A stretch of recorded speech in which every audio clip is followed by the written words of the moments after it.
It is the last day, so one quick reminder, I know towards the end of it, we'll be in one of two states. Either you'll have run out and you'll be moving slower, or you'll have saved that last little bit because you want to open the car up and see what it can do. I'm not stopping you from doing that. I'm only asking that you guys continue to use the good judgment that you've shown all the way through when you pick up the pace if you're going to do hotter laps towards the end. Especially when you're entering the turns and merging down, please just be aware like you have been, and everything should be all good.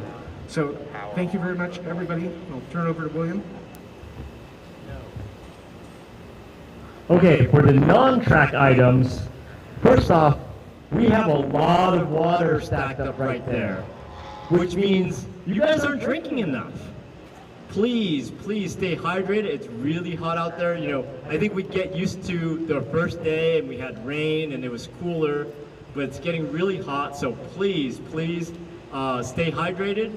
And then because we have so many stacks of water, please come by and grab some for your team. You know, you can take cases of water home because we certainly didn't want to take it home.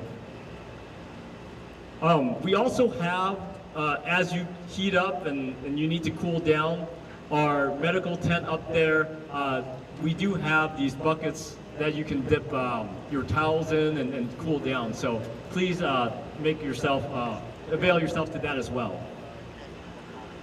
This is the last day of the race, which means by the time we come off the track, we're going to be very quickly leaving the track for the last time this year. Because of that, we ask that throughout the course of the day, please start cleaning up your area, sort of pre-clean, and get things that you don't need into your trailer so that when you come off the track, you can then pick up everything else. We come off the track, you're at 4 today, not at 5, and plus whatever delta time you have, and then we need to start packing the car into the trailer. We need to, you know, basically get everything into our trailers and be off the property by 5:30. So it's gonna, you know, you really want to get started early. We've had the privilege to use this wonderful facility this year and every year that we're here.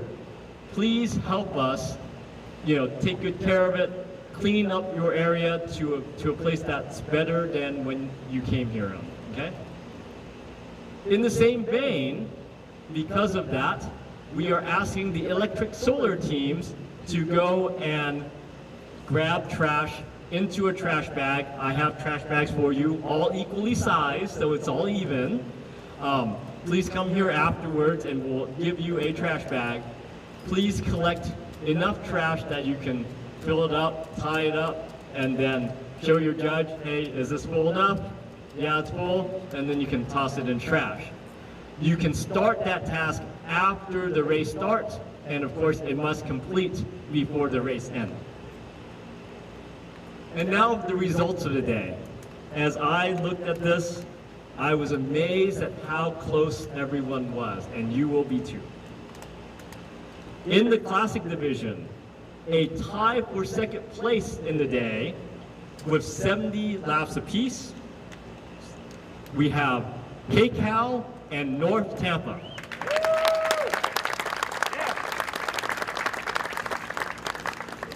And the winner of day 3 in the Classic Division with 1 additional lap for 71, 199 laps total, Kentucky. Congratulations.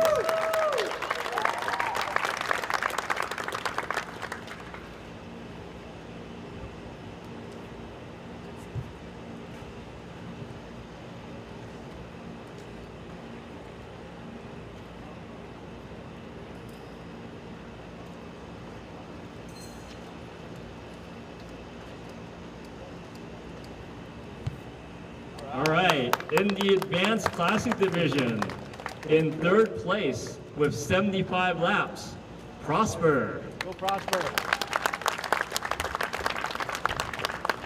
In 2nd place with 108 laps, Covenant Christian. And again, a very, very close race. The winner for day 3 in the in the Advanced Classic division with 1 additional lap for 109 laps, 289 total, Wylie East. Congratulations.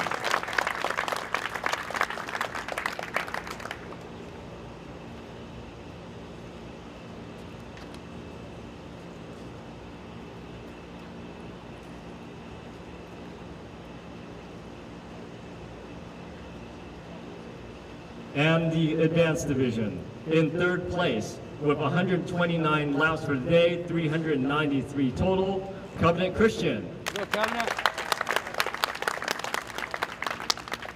In 2nd place, 181 laps for the day, 490 total, Iron Lions.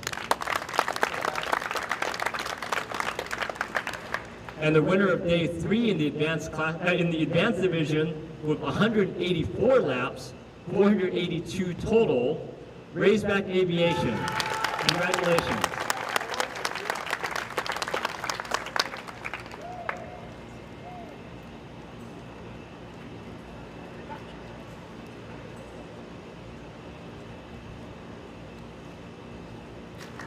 In the Electric Solar Power Division, we have a tie for 3rd place with 66 laps for the day for both Western and Heroes Alliance.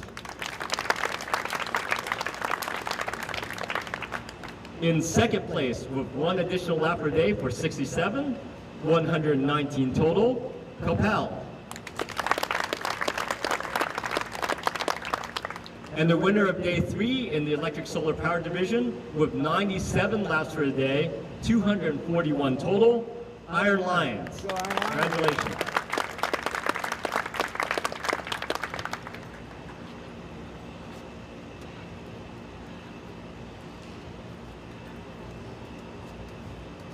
We'd like to present this to KCAL for all of your perseverance, and you've just been working really hard. And I'm sorry, we'd like to present this to KCAL for all of your perseverance, and you've just been working really hard, and we're impressed with how your cars work.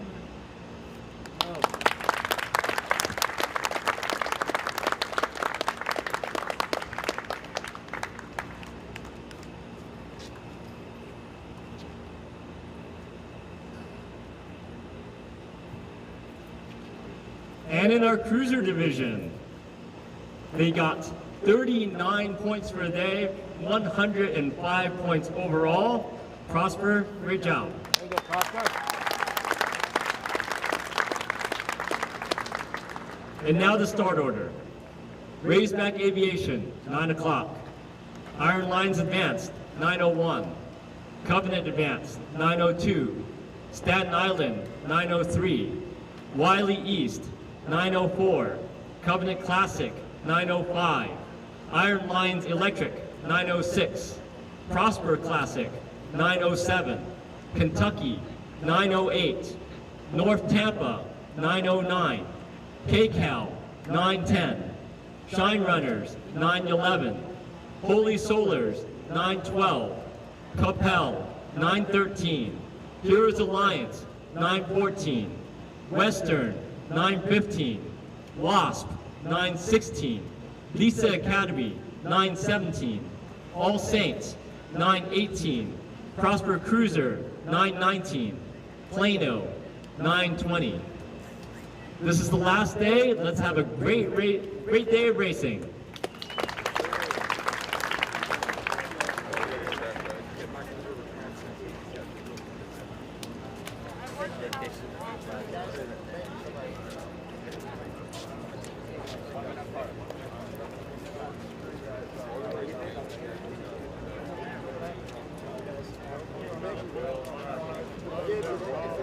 Electric Solar teams, please come visit me.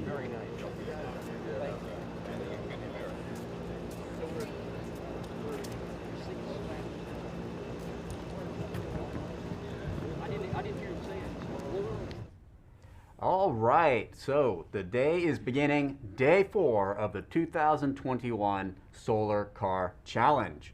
That's right. Today is the last day of racing for these cars. We have a lot of races that are neck and neck. Oh, yeah. A lot of surprises happening out there and some upsets. Please fill us in, Mackenzie. Yeah, so if you didn't catch that, we've got our teams that won our race day trophies and then our teams that are overall in the lead. I can go through those overall leads right now, and we can kind of jump into what day 4 is going to look like for some of these teams. Okay.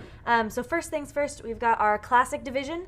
Currently, Holy Solars has the most laps in that Classic division with 202 laps, which is pretty incredible. Again, first-year team. Kentucky's right behind them at 199. So that's going to be a close race. This day is going to be pretty difference. big. So that'll be exciting to watch. So keep an eye out on that one.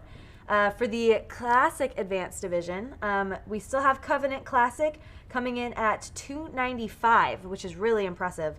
And the second place team currently is right around 289 with Wylie East. If you remember, they had to pull off the track yesterday. And it makes me wonder if they didn't pull off, how much closer that would be and what they're going to try to do today to maybe make that up. So that'll be exciting.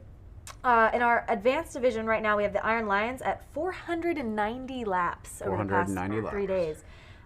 Razorback Aviation, which we know they've been going back and forth quite a bit, is at 482 laps, which is really exciting. They were put back a little bit by a penalty, and surely they're going to be making up time. You saw they won the day trophy for yesterday, so they're definitely speeding on ahead. So that'll also be an exciting thing to watch.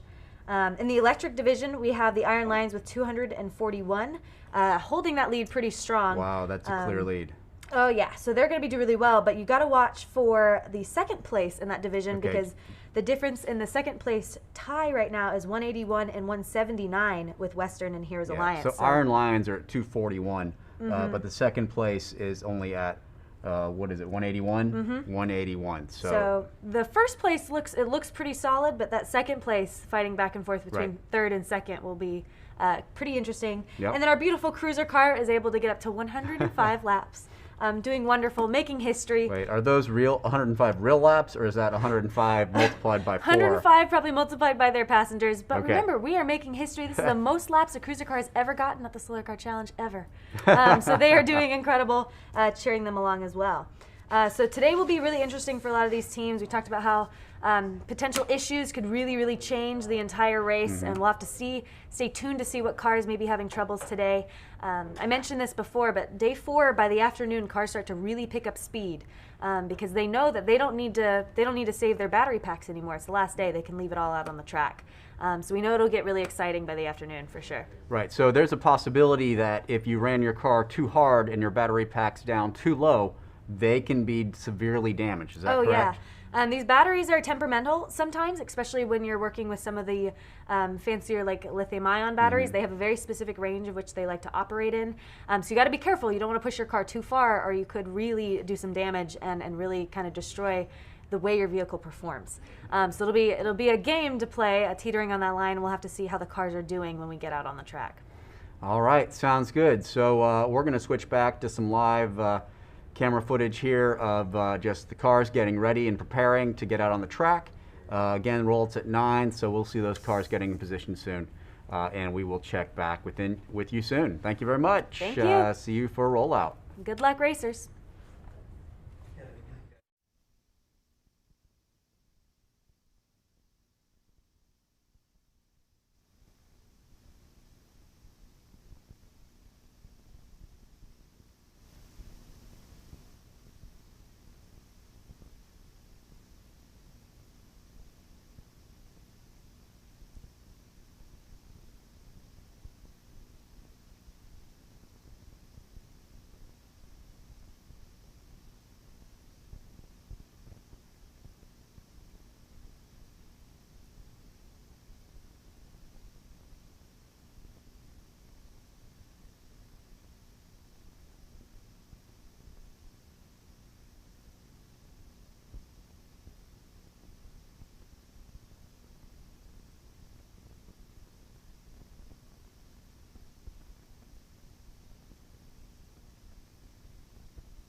while you're in there. As long as you say hi, Bull. No. Alright, Tommy, let's close her up. You hold these parts so you don't hit your face. Like you do with me, Ben? Yes. Alright. Everything's on. Emma. Do a quick radio check. Oh, she already has. We're going to do a quick radio check. Hey, Jake, you got a radio? Yes, he does. It's cool. Radio check. Alright, good to go. Okay. Perfect. Okay, but that's still like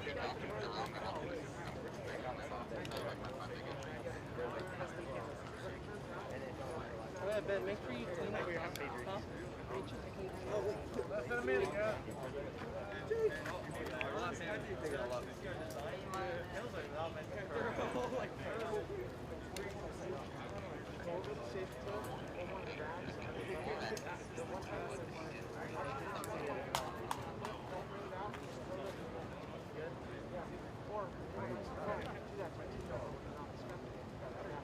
Exactly. Whenever we got it, the best thing to do is these fans are kind of going.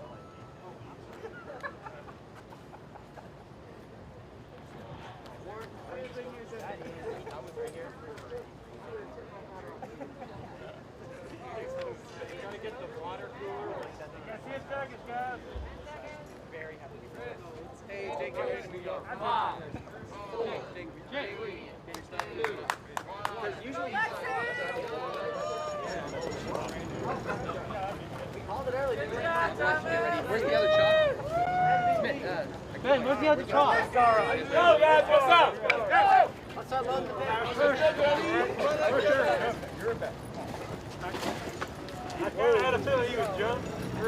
I thought you would all the stuff out. You wouldn't.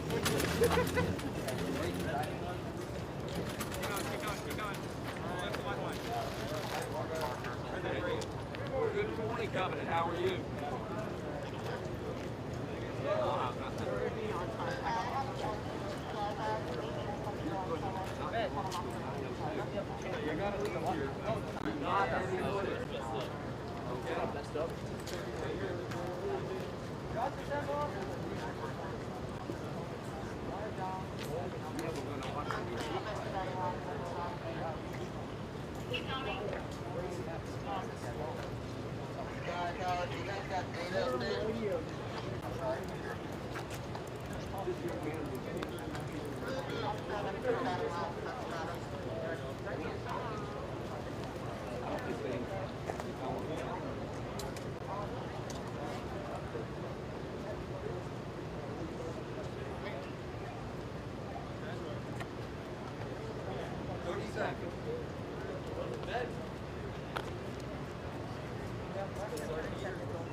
Five, four, three, two, one. Good luck. You won.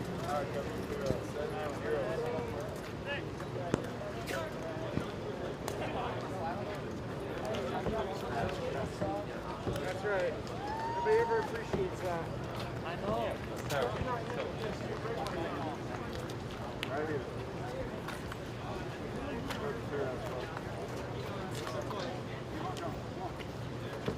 Hold right there. How are you making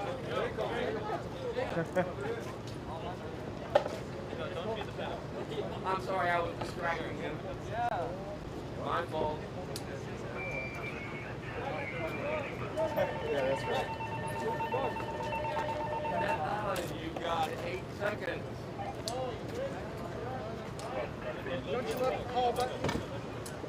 Come on, Caesar, you got this. There you go, you're off.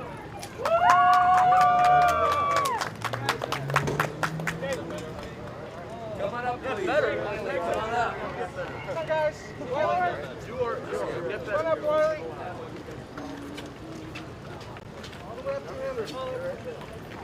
Hey. What's that?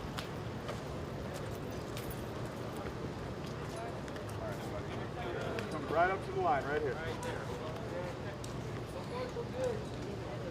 Hold.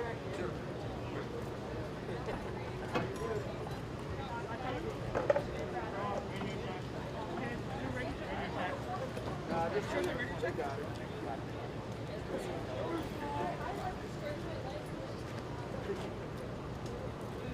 10 seconds.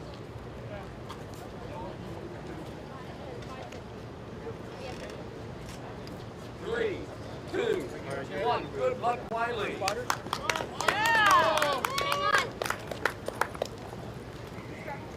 All right, come on up here.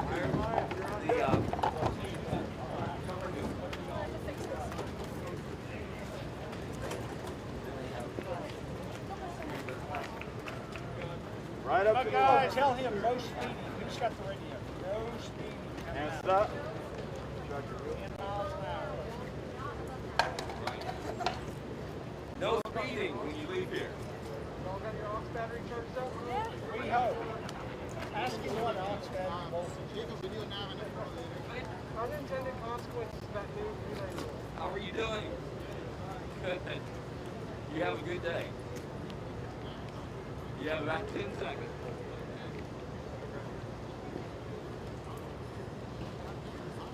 Five, four, three, two, one.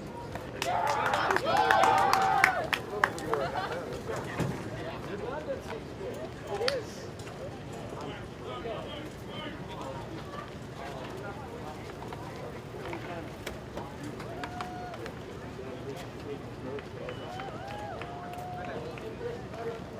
Right up to the line. We got something coming? Huh? Keep on coming. And hold it right there. We're having a little.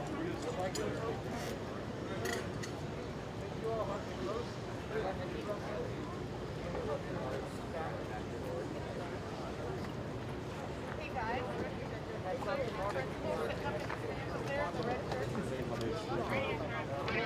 After we get going, everybody waves at it. 3, 2, 1. Good luck, Iron Lion.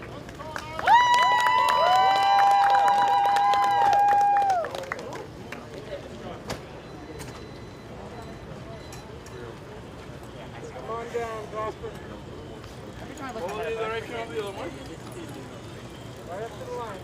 All the way to the line. Right up to the line.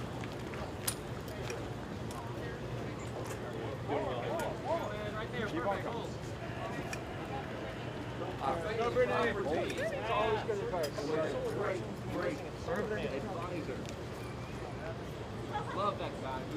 Oh no, I'm talking about your solar car. Yeah.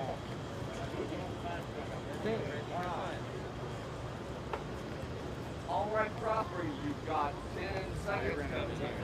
It's going to be a great morning. 3, 2, 1. Good luck, Prosper. Ready to go.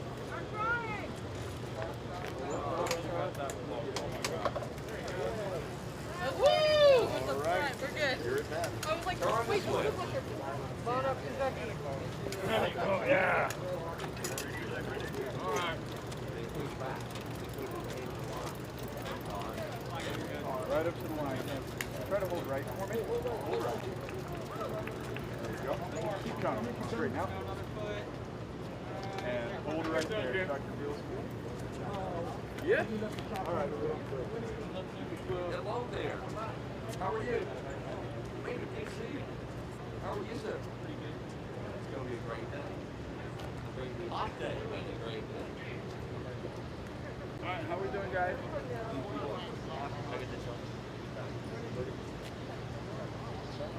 Five, 4, 3, 2, 1. Good luck. Need those batteries. Ready, Kappa? All right, you're up.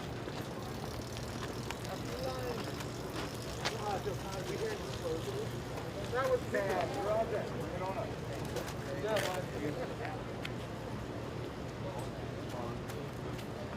Killer, I need you covered. All right, Danny. Hello, North Tampa. How are you today?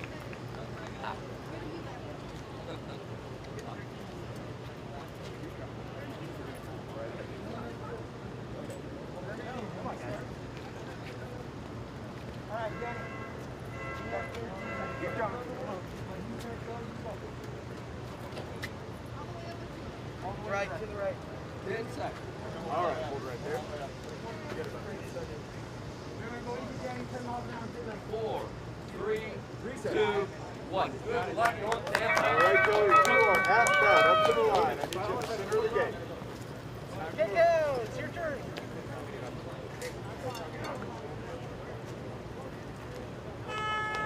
Coming up, guys. Unplug it, it might be a... Going up. It says you're going up there. Remember that. Make more squares. Try to hold right for me, shine runners on this side. KCAL, you're rolling slow today. How come?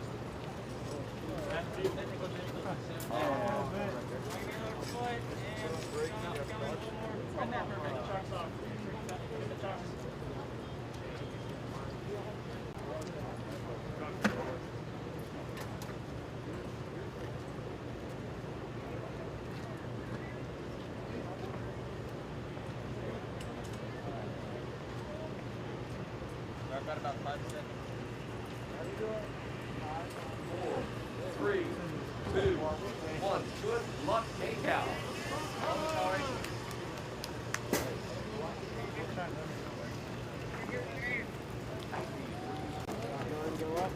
Yeah. Right You up are to much the appreciated. Come on, guys.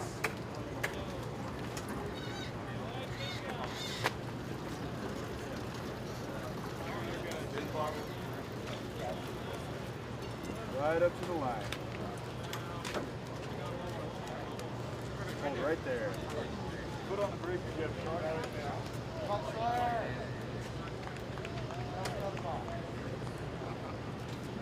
Best device I've heard all day.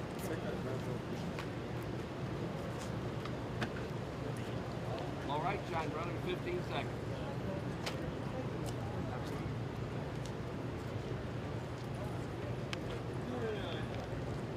Guys, remember no touching. 5, 4, 3, 3 seconds. 2, 1. Good luck, shine runner. All right, up to the line.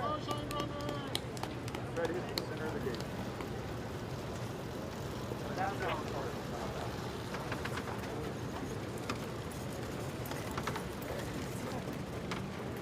Right here.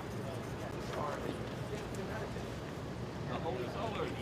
Right there. What did the fish do to y'all that you have to be clean? Oh, he's swimming. How are you doing? Lots. Where can you guys from? I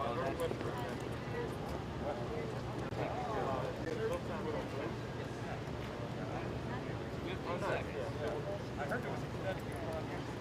We're up in the... Yeah. 5, 4, 3, 2, 1. Again. Go, Emily! Go, Emily!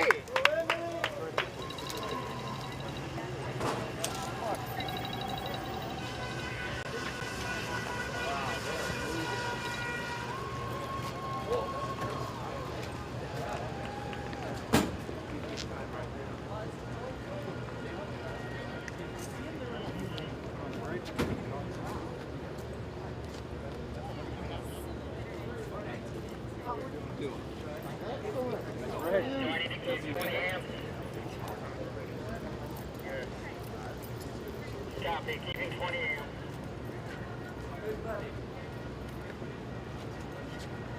Okay, I got Jason here. He's gonna kick us off for this last day. 10 seconds. Here you go, Jason. 4, 3, 2, 1. Yeah, boy!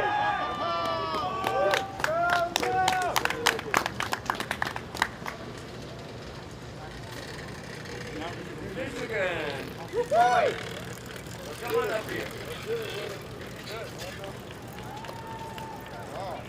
are y'all today? Excellent. Excellent. Good thing. Go, Linda, let's go around the fence. I can always evaluate how good you're doing by the whoop they yell when you get ready to kick off. Y'all are the best, most enthusiastic cheering team I've ever heard.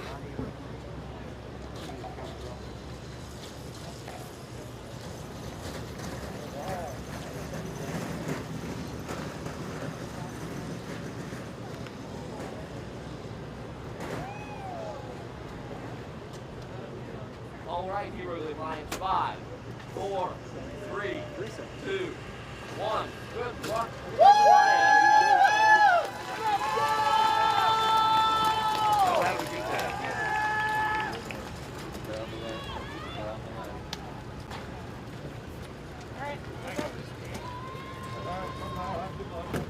Perfect, from right. Yep, come on. Keep coming. And these are nice people in there. Right up to the line. And hold right there. Foot on the brake if you have thoughts.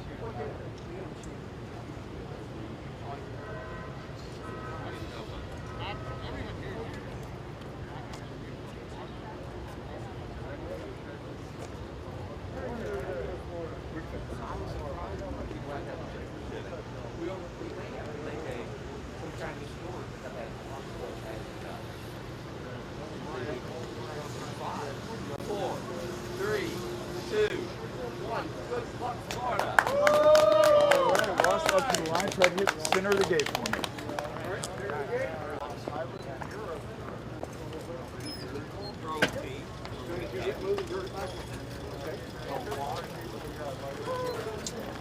Straighten out, driver.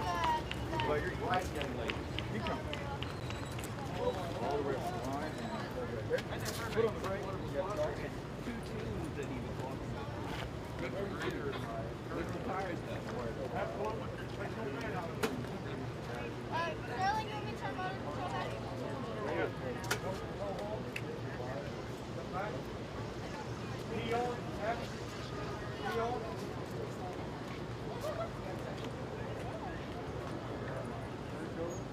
Oh, 10 seconds.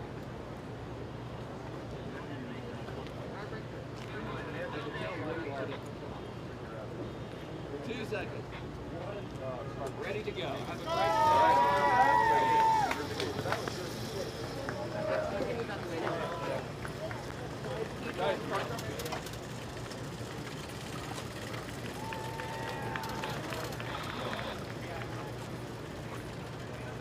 Keep coming. All the way up to the line. So let's stop right here. Put the shock on. Brake on. Brake. How are y'all doing?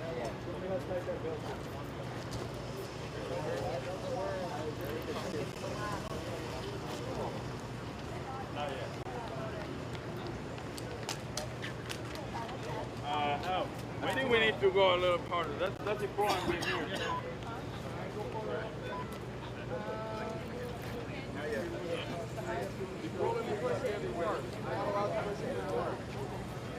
I cannot put my foot over there. Can I get over there? Please up. Let's go, partner! All right, up to the line. Try to hit the center of the gate.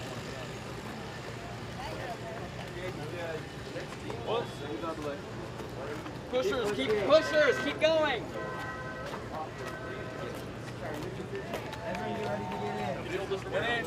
Get in, people, get in. What did you do in Stockholm?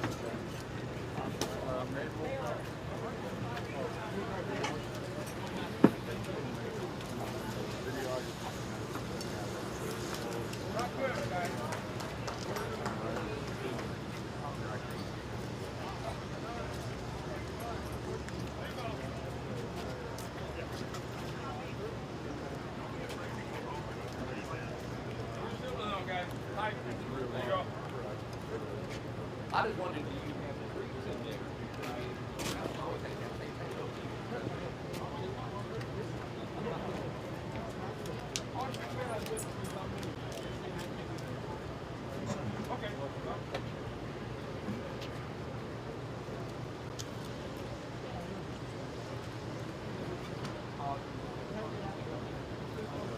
right, don't push it.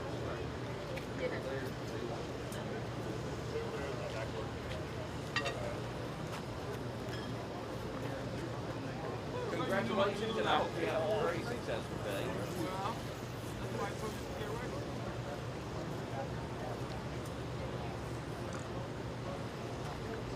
Good? All right, 15 seconds. All right. All right, guys, we don't see you back to the back of your car. Good, good. 6 seconds. You got it wrong.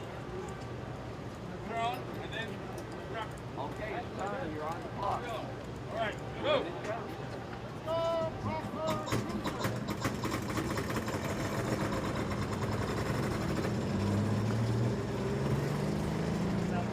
All right. Hey, what's good today?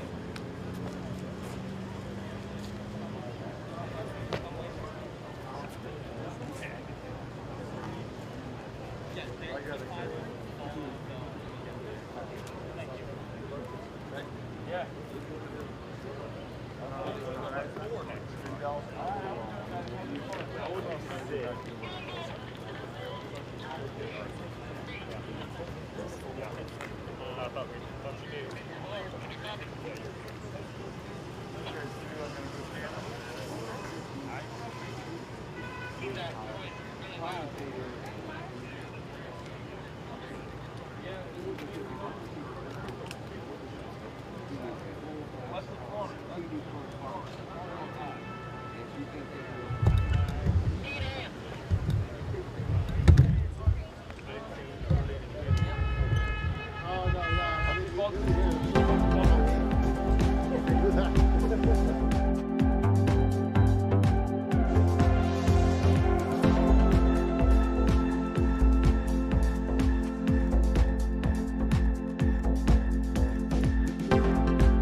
All right, so the race has begun on day 4, the last day of the Solar Car Challenge 2021. Coming up soon, we are going to have a representative from Texas Instruments joining us for a quick little interview. He was waving the green flag to get the cars off this morning. So give us one moment and we will be back there.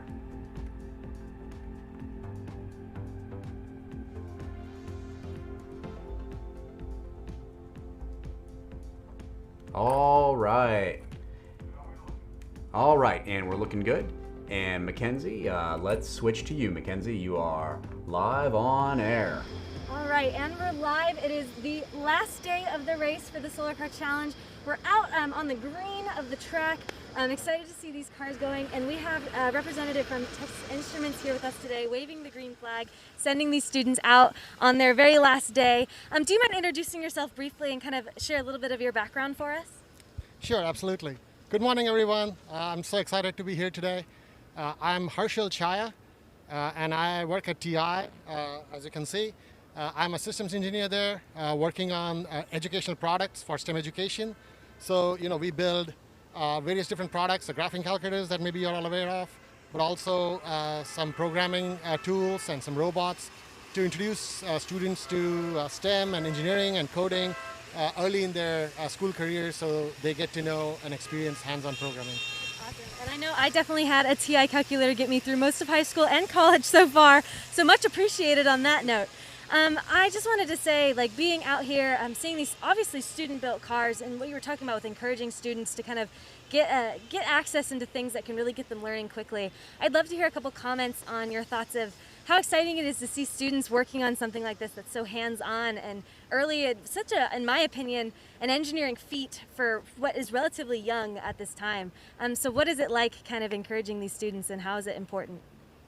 So yeah, no, that's one of the things that struck me today, seeing all these cars in person. That the designs are different, the approaches are different, but everyone has the same goal, and that's just a fantastic engineering challenge for these students to solve right when they're in high school, because they're solving not only engineering challenges, but they're doing things like teamwork, coming up with different solutions, and these are all the skills that they'll need as they go to college or as they go to work. And even if they don't decide to be engineers in whatever careers they choose, all the skills they're learning as part of this competition, marketing the team, sharing information with the parents, with the teachers, recruiting new members, fundraising, all of those things are going to be really important for them. And it's really interesting to see them get an early start on all of these things, through this competition here. So it's truly impressive. That's awesome, and I completely agree. I do think it is truly impressive. And as a previous racer who's now gone on to do engineering, I completely agree with that sentiment of getting people interested in something that can really figure out what they're interested in, and if they have passions in this area. So it's really awesome to see our sponsors supporting these students and kind of encouraging them as they go.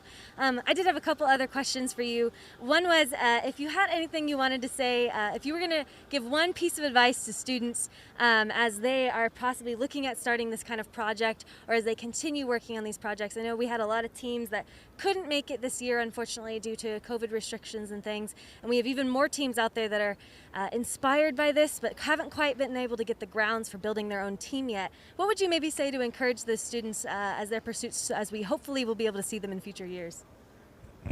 Well, I mean, hopefully they're watching the live stream and seeing these cars race right here on the Texas Motor Speedway, seeing their peers, students doing this. I mean, that itself is amazing to me. It's encouraging, it's inspiring to me. Hopefully that has triggered, more excitement for the future years. And I know this year has been, sort of crazy, unprecedented, but this will, just seeing all these cars race here has given me a lot of hope and, confidence.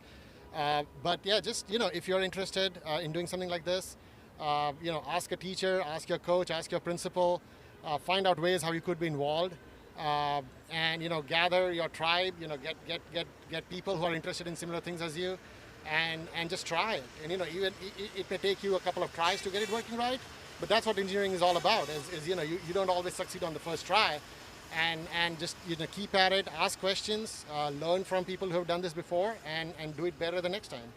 That's awesome. My last thing for you before we kind of send off on our race day, and we're going to slowly get into interviews with the other teams, is, you got to see all the cars kind of come out on the track, waving the green flag, letting them go. The competition has been fierce for some of these teams. What would you say, what are your thoughts on some of these cars? I know you talked about how unique they are and how different they are, but for some of us that maybe haven't been able to get up and close and personal, what is it like seeing some of these cars, and are there some really impressive builds out here today? Yeah, I mean, it's such a wide variety. I think every car has done something really interesting. I mean, the last car that we flagged off was the Cruiser from Prosper, a 4-seater. I mean, that was just, I asked them how many cup holders they had. But I mean, every car, I mean, there were cars, all the way from Detroit and Florida and Kentucky. I don't think I can pick up one particular car in terms of, favorite design. They're all just so unique and so interesting. Everything from how the driver is placed in the vehicle to, where the panels are. It's just impressive array of engineering solutions. That's awesome. And again, we thank you so much for all the support Texas Instrument has provided for this race over many years now. This is not the first time that we've felt kind of that encouragement, and all these students I know have felt it too. So we'd like to say thank you on behalf of the race. No, thank you, and thanks to Dr. Marks and Mackenzie and everyone here. I know you all been here for a whole week, and in the Texas sun, and none of this would have happened without all the hours and all the hard work you put in, all the encouragement you do throughout the year for the students. So no, I mean, thank you for doing everything that you've been doing to encourage the students to continue their path in engineering and stuff. We really appreciate it. And I know that these students really appreciate being out here on the track this year as we encourage them through their last day. So without further ado, we will sign off for now before we get into some more student interviews as we continue to cheer them on. We see the cars going around in the background. It should be a really exciting day. So we appreciate those of us that are here in person. We appreciate those of us that are watching on the live stream. And I will say thank you very much, and that we'll see you very soon. Bye-bye.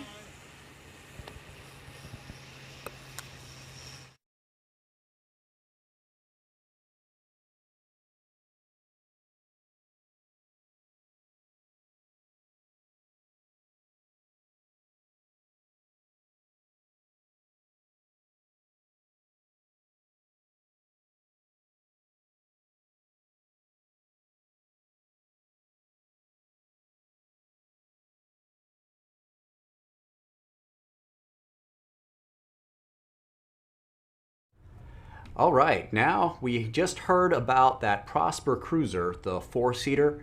We're going to get some footage inside the Prosper car soon. Let's look at, let's go to Prosper, and we shall talk to Prosper in the garage first, then hopefully switch to a passenger live in the car. All right, you are live, Jacob. All right, so we're here with a representative from the Prosper Cruiser team, which is actually part of the newest division in the Solar Car Challenge. So talk to me just a little bit about your car and the race so far. Basically, the Cruiser division is a 4-person car. Has to be modeled, not really modeled after a real car, but like the same idea. It has to be fully enclosed, has to have 4 wheels, that kind of thing, you know? Our team's made up of 14 people this year. Most of us are pretty new. I'm one of the only people that's been on the team for more than a year. And yeah, we're just kicking along. Well, y'all have done well this year. You're first in the Cruiser division is the only car. So I'm sure back here you'll be next and hopefully doing well. I think we're going to go live now to a view from inside the car. At least we're going to try to. Okay. We're not going just yet. So is there anything you're doing different today? From yesterday that you learned something yesterday you're going to change for today, or just same mindset, same everything? We're going to drive a lot slower, push the car a lot less because we don't want to overheat the motors and burn it down again. That's pretty much all we're doing different. Okay, very cool. And do you have 4 people in the car again today? Yes, we have 4 people in the car, and if that doesn't work, we're probably going to drop it to 2. I think right now you're at around 100 laps. So you might actually, if you get a few laps up there today, you might do pretty well overall in the race with that ×4 ×2 advantage. And okay, it sounds like we're ready to go live again. So hopefully that works.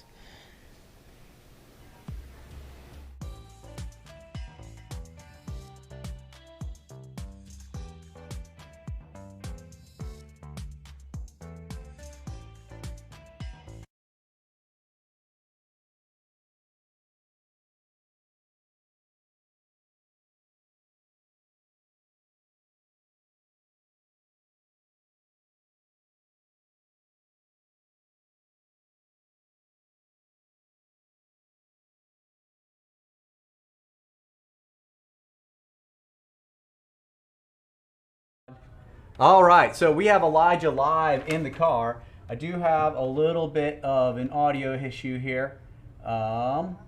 Let's see if we can get our audio pumped out here. Let's see, speaker. Are you able to hear me? There we go, there we go. Now we have audio on you. Great. So, this is Stuart Mayer, your host in the studio. You're live, we have your audio live. So yeah, can you, Elijah, can you give us a tour inside of the Prosper Cruiser? What was that, Sammy? All right, go ahead and give us a tour. We hear you, you're live. All right, so right now I'm just sitting in the front passenger seat. We have our driver right here, Thomas. In the back we have Alex on the left and Sammy on the right. And okay. Right now we're just cruising around turn 4 right now. All right, hey, can you point your car out? When a car comes and passes you, let's see that car. Are you able to pan over to other vehicles on the track out your window? Sorry, speak up a little bit. It's really hard to hear with all these cars honking. Great, no problem. Are you able to pan out, show me your driver, and when a car passes you, let's see that car too. Let's see, what does your point of view look like from there? All right. So, right here. Is this good right here?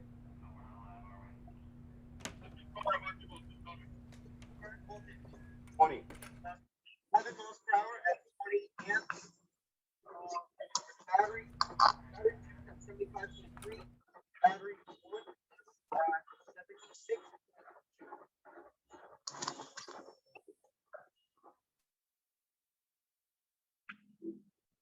Yeah, it's very loud. We have a very loud motor running right now, so.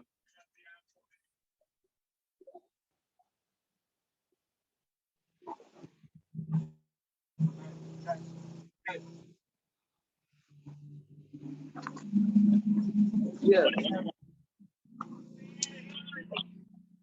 All right. So we're having to pull in the pit lane right now because our motor's a little bit heating up. But from my point of view, in the front passenger, I'm just sitting over here. This is our driver. There's too much talking going on. I can't. Parker, can you please aim camera at the car going into pit row at the cruiser? Parker, please go point towards the park. Yeah, thank you. No, not that. We want the cruiser. We want the cruiser. What's your password? There we go. There we go. All right. So you guys are in the cruiser right now. That's correct? Velcro the door back down. Velcro the door back down. All right. We can talk now. Here we have a view from exterior. It looks like their motor's Sammy, can you get around and overheating. do this part? This might explain why we don't have too many laps on them. This guy's the batteries. That's the battery. Whenever they ask for it. All right, Elijah, can you elaborate on what's going on right now and why you're pulling in? Yeah, so right now we're just pulling out our back two drivers because the motor's getting a little too hot and it's working a little bit too much. So we're just reducing the weight a little bit. Right now we got our two drivers out and we're pulling out a pit lane right now.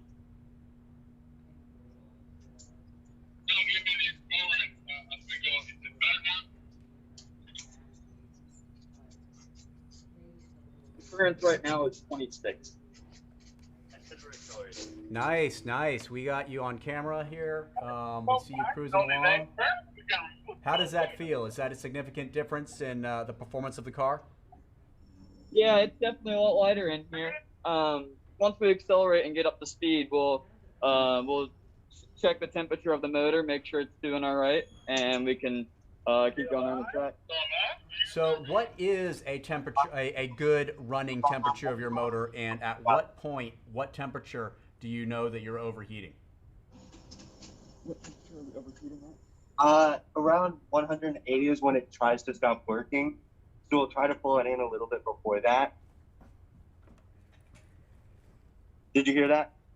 Yes, we did. Yes, we did. And how do you monitor that temperature? So yeah, around about like 180 is when it like starts overheating.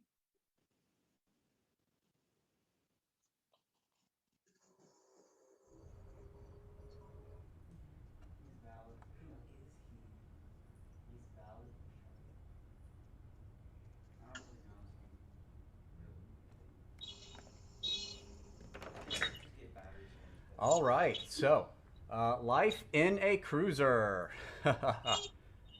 Oh, nice shot, nice shot. They were booking it. We got another car coming up.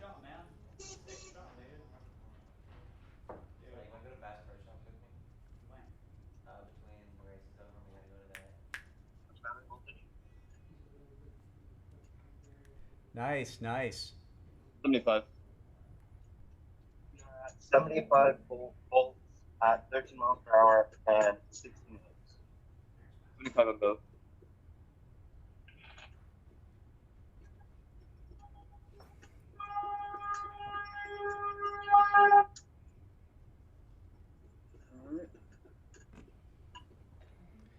All right. Thank you, Elijah. Thank you. All right. Well, thank you very much, Elijah, and the Prosper team in their Cruiser Division car. They are the only car in that class, which gave them an opportunity to see a live peek of what it's like inside there. So thanks again, and let's go back to the track.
All right, so we have some race updates this morning. Let's see here, make sure we got audio. We do. So we got some race updates going on. Mackenzie, take it away. What's going on? Yeah, I mean, the start of the race hasn't been going on for too long. It's still bright and early for a lot of these teams. Unfortunately, for some of these teams, we've seen some bad news kind of their way. Some of it has been little stuff, little breakdowns, and unfortunately, we have some bad news for our Iron Lions Advanced team. Yesterday, as they pulled off their track, they realized a couple things were going wrong with their battery pack, and upon further inspection, decided to make the call that it would be potentially unsafe to continue driving that vehicle for the sake of their students, and will not be racing today.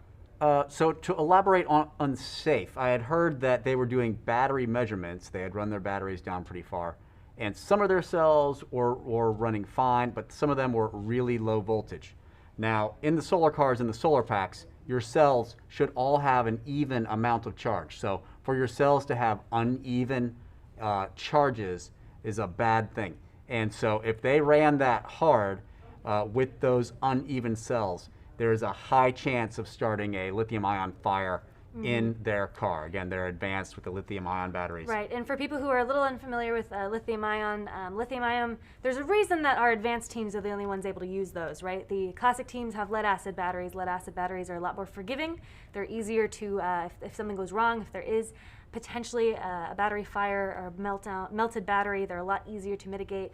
The fumes you still want to get, avoid, of course, and we still have our fire extinguishers. However, lithium-ion batteries are significantly more dangerous in that situation. They require a lot more rigorous in terms of a fire extinguisher. The safety protocols are much more strict, and they only have a very specific operating range that they like. When you move out of that for a lithium-ion, they're not very forgiving. So once you ruin a lithium-ion battery, it's very hard to come back from that. And like you said, there can be safety concerns involved. And in these situations, those safety concerns are often very critical for these teams. So it's heartbreaking, and it pulled them out of the race for today. They still did an incredible job with that vehicle, and it's an absolutely stunning car. And I know that they're only going to be able to get better from here. But it is heartbreaking to see them pull off the track, and I know we're all going to miss seeing them flying around. But it would likely be a good call for the safety of their team and to make sure that nothing goes wrong today. So just to reiterate, the Iron Lions were the top team. They were winning as of the end of yesterday in the advanced division, but unfortunately are unable for safety reasons because their battery pack is basically fried. They're unable to run their car today, which sadly means that unless the other team very quickly has a catastrophic disaster as well, unfortunately they will be overtaken. This is true. Although with the amount of laps that they were able to get on the car, which is very impressive, they still have a good shot of being in the top 3 and winning a trophy, to be honest, because of how well they have performed up to this point. So regardless, they've set themselves up for a really, really successful stats for the end of this race. Right. And again, can only move up from here if you think about it. So they have a lot to be proud of in terms of how they've raced this year. And we will actually, their electric car, if you remember they have 2, is still out on the track, pushing harder than ever and winning in the EV division currently. And our first interview will be coming up will actually be with the Iron Lions.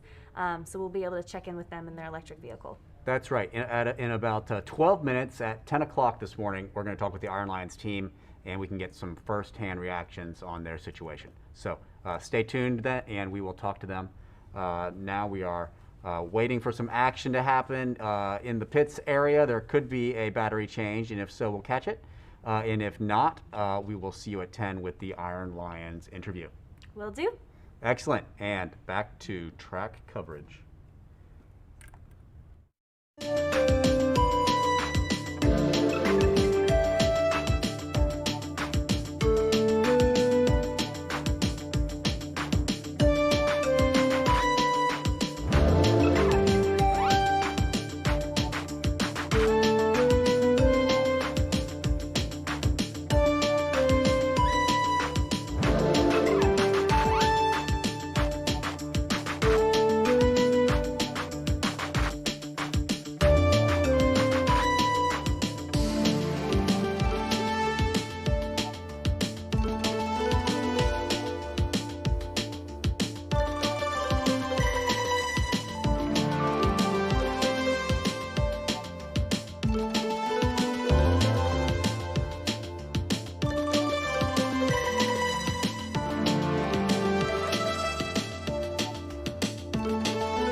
All right, it looks like we have a battery change coming in for the EV division. Let's switch live.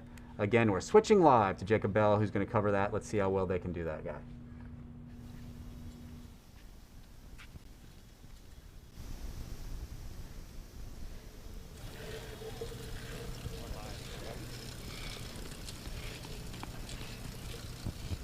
Okay, we're live here with Heroes Alliance. They have a battery change coming up. They're actually in a pretty close race with the Western team in the electric solar division. Only 2 laps separated them to start the day. So these battery changes are really going to be important in deciding who wins that category.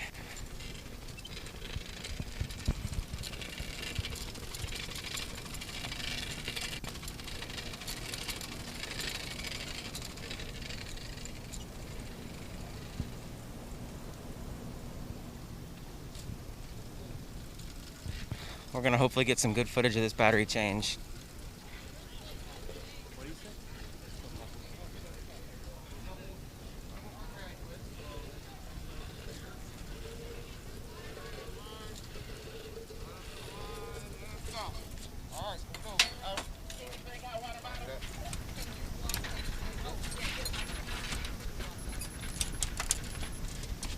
Now this is to determine the second place team. This battery change is going to be crucial.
So could we talk a little bit about your battery change you said? Sure. All right. Come over here. So what type of batteries are y'all using? We're using lead acid batteries. Okay. Was that a good battery change, would you say? Was that pretty fast? For... We've gone faster before. Yeah, this is one of our slower times. Usually we speed up throughout the day, though. Okay, well that's good because I know you're pretty close to Western right now, so I know these battery changes are going to be really important. So how do you feel about your chances today? I'm feeling pretty good. We got first place on our first day, so I'm hopeful. Yeah. Well, good luck out there. Good luck with your other battery changes. We may be back to get some of those too. All right. Thank you, Jacob. Thank you, Jacob. That was some quite fast, very fast battery changes going on there. Let's go back out to the track here. And then in just a couple minutes, 5 minutes, we're going to have an interview with Iron Lions team. Lots of drama there. So be back in 5 minutes.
All right, so now Western is coming in. Again, this is head-and-head competition. We have a battery change coming up to follow up the battery change we just saw a few moments ago. Again, here is the Western car. Take it away, Jacob.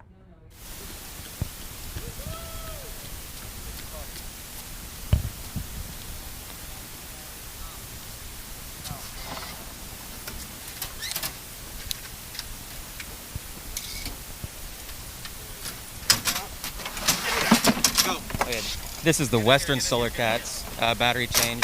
They're the team that's neck and neck with the team we just saw earlier. Only 2 laps separated them, so these battery changes are crucial.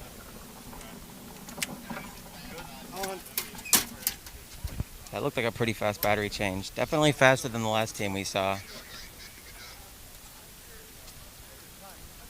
And seconds are crucial at this stage in the race.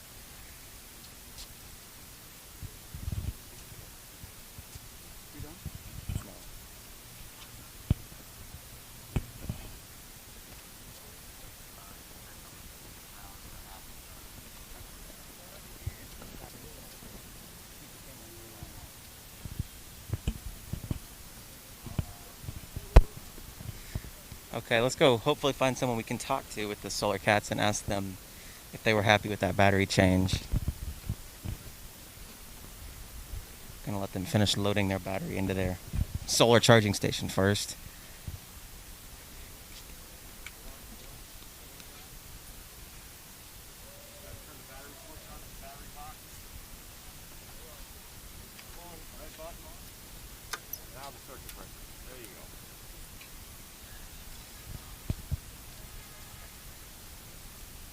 So I was just gonna ask, how'd y'all feel about that battery change? I know you're real close with the team that just came in. Their name slips me right now, but how'd you feel about that? I'm sorry. I feel that it was quick actually. It was quick enough to be a battery swap. So it felt good. Do y'all think you are gonna win today? Get those 2 laps you need and win? Yes, hopefully we can do this. So we need to manage how we can recover those 2 laps. So yeah. Thank you. Good luck today. Thank you.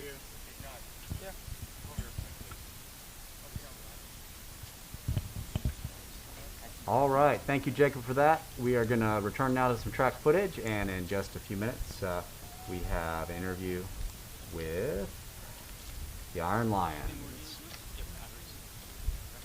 Yeah, I forgot what the team name was. They were the Solar Cats.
All right, and now we're switching over to Mackenzie, who has the Iron Lions team. All right. Hi everybody, here we back are on pit row with our first interview of the day. We're talking to Daniel from Iron Lions, looking at their electric car, which is zooming around the track, making up great speed, especially after kind of a rough first start.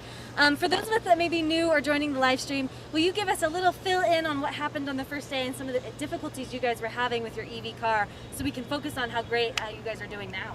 Well, so on the first day, we had a bunch of little really simple, stupid mistakes. Like, we had to replace a motor, and a couple of the nuts were loose, and they weren't put on correctly. A spacer was missing, and it was just little things that ended up costing us a lot of laps that day, and it was just yeah. Yeah, when I've told a couple people in the live stream before, sometimes it's every little thing, every little pit stop can really make a big difference on a lot of these cars. But as I've seen, and as people who've been watching have seen, Regulus has made a very dramatic comeback over the last couple days. And when you talk about how your car is performing now, as she's zooming around the track and doing fairly well, how has it been kind of seeing the car up and running again? It's been really good. That car is a really solid player. We know it very well, and we've been running it since 2015, and so we've been able to get it refined and tuned down to where our battery changes are fast. If we hear a weird clicking noise, we've heard it before, we can fix it really fast. If we feel a weird bump on one of the wheels, we know something's loose, or we've had to work on it a fair amount afterwards, and I check them. I go ahead and check it in the morning before we send it out, and that's been helping us from not having as many mistakes. That's really awesome, and I think it's really important, kind of as you say, the better you know your car, the better you're probably going to be able to race. Kind of funny you're saying if you hear a weird click, you know probably where it's coming from, because there's been plenty of fun noises around the track all over the course of the race days so far. So that's been really fun, and it's great to see Regulus kind of moving really quickly. I remember whenever I used to race the notorious Iron Lions and their EV battery swap and how they could do it in basically it was like 30 seconds. It was insane. Do you guys know what your top battery change was, or am I kind of on the right track there? So how we time it is from when they yell stop to when the door shuts after the change. We actually broke our own record yesterday. We got 9.76 seconds on stopping the car, pulling the battery out, and shutting the door. I give up. That's amazing. I like 9 seconds? Holy crap. The record was 10 and a half, and our battery changer finally beat the record. So obviously we have a record-breaking team. They're super well-oiled machine over here. And I remember from whenever I was a racer drooling over your car, and correct me if I'm wrong, but part of what makes you guys so fast is you've been able to make it such a seamless process where the moment you pop a battery in, it already clicks itself into place and turns on everything correctly, which is kind of insane how you guys were able to design that.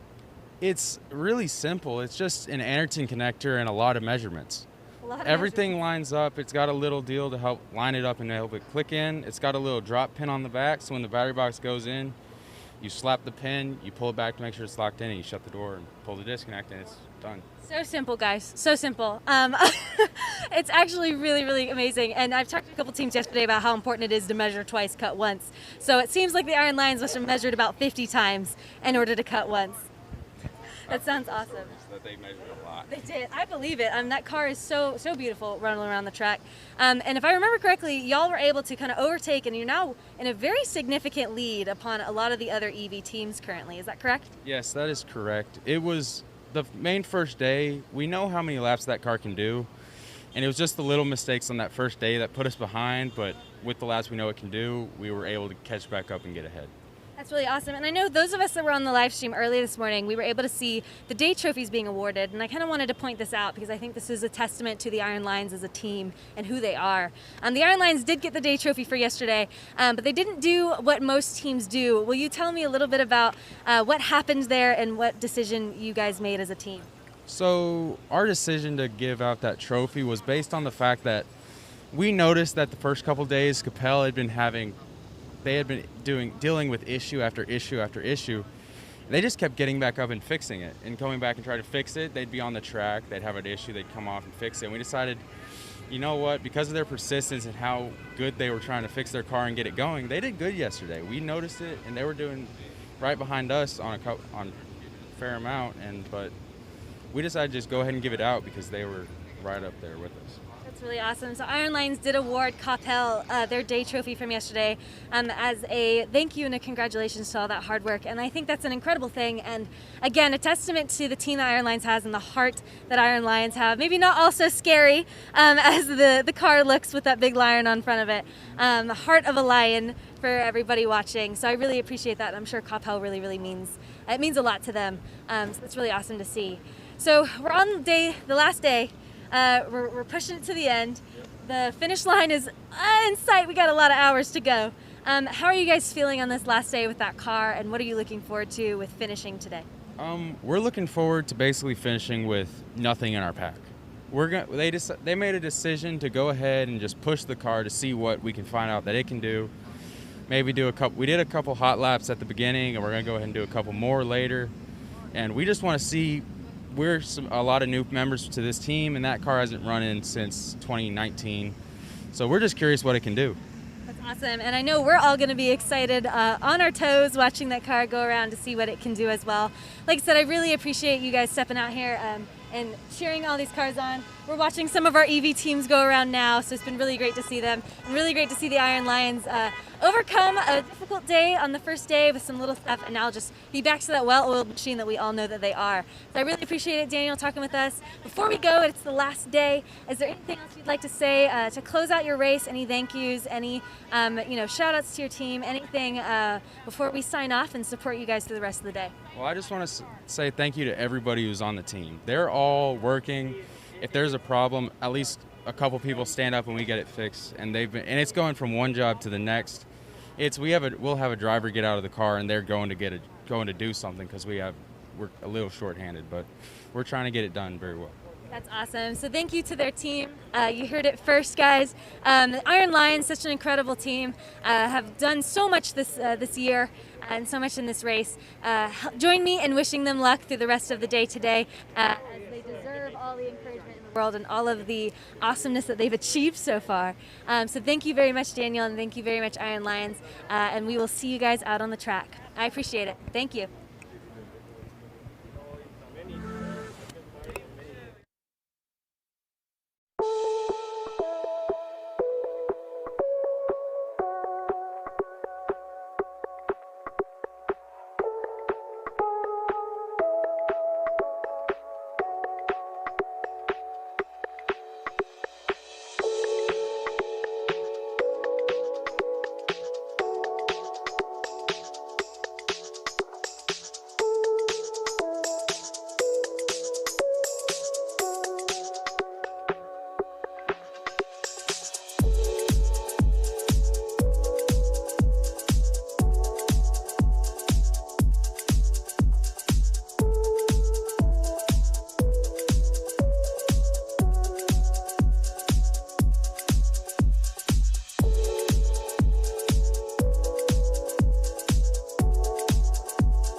All right, we now have the Western Solar Cats for their 10:30 interview. We are going to switch over to Mackenzie here with the Western Solar Cats. Take it away, Mackenzie. Thank you, Stuart. Like you said, we're here with the Western Solar Cats from Western High School. Back again, checking in with them now that we're at day 4. So first things first, guys, last day of the race. What does it feel like to have made it all the way here? I know it's almost done, can't even believe it. Week's gone by pretty quick for some of us. So just what are your thoughts? We're on day 4. Finally. No. But actually, it's been really fun. We've had a great time, you know. It's been a huge accomplishment for us. You know, it's my last year. You know, I've saw this car change from just a classic division team to this, and I'm really impressed, honestly. I feel great. I'm happy with how we've been doing. I'm impressed with how well our car has been going down the track. It hasn't fallen apart, which I'm kind of surprised about. But I've had a great time so far. I love it. I'm ready to party. That's awesome. Well, hopefully we'll have a nice party for our fourth day and final day of the race. We got our banquet later and everything after we hopefully get all showered up and ready to go. You guys deserve quite a lot of recognition. You've done fairly well in this race so far. So you were talking about how your car's been moving really slow and not slow. Your car's been moving very well. Wow, it's already the morning for me. And your car's been doing great. It's been moving around the track. We just watched a battery swap. You guys were doing awesome. I mean, I was there for it and I was impressed. So how does it feel? Like I said, we've got your car moving around. You're talking about how your performance has been great. So I was going to ask if you guys feel like your car has been performing the way you were anticipating or if it's been a shock. So let's just reiterate that because I think you've mentioned a little bit, but I'd love to kind of hear you talk a little bit more about how your car's performing overall. I mean, there's always that fear of what if it just falls apart? Didn't really expect it to fall apart, so that's nice it didn't. It's pretty well built, so hoping it stays that way. otherwise, I'm pretty impressed with how it's been doing. I've expected it to do well, but it's like surpassed my expectations. We changed it a little bit, of course, and it's been doing even better. I love seeing it pass the other cars, even though friendly competition, but you just love to see it. No, like, honestly, like, a couple weeks back, we were in a very questionable situation, but just to see the car now, see it going 20 plus miles per hour around this huge motor speedway, it's been great, honestly. Awesome. I love that happy atmosphere. Good vibes for this team. So really love to see that. We were talking about how your car isn't falling apart, and that's been really awesome. I do remember, I think maybe it was yesterday or the day before, you did have, was it a little bit of horn problem? Do you guys want to talk a little bit about that and how you were able to fix it? I did hear you guys honking your horn this morning already, so I know the horn's working, and you're proving that it's working by passing those cars. So tell me a little bit about that, and what was that like for you guys? So we had an issue where the ground wasn't making correct contact, and we had to scratch away a little bit of the paint, and that kind of fixed it. So then we just switched to our other horn because we had two horns, and one of the positive leads just came out. So we just switched it to the other one, and that seemed to fix the problem. But we had to pull in twice because of that. Took off a little bit of laps, but we're still ahead. We're still in second. It's funny always when it's something so small as a horn, right? But do you mind talking a little bit? We talked a little bit about it on the live stream yesterday when we were seeing you guys working on it. But will you reiterate a little bit why it's important to have a horn out on this track? Like, why exactly do we care, right? We're on Texas Motor Speedway. NASCAR cars don't usually have horns, right? So why in our solar car competition do you guys have to have a horn? Because when you're passing a car or a slower car, you have to horn them down just to let them know that you're passing them. So it's really important to have a very loud horn. Yeah. Yeah, would you say it's almost like a solar car common courtesy to say, hey, I'm coming up on you guys? Yeah, it's just like a little safety precaution, or like, hey, how you doing? I'm just gonna pass by real quick. Exactly. And for a team that is passing other cars, it is good to have that horn fully operational and loud to hear, especially because we want to avoid any impacts or anything that could go wrong. So good job for you guys for getting that horn back up and running. Good to go. And you haven't had any problems with it so far, I believe, because like I said, I've been hearing it. So that's great. How was your team kind of getting together and fixing that? Did it go smoothly? Was it a little scary in the moment having something happen, or were you guys kind of able to just get into it and get it solved? Yeah, it was definitely a little scary because we were losing time and losing laps as we were going. And then when it came in the second time, it was like, oh wow, that didn't fix it. What do we do now? And then it was just a simple swap, like the lead, and it worked. Yeah, I'd love to hear both of you kind of share on this topic. If I believe correctly, you guys are in a pretty awesome race back and forth with Here's Alliance right now. And tell me, how is it like to have Here's Alliance? What a fun team, what a great group of kids and students. What is it like to have kind of that friendly competition going? Have you guys been able to talk to them? And are you guys both kind of enjoying having that back and forth for your race this year? Oh, absolutely. I mean, they're in the garage pit right next to us, and like after every single race, like we congratulate them, we fist pump them. We're like, great job, you're all doing great, and we have them right next to us in the pit lane also. I mean, they're a great team also. I mean, they've been running fantastic. I've barely seen them out. You know, they've been on the track for so long. You know, they're a great team. That's awesome. Do you want to add to that too? Yeah, they've just been really nice. We've been able to like build off our knowledge to each other, see what each other are doing, and adjust what we're doing to try and, you know, further the competition. Yeah, that's awesome. And I know I'm going to have an interview later today with Heroes Alliance, so we'll be able to check in with them. And I'm sure they've got plenty of great things to say about y'all as well. It's always great to see that competition that kind of puts you forward and makes it fun to compete back and forth. But it is also really great to see all the teams getting along and hanging out with one another and kind of building that bond. So it's awesome. I know the EV teams kind of have to stick together sometimes because you're a little different out there on the track and with all your battery changes. Have you also gotten to spend any time with some of the other EV teams? Yeah, we talked to Iron Lions a couple times and KCAL, and all of them are great people. I love to talk to them. You get to learn like a new thing every time you talk to them. I mean, we wouldn't have actually passed scrutineering without teams like Iron Lions or KCAL, and they've been really nice to us, and it's just been such a great atmosphere to know that, you know, although they're in your same division, they're your allies, you know. That's really awesome, and it's so great to hear, and I love that word allies for everybody out here on the track. I know, like, the EV cars are always funny. I've been telling the people on our live stream, if the car doesn't have panels on it, it's probably an EV car. But even the EV cars all look so different and unique.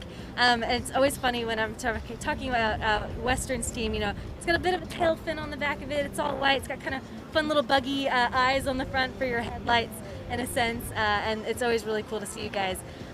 keep on going. I think I may have asked this question before, but I'd love to hear, now that you've been racing for a little bit, is there a favorite part of your car for you? Is there an area that you're like, this is what I love, this is my favorite little thing? It can be something small, something funny. It could be your horn now that you've got it all fixed. Anything you want. Is there anything that you're like, this part of my car I'm really proud of that I've worked on? The windshield, because I bought it. And no, but like the whole car has been great. I mean, honestly, I love the door handles for the battery swap that you made. It's been working fantastic for us. So, yeah. I would say a little shark fin that we used to have on the top of our car, but we took that off. But otherwise, I love how the roll bars look. Like the red with the white and the black, it just matches perfectly.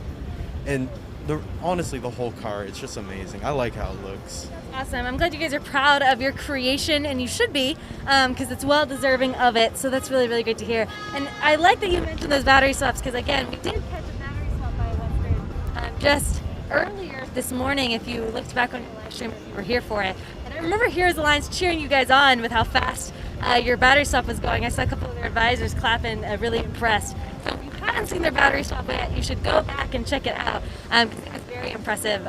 So kudos to you guys for that. Like I said, day 4, end of the race. We're getting close. We've still got a little bit of time left to go. It's still only the morning, got the afternoon. Where are you guys hoping to be kind of by the end of the race?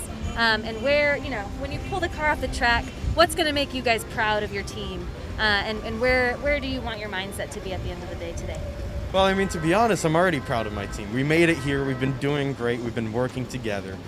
But at the end of the day, you always want to go for first. So if we come out on first, on top, happy with that. If we come out in second, happy with that. Third, whatever. Because all of our competition are our alliance, and they're so nice. It's like, I don't want them to be last. Everyone deserves. Well, we're all friends here, and we've had just such a great time here, and not a single one of our team members hasn't contributed to the success we had. So, I mean, we've all strung together really well, so that's why I'm proud of the team. So I don't really care about the result, although second place, first place would be nice, but I'm just happy. Awesome. Just happy, guys, and we're going to be just happy to keep cheering you guys on as you go around the track, watching your battery swaps, encouraging you as you go through the rest of what looks like a very sunshiny day, not a single cloud in the sky, and it's going to be a great rest of your race. I'm looking forward to it, and I really appreciate you guys for chatting with us. It's been awesome. Before I sign off for you guys with your last interview of the race, I wanted to open up in case you guys had anything else you'd like to say, any thank yous you'd like to give, or any quick shout outs to our live stream before we go. I will beat the 23-second battery swap. Okay, that's a pretty big claim. We'll have to watch. I will walk faster flagging. What a good goal for these two, and we're going to cheer them on for that. We'll be watching for that flag flying very soon, very soon. All right, thank you guys so much, and thank you, Western High School. We really appreciate it, and we're signing off now. Thank you. Thank you, Mackenzie. Thank you very much. That was the Western Solar Cats, and now we have Lisa Academy coming up at 11. So another 20 minutes or so, and we can get Lisa Academy. Thanks, and see you shortly.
you get? How was your flag waving? I walked faster. I believe it. Faster, yeah. Amazing, you guys. So proud. So proud. Next is 21. Next is 20.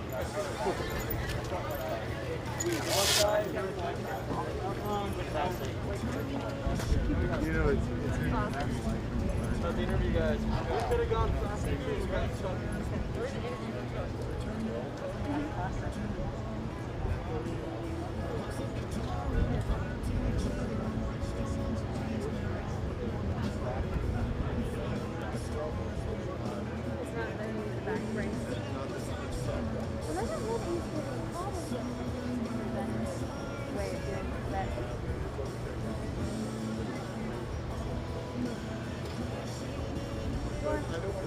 Right.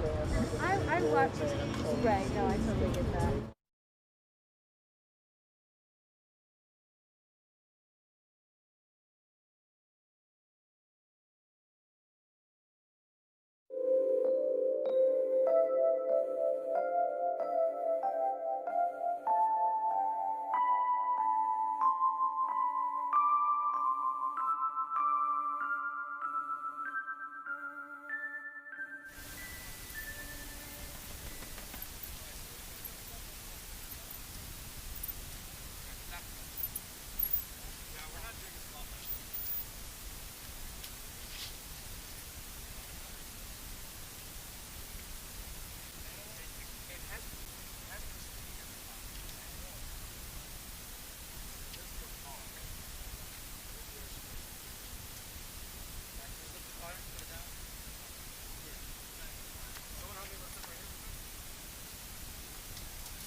Maybe a steering problem. They're trying to figure that out now.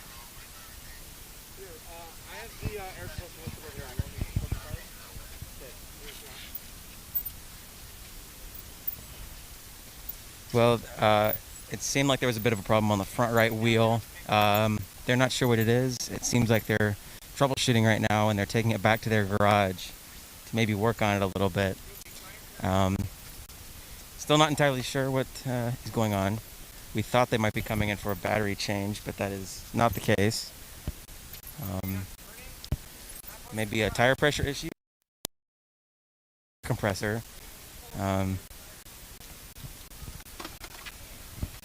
Looks like they're all right tire now.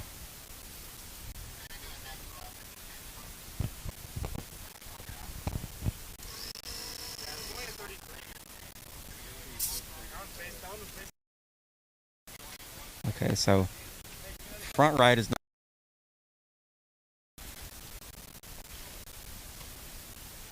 Watch that sound.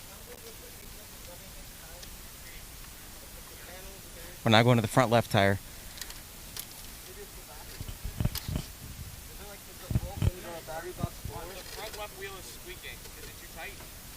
Front left wheel is squeaking, we heard. Can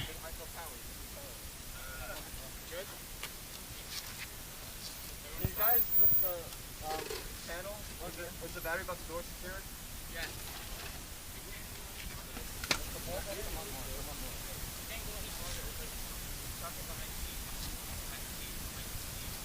Looks like they're doing whatever they can to figure out what the issue is. We do not know currently what the problem is. This is, again, KCAL Solar in their electric solar team.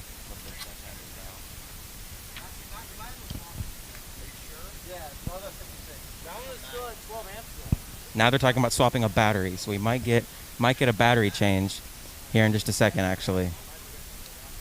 Again, I believe KCAL is fourth in the electric solar division right now. Okay, they're discussing a battery swap, so we may see a battery swap after all. Who just unplugged me?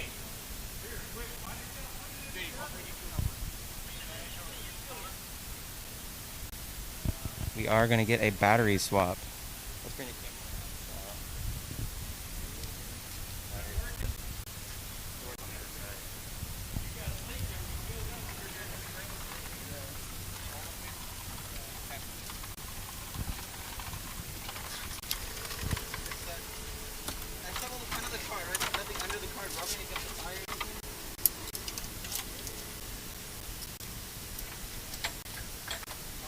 See, their unique battery case is has an 80/20,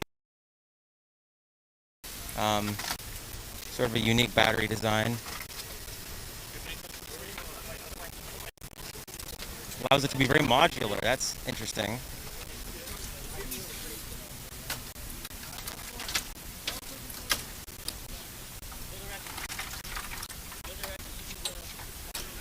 And now ratcheting the battery down. They had some problems with the battery ratcheting process yesterday.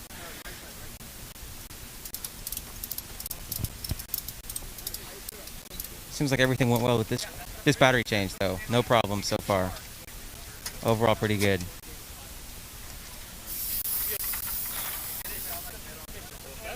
Looks like they're still having some tire pressure issues though.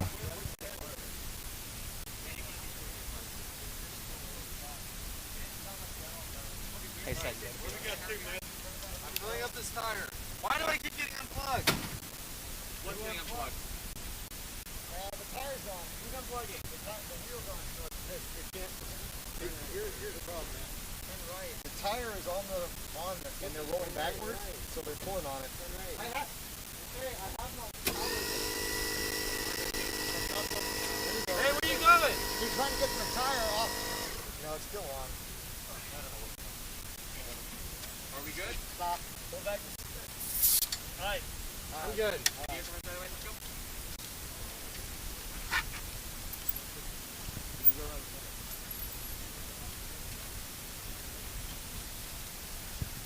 Seems like KCAL figured out what their problem was. I believe they're going back out onto the track finally after a pretty quick battery change and some new air in the tires. And KCAL's heading back out to the track.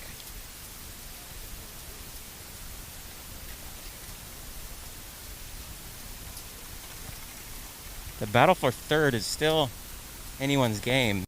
A breakdown could happen. There's a lot that could still happen. We still have a few hours of racing left today, so KCAL's still in the fight for second or third. Iron Lions pretty much has first locked down, but anything could happen. So we will be watching them.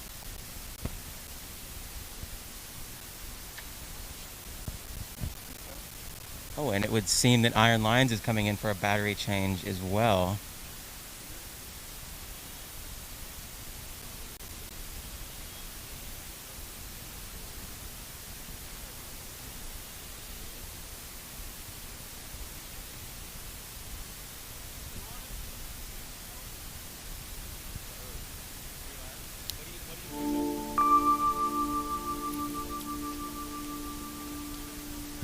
Okay, sure. So we're gonna see the Solar Cats move their trailer. I assume it's to track the sun a little bit. So we haven't seen that yet, so that's gonna be fairly interesting. One of the best looking solar arrays out here.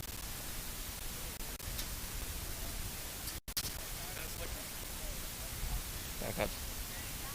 Back up, Sal. So at the same time this is happening, the Iron Lions are actually coming in for a battery change as well. So we're going to hopefully get both of these things. There's a lot happening right now in the electric solar division. You're live. So we're going to try and catch both of these. There's a lot going on. Okay.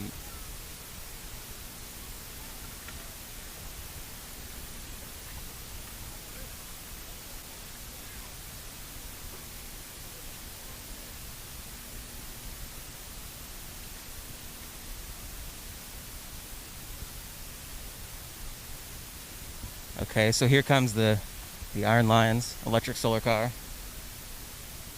Currently in first in the electric solar division by a pretty significant margin, but this is still an important battery change. They set a record yesterday of 9.75 in one of their battery changes. This one looked pretty quick as well.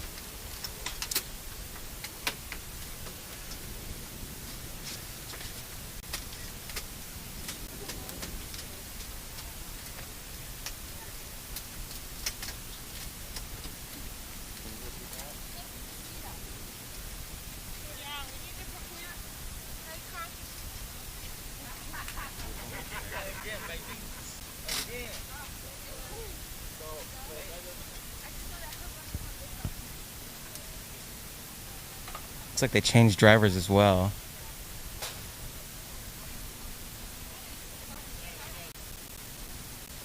Currently getting their headsets on, and there they go. Again, they're ahead by a pretty significant margin in the electric solar division, but you know, as I said earlier, there's still a lot of racing left today.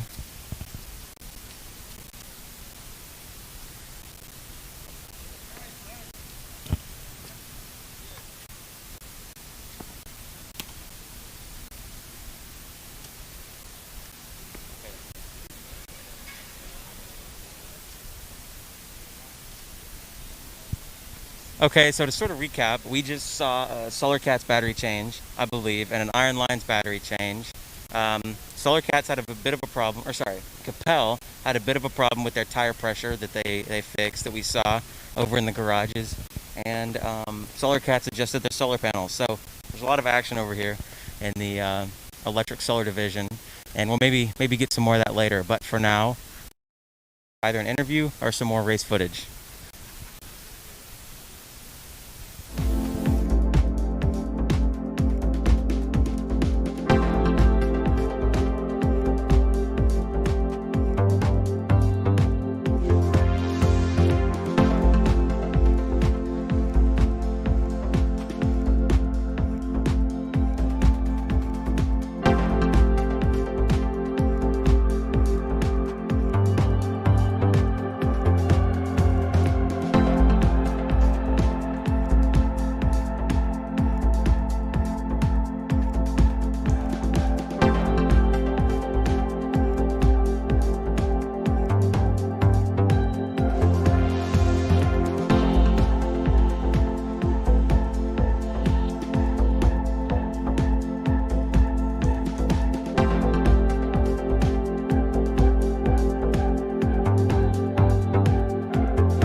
All right, thank you, Jacob, for that interesting stuff there. We got battery exchanges from multiple teams. Now we have Lisa, Lisa Academy. Mackenzie, let's take it over to you. Mackenzie, you are live.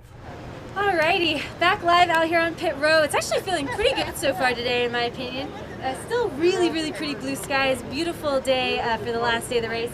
I'm here with Lisa Academy again. We've spoken with them earlier in the week. We're here to catch back up now that it's the last day of the race. And we have Jack and Danny here, who are representatives of their team. And they are out on the track doing fairly well this morning, looking good for the end of the race.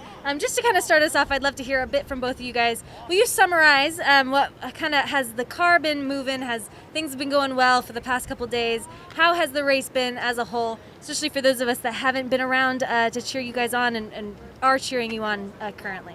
Well, fingers crossed. So far we have no issues. So far we hope that we're going to have no issues at all until the end. We've been going at constant speed. We've been managing our battery. We've been managing everything. And Sure. So we've been driving relatively slowly to conserve battery, and we stayed on the track the whole time we've raced. So that's been our strategy, to kind of go slow but last the whole thing, last all 3 hours. Awesome. And for those of you that are still a little new and familiar with solar cars, especially in the classic division, that goal of staying on the track the whole time is a really awesome goal to have and really actually difficult to achieve at good speeds. So it is really impressive for you guys to be able to stay on the track regardless of speed. I know many teams in the classic division, it's harder because they're limited in some of the equipment and technology they're allowed to use, which makes it pretty difficult to sustain an entire session on the track. So great job for Lisa for being consistent and being able to stay out there. I know that's a really awesome thing to do. And now that we're out and it's day 3, I'd love to hear, what are your thoughts, what are your feelings? You're the last day. How does it feel to have made it all the way to day 4? What is the mood of the team? How are you guys feeling? we're feeling fine. Everyone's doing good. We're pushing through it. It may be boring sometimes, but we're trying and we're having fun. Yeah, we've just been watching. It's kind of hot, but morale stayed pretty high, and yeah, I guess we're happy to like see all the work we've done like come to fruition. Yeah, that's awesome. You know, we talked a lot about this on day 2, but when you're bored, that means things are going well usually. If you're moving and you're working hard, sometimes that means things aren't going the way you're wanting it to, but you have to make fixes. So congratulations on being bored. That's a pretty good achievement here on the Solar Car Challenge. And something we actually love to hear, especially as teammates and as judges, because these things are running smoothly. Do you guys anticipate the rest of the day to run smoothly as well? You know, we've got the rest of the morning, then we've got the afternoon until you're done. How does it feel kind of looking forward to the rest of the day? And what are your thoughts on how the team's going to kind of flow and operate? We're hoping that everyone does well, not just us. And we hope that in the end, it can just be a nice finish, everything fine, and all that. I know on my old team, we used to have a saying that our biggest goal was to drive off the finish line on our own power. Right? To finish with the car put together, to cross the line on our own, and to have that achievement. So I know exactly what that feels like, that's just one of the greatest things to be able to hold on to. What about you, Jack?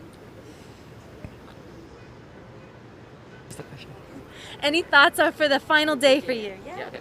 So it's our last race, and it's the last time we're using the car. So we're going to try to really push it, especially in the last session, and really kind of see what it can do. And yeah, just have fun with it. That's awesome. So you said it's your last race. Have you raced here at the Solar Car Challenge before? Yeah, our team, the car is 4 years old, and it's did the cross country from Texas to California. And I think it's raced at the Speedway. Awesome to hear. And are you guys how has this experience been, I guess, for your team, for your school, for your car? You know, if you say you've been doing this for a while and it's one of the last times that you'll be on the team, how does it feel to have made it this far? And what have you learned over the years being on the team? You know, even if it's new, hopefully information's being passed down from some different students. So what have you guys been able to pick up on over this time? Well, this is our first year for all of us. The car, this is its last year.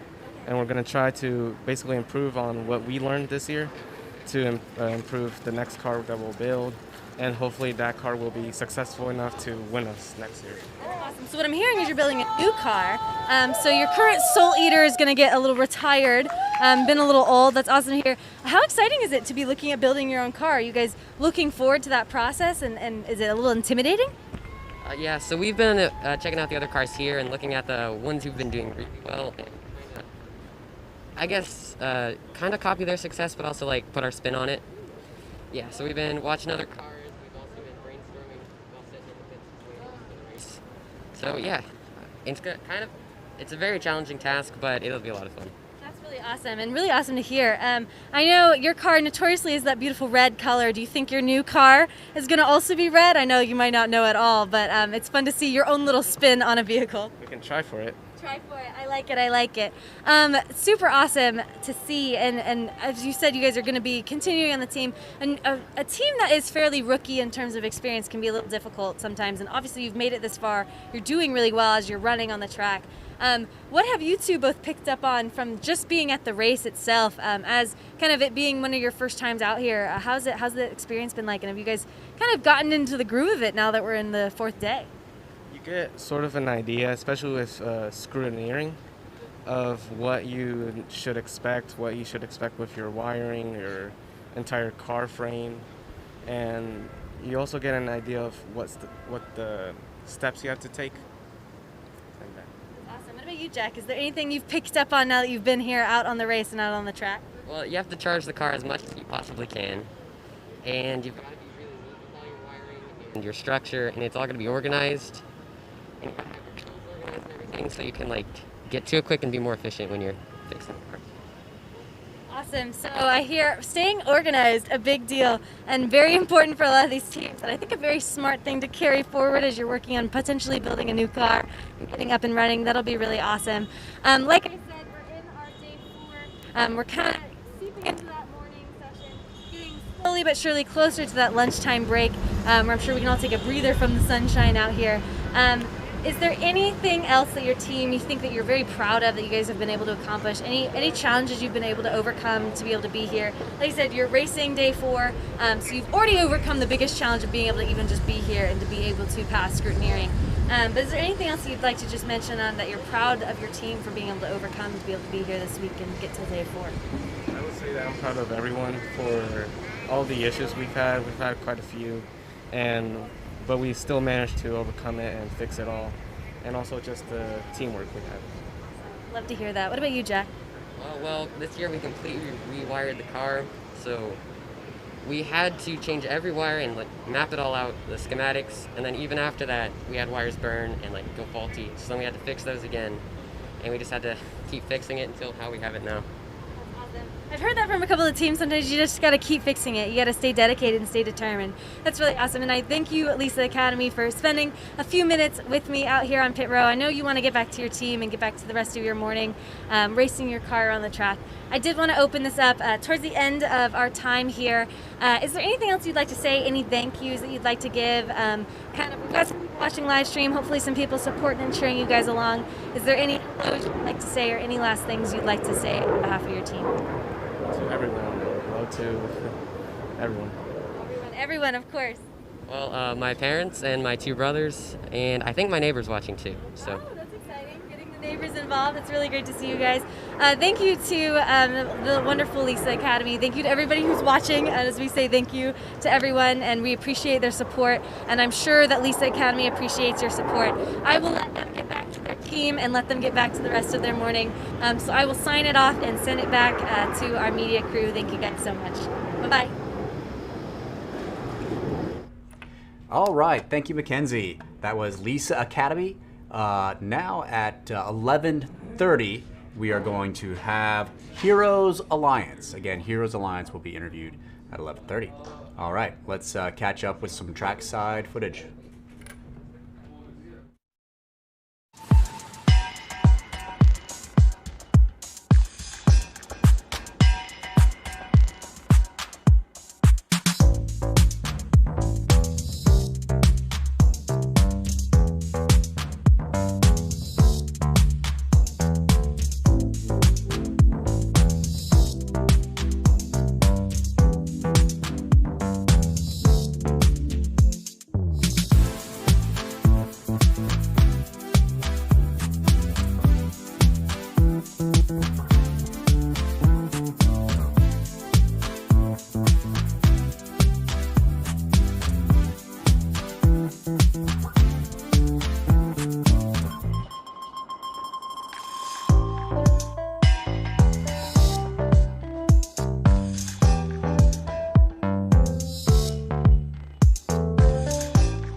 All right, and we were just talking to Lisa Academy about 2 minutes ago.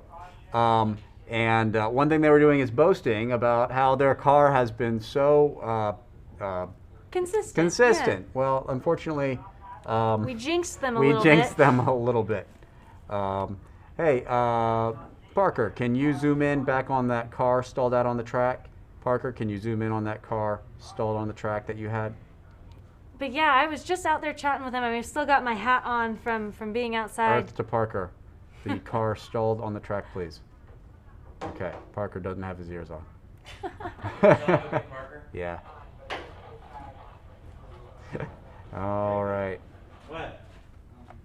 All right. Well, we'll be back in a minute, and we'll give you some updates on that stalled out car. Yeah, I mean, it's always hard to know when a car breaks down on the track exactly what it is. Sometimes it's pretty clear. Like yesterday when we saw All Saints' wheel fall off. Well, the wheel falling off would probably be the hold problem. on. Maybe he heard us. Here we are. Oh. Here we are. They have their hazards on. I have to say, their hazards look Their pretty, hazards look wonderful. very high tech. Yeah, and the car doesn't seem to be, falling apart per se. So sometimes you may see battery issues, which, as we've talked about, can be pretty important as they're the heart of your vehicle and obviously kind of what makes your car go. So maybe they could be running out of energy quickly and they weren't anticipating it. Could be really anything at this point. So we won't know too much until they get it off the track safely. All right. Well, I think we can expect a support vehicle up there with a trailer, maybe, to visit Lisa Academy. Yeah, and I will say some of these on day 4 can get a little tricky because a lot of these cars will eventually begin to start picking up pace, moving as quickly as they can, trying to build up speed, getting any laps that they can. And when we bring support vehicles out, again, they're not allowed to pass them. Mm-hmm. So sometimes you actually see not entirely traffic jams per se, but teams kind of getting stuck behind these cautions. So having too many of these can actually put teams on edge for the day. Right. Great. Well, thank you, Mackenzie, for the update. And we're just going to stay here with the track cam footage.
All right, all right. Next we have an interview right now that Mackenzie's hosting again. The interview is with Heroes Alliance. Interview with Heroes Alliance. So take it away, Mackenzie. Mackenzie, you are live. And we are live. Hello, hello. Welcome back again. We're now here with the wonderful Heroes Alliance out of Detroit, Michigan. They have graced me with a couple of their students for today so we can get another update with them now that we're back into the race on day 4.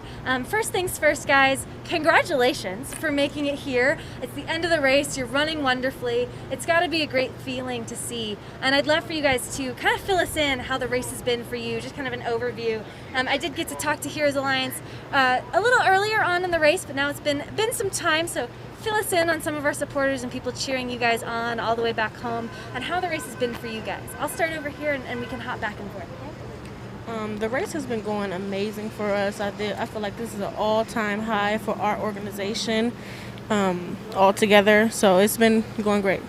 It's awesome to hear. How do you feel making it to day 4?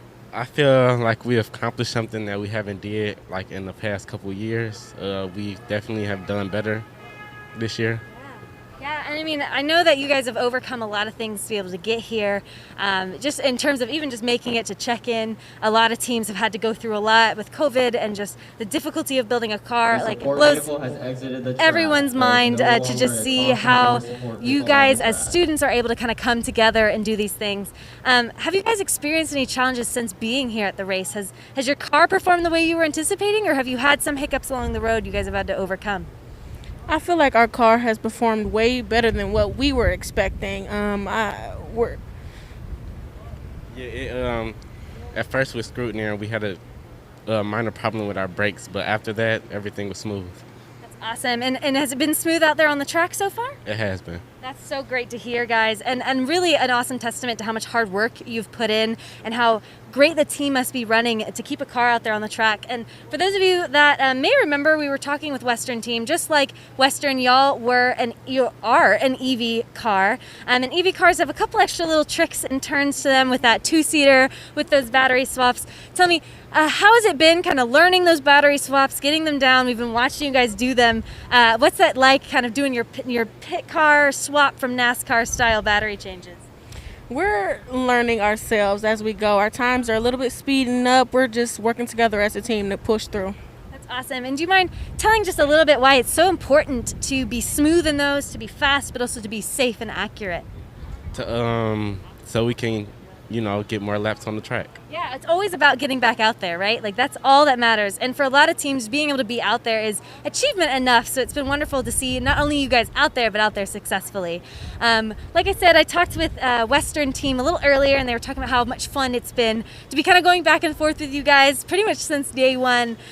Do you mind sharing just a little bit about what it's like to have friendly competition with another team? And I know you guys are neighbors, so tell me, what's it been like to have them around? It feels amazing. Like we're finally finishing something. We're doing something. The back and forth, it makes me feel good.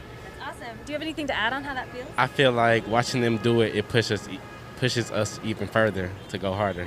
Awesome. And I will say I watched one of your sponsors cheering on Western during one of their battery swaps. And I've mentioned this earlier whenever I first interviewed Here's Alliance. I do believe that Here's Alliance is one of the most energetic and encouraging teams out here on the track. When we do our big cheers in the mornings, when we get roll call, I always feel like Heroes is out there to make sure everybody knows that they're there. So it's been really awesome to see you guys supportive of other teams. And I'd love for you, if you are willing, to share just a little bit about why you think it's important to be supportive of other teams and to be encouraging for not only your own team, but for others. Motivating others motivates us. That's awesome. I love that. Because besides the race, we here to learn. Yeah, no, entirely. And I think that's a really important thing. And I love that as high school students, you guys are mindful enough to see that and realize that. And it's amazing. And for those of you that are watching live and can't be here, number one, I wish you could be here to see this, because it really is an incredible thing to see. But just, I really hope you can kind of get an experience of that feeling of camaraderie for all the teams while enjoying that competition factor and while having fun with that, because I think that's what really makes it important for these teams to get out here. I'd love to hear for both of you just why is it important for you guys to be here, right? Like, what makes this worth it? And has it been worth it? Have you been enjoying yourself? And why do you spend really hot week of your summer all the way down in Texas? What makes that worth it? I know you got to sacrifice a lot to be down here. So what does this mean to you? I feel like the experience it's almost like a euphoria. It's almost like a euphoria. That's amazing. I feel like we've learned a lot over the past couple years, things we didn't know. And I don't know, it just gave us a lot of experience. Awesome. That's awesome. It's great to see it. And like I said, we're on our last day. We're going around the corner. The afternoon is slowly approaching, so that means soon we're going to be seeing a lot of these cars come off the track for their lunch breaks. Congratulations for making it to lunch. What are you guys looking forward to for the rest of the race? Are you happy to see your car out moving? Are you proud to see it going forward? What are your goals for finishing out the end of this race? Our goals is to just do our best. That's awesome. I love that. To get some more laps. Get some more laps. Do our best, guys. Short and sweet. We know exactly what we want. Goals in sight. And I believe in you guys, and I know everybody else does too. It's been really wonderful to see you guys run. Before we kind of get going and I release you back to your teams, while I still have you for a little bit longer, I'd love to hear just kind of what do you feel like maybe this experience has done for you moving forward in your lives? I mean, a lot of times this is not the kind of thing that most high school students can say that they've been able to do. And for a lot of people in the high school age group, they're looking at maybe what they want to do with their future, where they might want to go with their future. And has this experience given you any skills, given you any passions that you're looking forward to continuing through the rest of your life? The teamwork. Honestly, the teamwork that you need to run smoothly, it's number one. Number one. I like that. I feel like going through scrutiny and all of it, we had to do things that, we would want to do in life. Like, I had to weld a lot on the car in our solar charging station. And I don't know, it made me want to, go into a career in welding. That's really awesome to hear, and congratulations on that. Welding as a high school student is such an impressive thing to say. I don't even know how to express how impressive that is. I was a team member, and I'm still blown away whenever I meet students who've been able to accomplish some of these things and done some of these things mechanically. So I'd love to hear, we've got the physical skills and some of the mechanical skills, but also some of those soft skills like that teamwork you were talking about, and how important it is and how great being able to get hands-on like this can be. Before I let you go, I wanted to open this up if you had any thank yous on behalf of your team, anybody you'd like to say thank you to, any hellos you'd like to say to finish off your race day, anyone back at home supporting you guys or here supporting you. I'll open it up to you guys. I just want to say thank you to all of our sponsors to getting us where we are right now. It would have been a struggle if you weren't supporting us. And hi, Mom and Dad. Of course, always got to say hi to the parents. I would like to say thank you to everyone that has helped us over the years, that's helped us when we didn't know what to do. So thank you. Thank you guys, and thank you guys for showing up and being such awesome competitors this year. I know I've been really excited watching you on the track, and I'll be looking forward to cheering you guys on through the rest of the afternoon, and I'm sure plenty of other people will as well. So thank you, Heroes Alliance. It's always an honor to be hanging out with you guys. So we will send it on back to our media crew and say goodbye, and that we will see everybody very soon. Thank you guys so much. I appreciate it very, very much. Thank you. All right. Thank you, Heroes Alliance. And coming up in about 20 minutes at noon, we're going to have an interview with All Saints School. So again, we're going to see All Saints at noon for our interview. Let's get back to our track coverage.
All right, now it is time to go live with our interview with All Saints. That's right. Let's go speak with the All Saints team. Afterwards, but like Alex Nelson. All right, and you're live. I saw. All right, guys, we are live out on pit row. We're here with the wonderful All Saints, who've overcome quite a few amazing things in this race. To be here racing on day 4, congratulations, you guys have made it. You've gone through, like I said, a lot over the past just few days even. Some late nights, some long hours. We've talked a lot. We got to meet up with your teammates earlier in the week to actually discuss the original kind of big incident that y'all were able to have and how incredible it was to get back out there. You had to fix a lot of things on your car, but it's been wonderful to see you guys racing again and racing successfully. So that's been really awesome. So just to kind of start off, since we're on the track and we're moving, can you give me just kind of an overview of how the car is performing now that you're out there? We'll get into some little details about some things that we've had and seen happen, but as a whole, how are you feeling? How's the mentality on the team looking at the end of the race today? I think the team is working together to keep the car running, and we fixed a few problems. Now the car is out there running on pace, and we're all happy. That's awesome. Do you have anything you'd like to add to that? Not really. I'm just glad that we aren't broke down again. Right, and that's always a key thing. And I think speaking of breakdowns, some of us that were on the live stream yesterday saw a pretty graceful exit from the All Saints vehicle.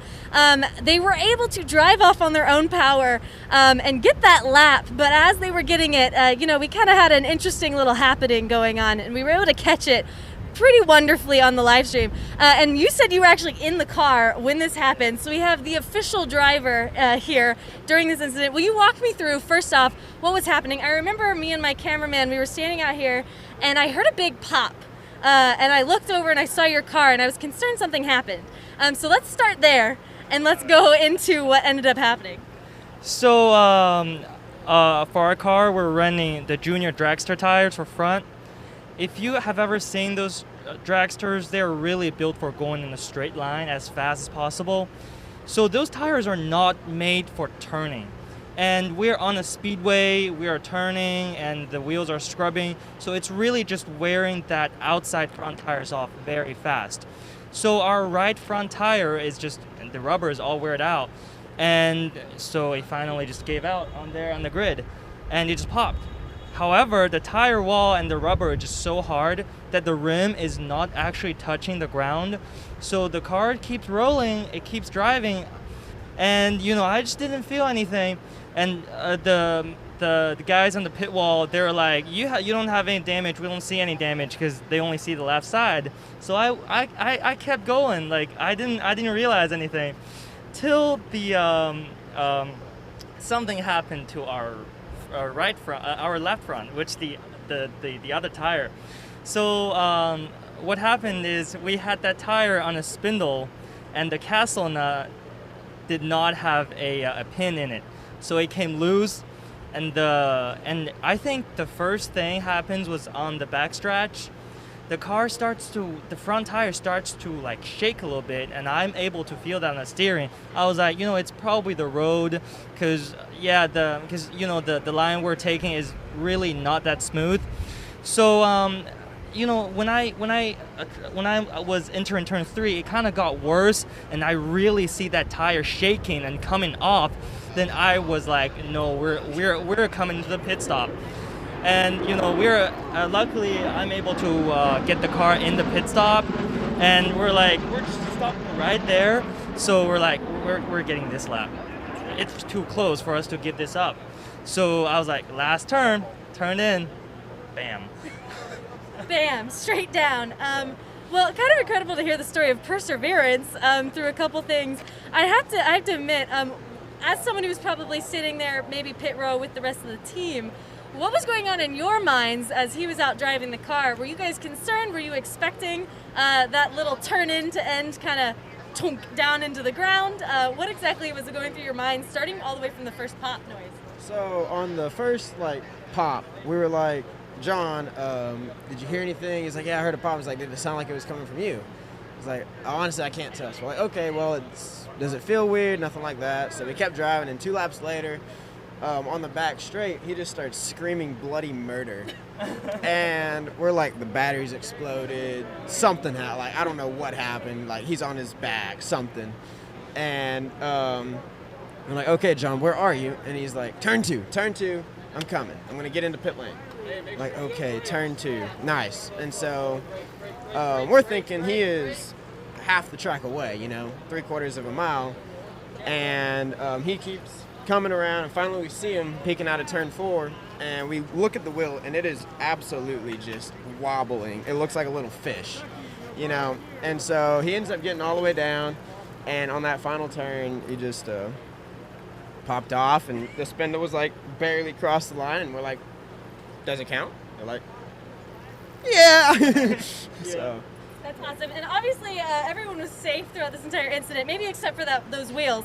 I don't feel like they had a great time. Sounds like they were not enjoying going around the track like that. But I will say it was very funny, and I appreciate the lighthearted humor of being able to look at that. If you didn't catch it on the live stream, you probably should. It was very entertaining to watch. The wheel kind of went no, and then the car kind of went down. But everything was fine, and they were able to get it off, and the car's now back up and running again. So really it's just a testament to your team's drive to just keep going. And I think that has been an echoed feeling for your team throughout this entire race. Can you tell me about, why are you still pushing? Why is this important? Why are you finishing after so many obstacles that your car and your team has hit?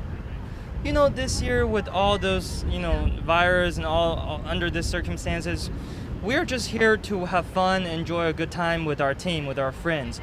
No matter how many laps we get or how many times our cars break down, we work so hard into this, we put so much effort into this car, and we're just willing to push through it, and it's all about having a good time. That's awesome. Do you have anything you'd like to add on that? Why is it important for your team to keep pushing through all these things? I would definitely say that one of the probably a big reason why we're still able to is like just the other teams helping us, because we had some problems with batteries, we needed some extra pipe, and people were just kind of pulling together and helping us. As for why we want to do it, I mean, it's fun. That's why we came out here to do it in the first place, and we like learning and having fun and messing around, and it's just... That's awesome. And you say like learning and having fun, which I think hopefully is a big part of the Solar Car Challenge. Just putting your mind to it, figuring it out as you go, and enjoying it as you go. I would say, do you feel like kind of going through a lot of these things, real world engineering has quite a few hiccups as well, right? Like this is probably a little bit more intense than what you might be doing in a casual internship, maybe. But in terms of just like the idea of how the engineering process works and how you prototype, you build, you test, things don't work out, you change it, you build, you test. As I'm watching your car kind of go around behind us, actually.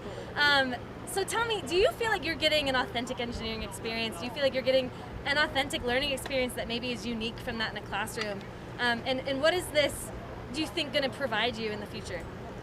I think, designing our own car and building it, it's definitely a really good experience. And I think it's just the first step towards the most advanced stuff that I'm gonna encounter and learn in college, and I'm enjoying it. And I think it's a good first step. Awesome. Do you want to add on to that too? I would say that the hands-on experience is definitely something that for years and years the engineers haven't really had going into the job, and so it's kind of created a bit of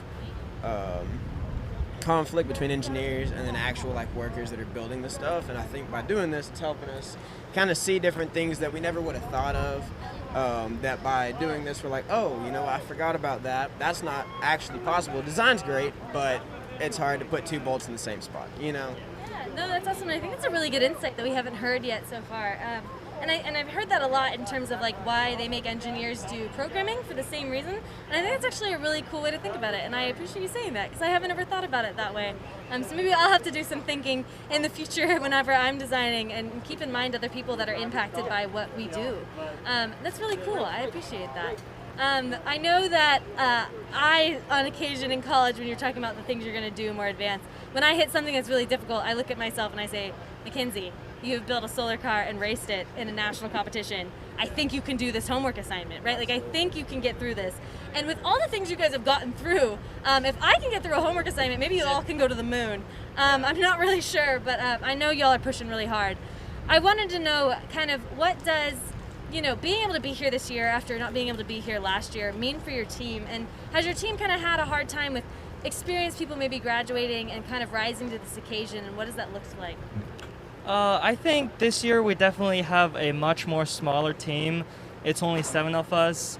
But, a smaller team, which means we're all closer to each other and we can really work together, and it's just awesome. I actually like our team size right now. And, last year actually just gave us more time to rethink our decisions and kind of make some designs better. So yeah, it's the best we can do under this situation right now. So yeah, it's good. Awesome. Do you want to add on to that with just kind of getting here to this point and what that's been like for your team? Yeah, I would say that we came from a team of I think 24 down to 7 in 1 year.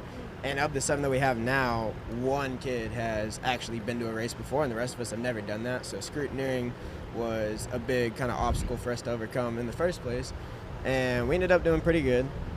But that was something big that kind of just transitioning that we missed out on a lot of experience from that. Yeah, well, I mean, I feel like what you may lack in experience, you've made up for in resilience this race. So y'all have been really pushing hard. And I know I've been cheering you guys on. I've been a fan watching you guys get back out there on the track and moving as hard as you can. I wanted to ask, with all the things you've overcome, a lot of other teams also have to go through a lot of rough stuff, but I think this year you guys have felt a bit of the bulk of it so far. We've kind of lobbed a lot on you this year in terms of just not fun stuff happening to your car. What would you say to other teams when they're facing difficulties and challenges on their vehicle? Do you have any advice or any words of encouragement as they potentially will face future things and future difficulties with these types of vehicles? I think the very first thing that I'm gonna say is do test your car before you get here. that's gonna, like, some of our problems are really not hard to find. Like, it doesn't take a professional driver or a professional engineer to find our problems. Those problems, like, if you test a car out on the road or somewhere, you will find those problems. So do test your car before coming up here to the Texas Motor Speedway. And the second thing is just, I think, stay calm when you see a problem, and just listen to other people. And we got help on our steering alignment from Iron Lions, and their sponsor is very, very helpful. And as you all see today, our steering on our car is pretty much aligned, and I have to give them a lot of credit for that. And it's just talk to different people, listening to different advices, and just work together and keep pushing. Awesome. That's really great advice. What about you? Do you have any advice for teams going through it? I mean, he pretty much touched on the big things, but I'd say the biggest thing is definitely talk to other people, because everyone here wants everyone else to race, and we were talking to the Iron Lions. They're like, yeah, we're good, but everything we find out, we want to tell other people. Just come and ask, and we'll help you build the same car we have, and so it's really cool, just like the collaborative spirit that everyone has, and that means that everyone's going to pull together to help you succeed to the best you can. Oh, that's awesome. So you guys hear it here first. Some insight, kind of encouragement from some teams that have gone through some of the worst. If you think you've got it bad, some people have gone through it and been back again and back out on the track. So anything's possible for these teams if you just put hard work into it. I like that. Test your car. Stay calm, reach out to other people when you're in need, and don't be scared of that. So that's really, really awesome.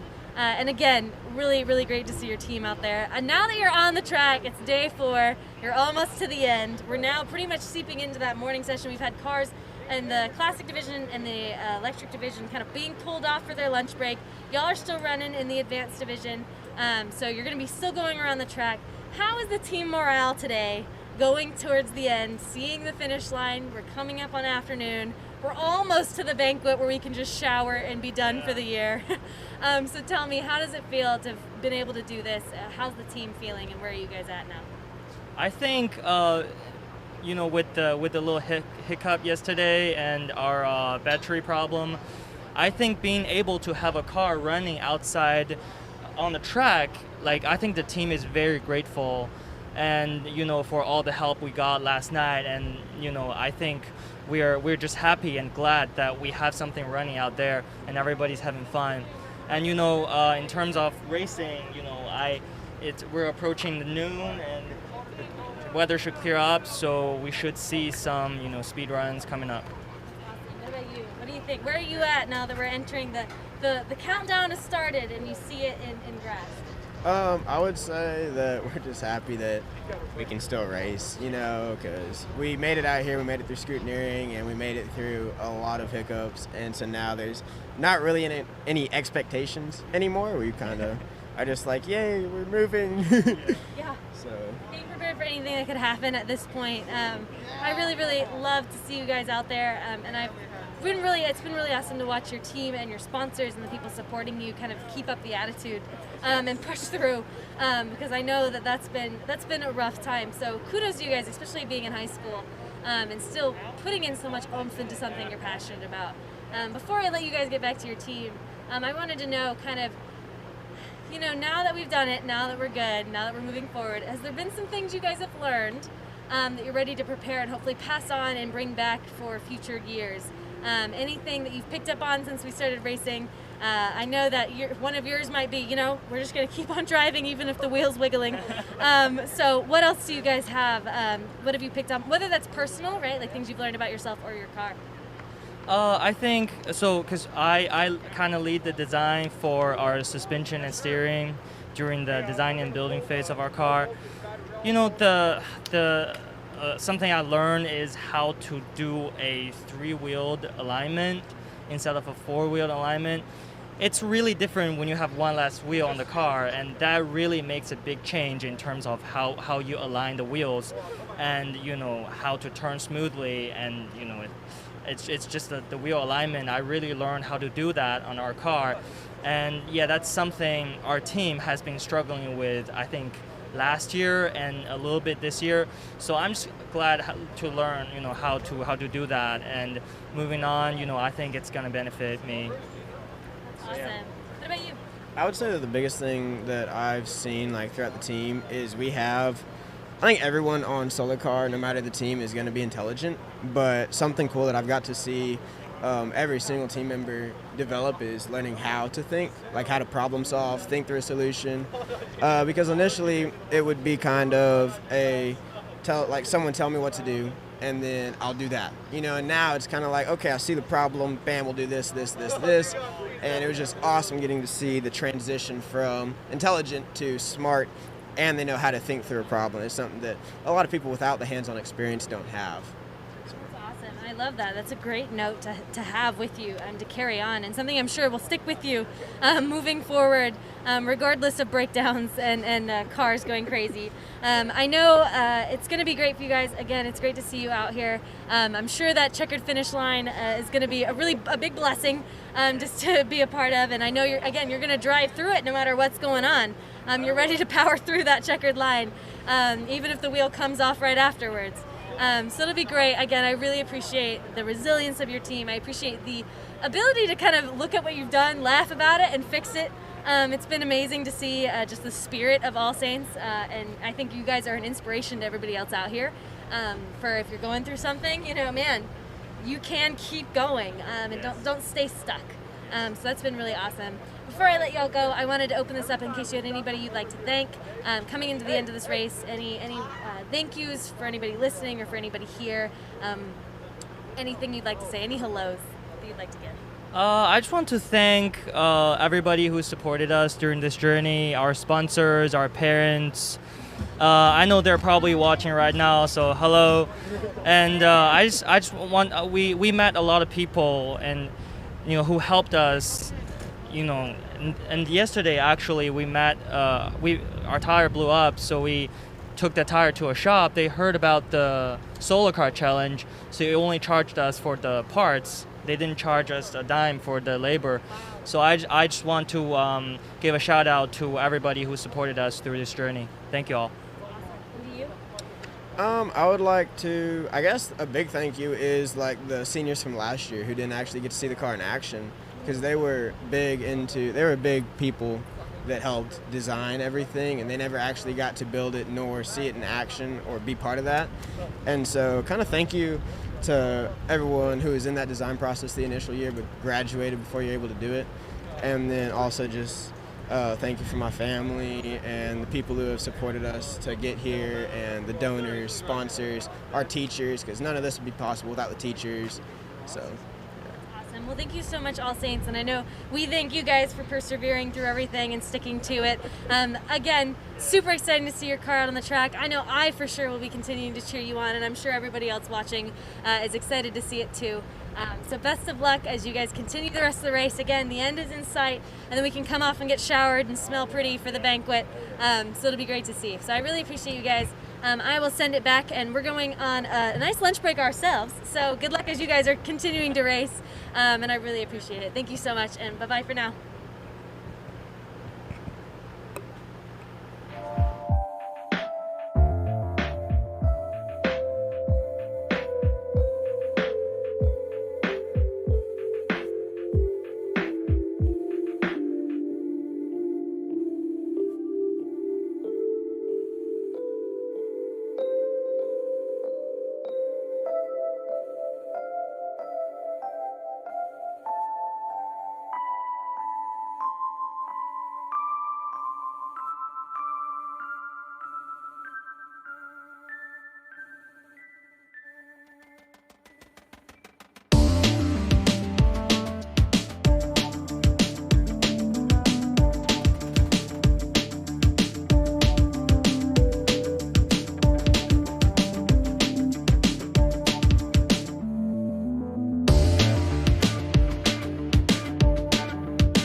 our other teams watching us.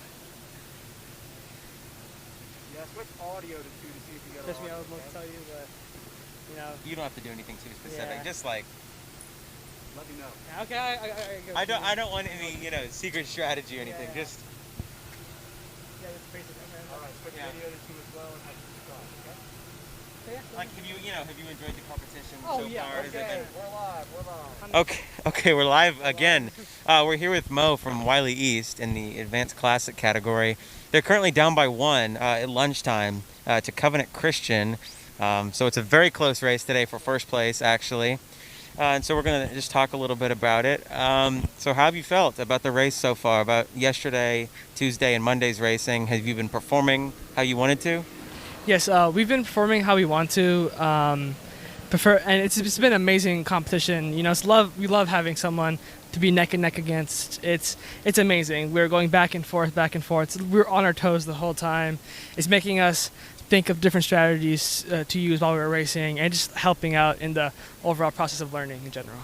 And you mentioned strategy. We don't need anything specific, but are you going to try and change things up after lunch break is over from how you were racing at the beginning of the day, or are you just going to stick with what you were doing earlier? We might change it slightly. Due to weather conditions and other things. The cloudiness right now is unknown, so from that's how we choose our strategy. You have to sort of watch out for things you can't control and certain variables that you just got to work with, I guess, on a day like this. So you said you enjoy the competition. Has it been a fun race? Have you enjoyed it? Has the team enjoyed it? Oh, it's definitely been a fun race. It's 100% been a fun race. We're always on our toes with the Covenant Christian. We love their team too. It's a really graciously professional battle between us, and it's just amazing going back and forth. Hey, let's check the telemetry. Okay, clouds coming. Hey, let's slow down, speed up. It's been amazing. Oh, they're going by. Okay, let's slow down, speed up. It's been amazing. It's amazing to have someone to compete really closely against. So do you think we should watch out for a sort of sprint at the end between Covenant Christian and Wylie? Some exciting racing at the end? We'll surprise you. Okay. I'll leave it at that. Okay, well, we'll watch. We're interested. We're excited. It's going to be a fun race. I know that it has been a fun race. It's been fun to watch. And a good luck out there. Thanks for taking the time to interview. I'll let you get back to your car and yeah, have fun. Have fun. Thank you, guys. Camera 3.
Okay.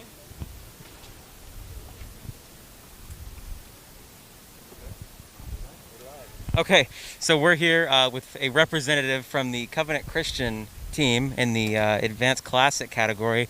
We just interviewed Wylie, who's actually 1 lap behind Covenant Christian. So neck and neck right now. It's a very close race. It's very interesting to watch.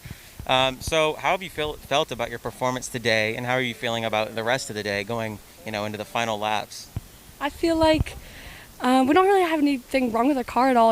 We've had no issues with that. I feel like right now it's just basing our strategy off of what our batteries can hold and like the power that they can get that they hold and stuff, and what we can get from the sun during the race. So it's all planning from here. So When we were talking to Wylie, they mentioned this cloud cover and how it's sort of a variable. It's something you can't control. Are you having to deal with that? Are you planning around that? And in case that we get some heavy cloud cover, are you trying to prepare for that? Yeah. So whenever we're on the track, whenever we're in the sun, of course, we're making storing stuff in our battery and whatnot, so we can go a little faster. But the moment a cloud comes over, we'll slow it down a little bit until we get back in the sun, just so we're not wasting any extra battery. So that's okay. Very cool. And have you enjoyed the competition? I know that it's very tight between the two of y'all. I don't know if it was that way in years past, but are you enjoying the competition this year? Yes, it is so much fun. I've enjoyed talking to so many people. I was actually talking to a lot of people on Wylie and stuff, and they're just really happy that we're here, and we're happy that they're here, because it wouldn't be that much fun of a competition if it wasn't just, competitors like that. But you're still, of course, wanting to win, right? Yes, but it's fun having them as friends while we're trying to win. Yeah, very cool. Well, I guess we'll see how it goes the rest of the day. Do you have any secrets you want to tell us about your strategy, or you want to keep that secret until the end of the race? I think I'm going to keep that secret. Well, good luck out there. Have fun too, but yeah, good luck out on the track. Thank you.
All right, now it's about time to resume the race after our lunch and charging break.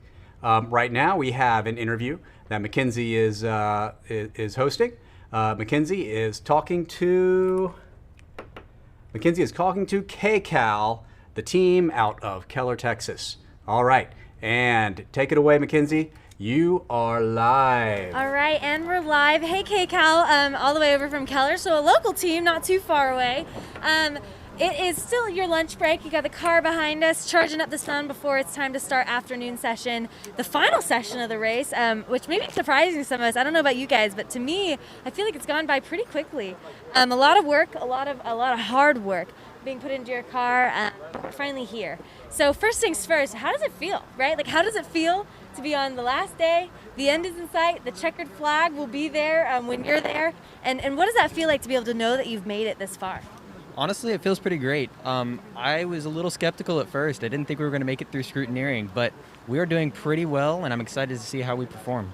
Awesome. Do you want to add on to those feelings of being at the last day? I mean, yeah, it's incredible that we were able to get this far and that we finally have a car that works and that we can race. So super excited. We'll see where we land, and best of luck in the last leg of this race. Of course, and of course I wish you guys the best luck.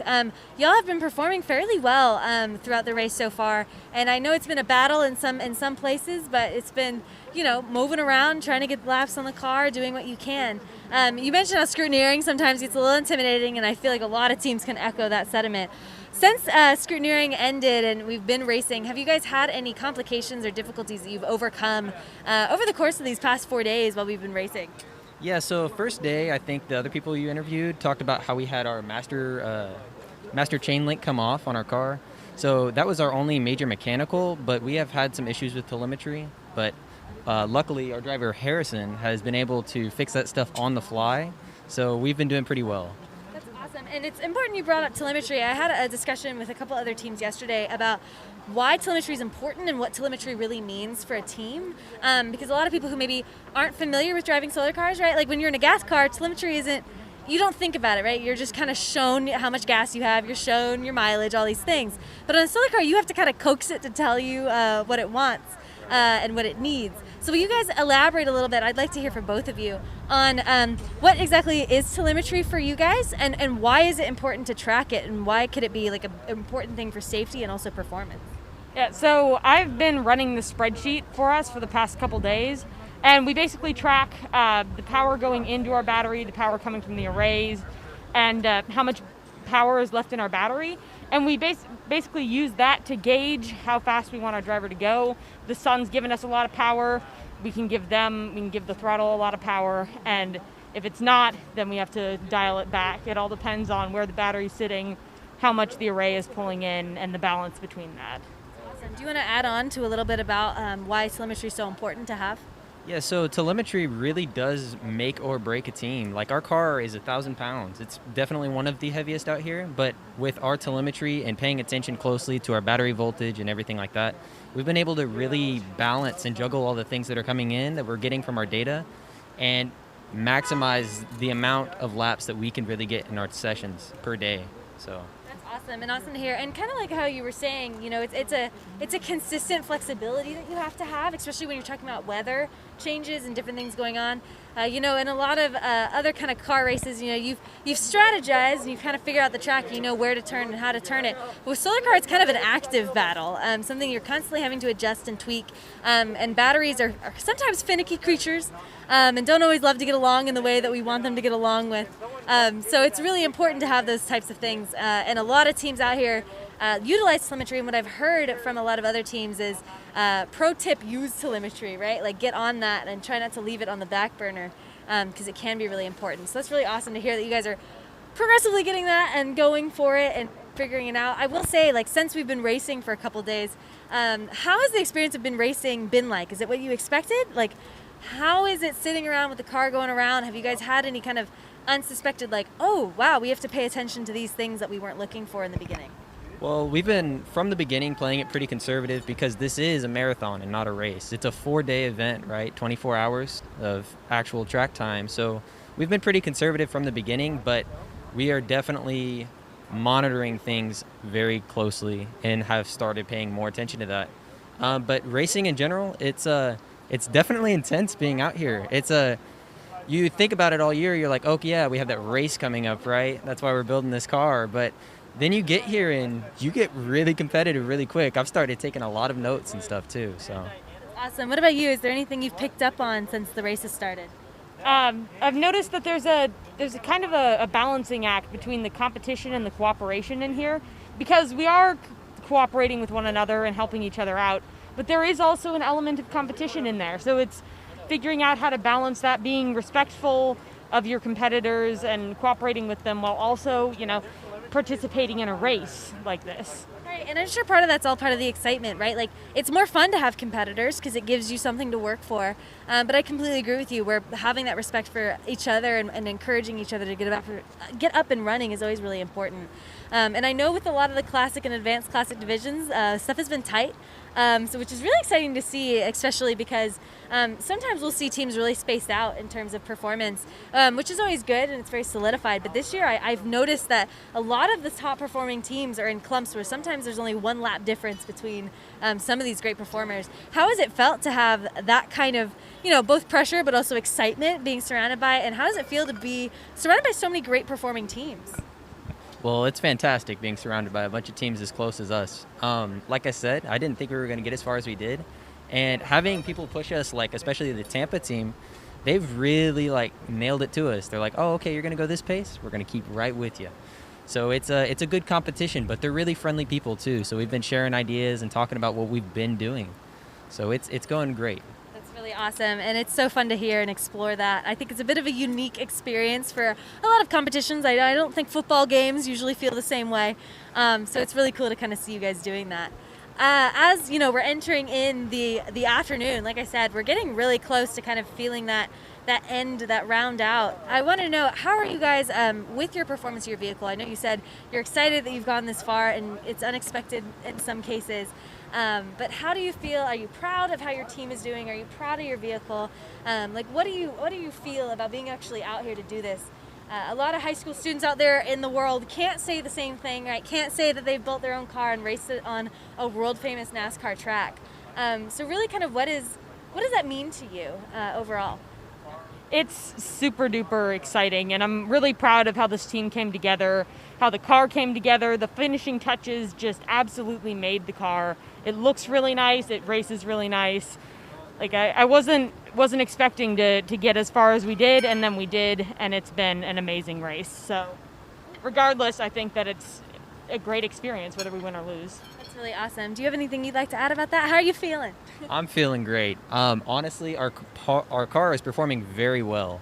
Our battery's doing great. Everything's doing great. And this year, just from this program, I've learned more than I ever have, and it's amazing. I wish luck to the schools that don't have a program right now and hope they can get one.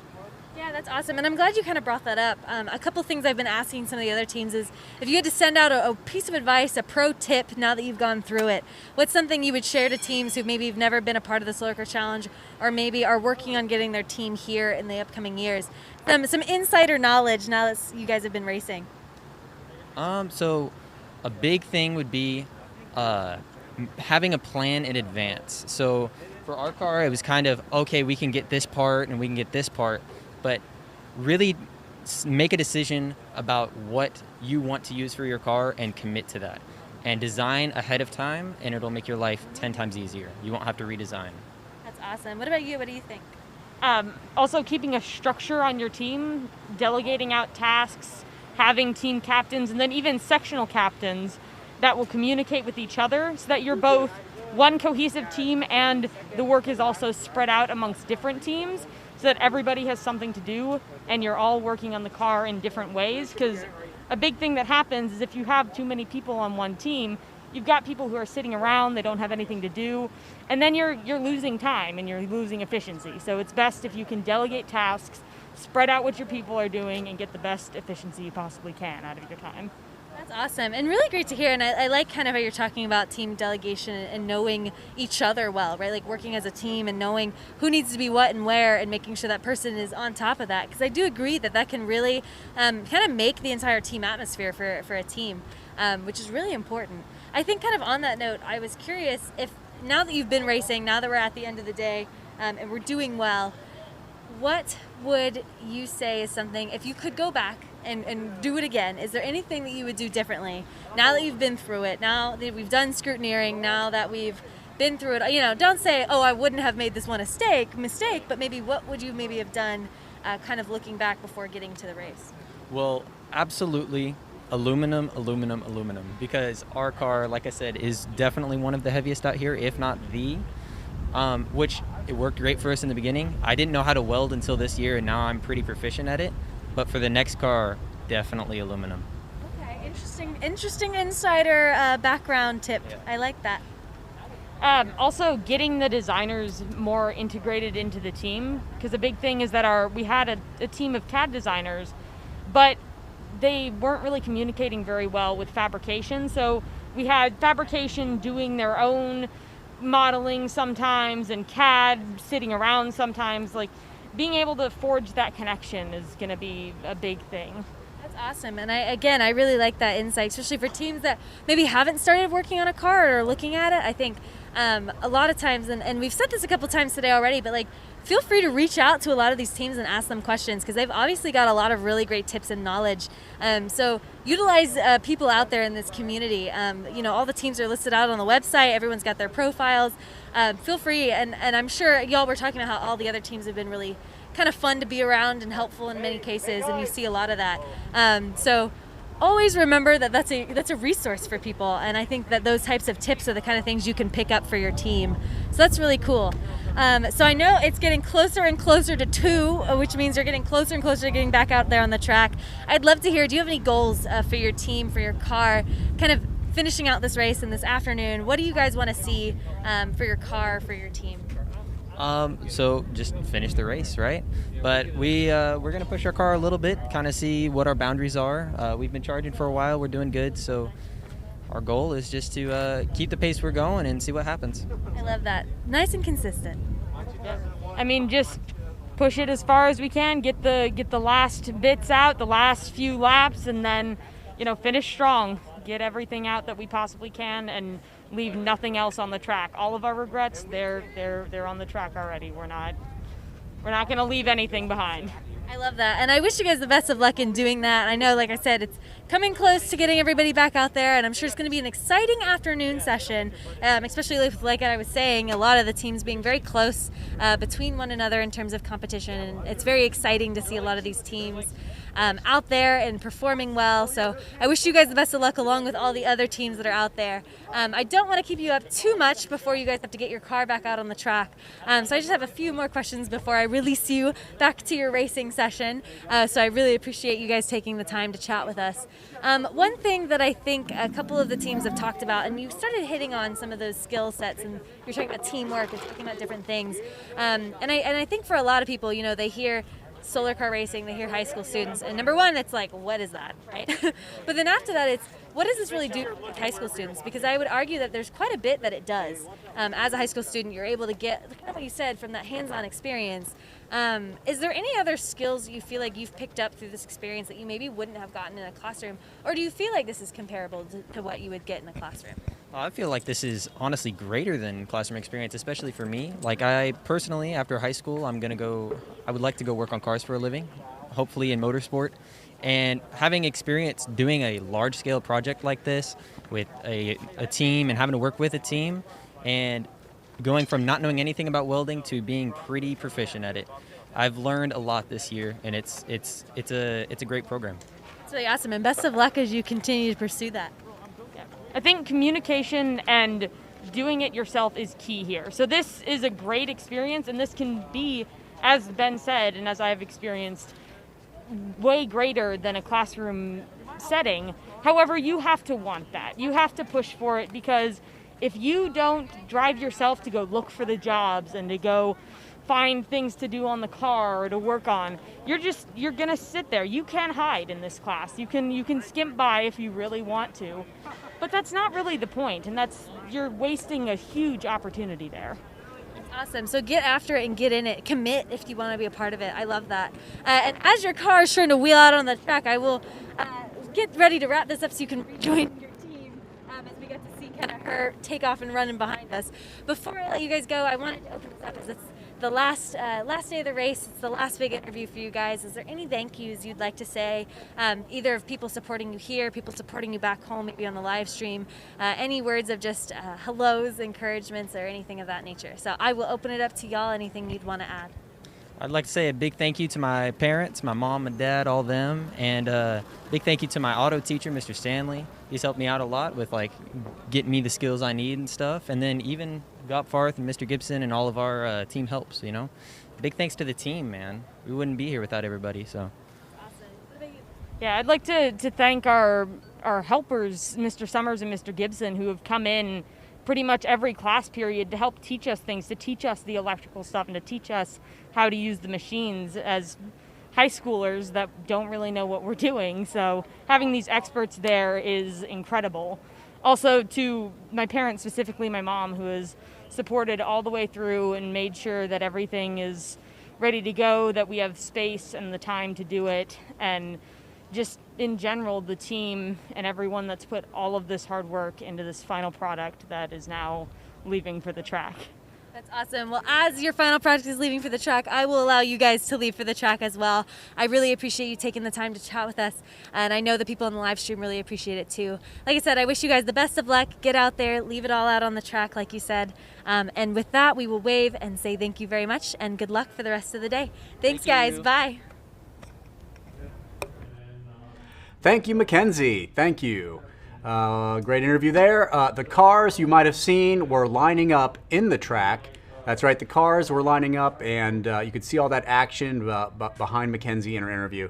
So soon we are going to go follow some of those cars as they go off for the very last part of the race. 2 to 4, these last 2 hours are going to help determine first, second, third place in multiple divisions. So Jacob Bell will momentarily be showing us some of these drivers and discussing some of their strategies as they begin to pull out the gate.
All right, now we have 6 minutes.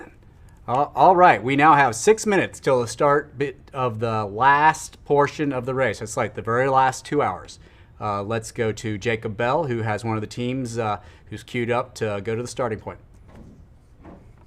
We're here with some members of the Razorback. I mean, the leading team right now. So, how are you feeling? Honestly, amazing. We spent 2.5 years getting to this point, and now we're here. So I feel great, honestly. Well, y'all put in a great race. I know that Iron Lions, that probably helped you out a little bit. Took some stress off. We're here with Razorback again, the leaders of the race right now. So, well, good luck. Not that you'll need it, but good luck for the rest of the race. And we're going to go talk to some other teams. Thank you.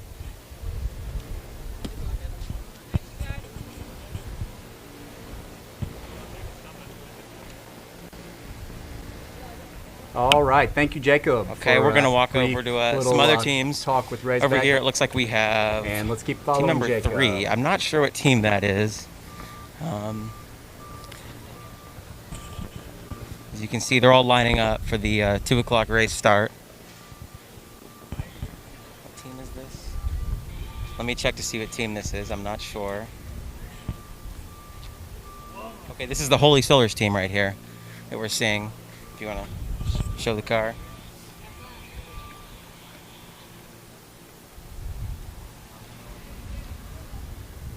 So, how are y'all feeling for the last final stretch of the race? Excited, very excited, but very nervous for sure. Well, of course. Good luck out there.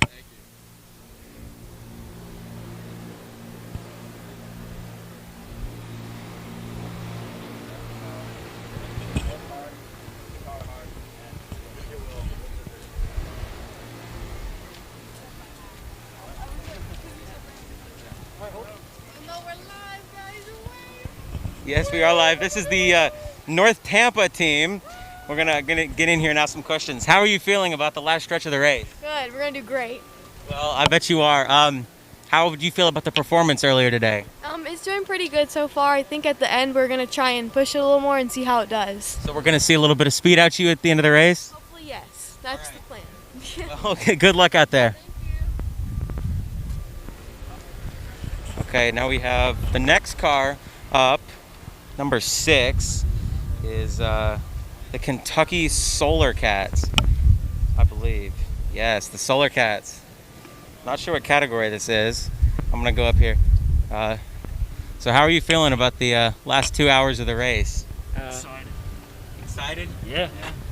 You'll be fun. Gonna get some real speed out of the car? Oh yeah.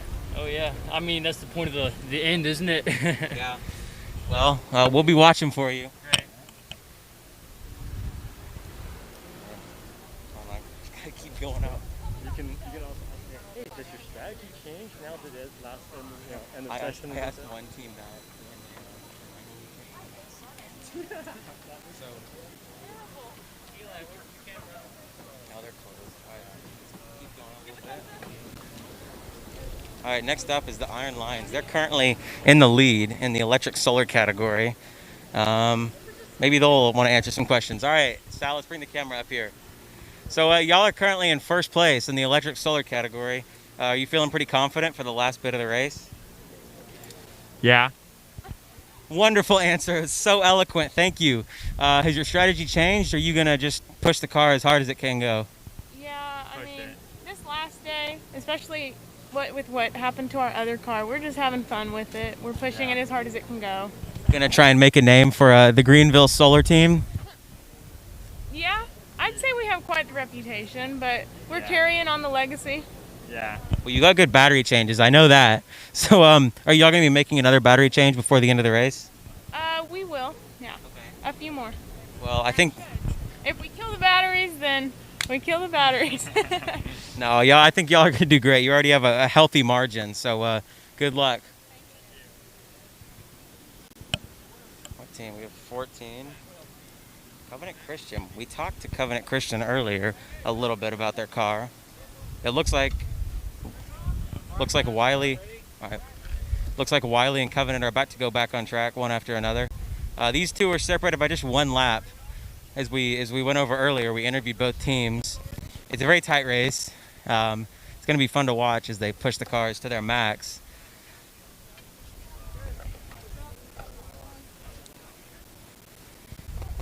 The skull and crossbones is a very, very recognizable logo on the side of the Wylie car.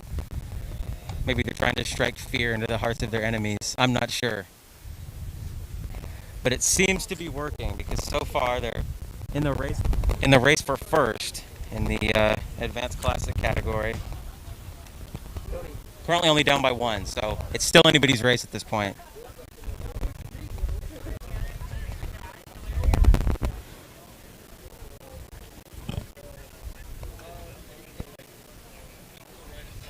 Am I still live? Yeah.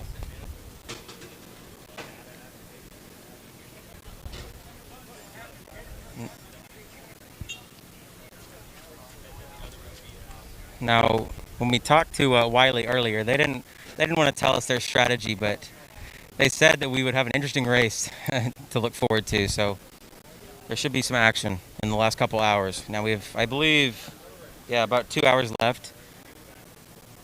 They're about to leave. I'm not sure what time they depart, but Wylie should be leaving just now.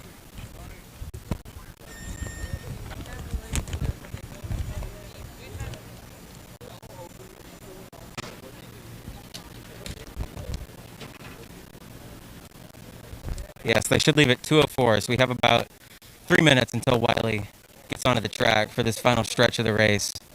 Again, they're in the advanced classic category.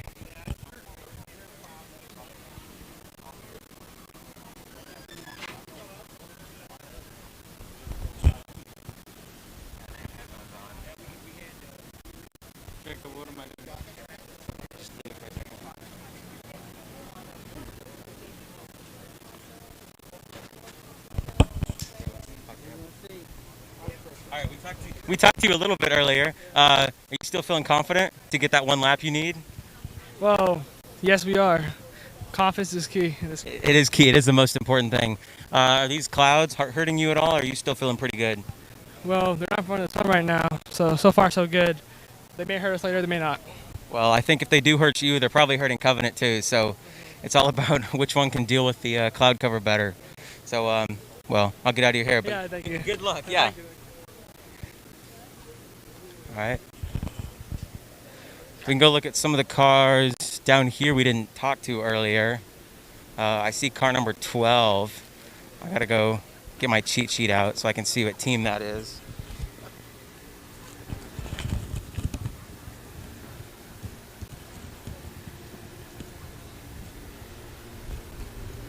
'12 would be KCAL.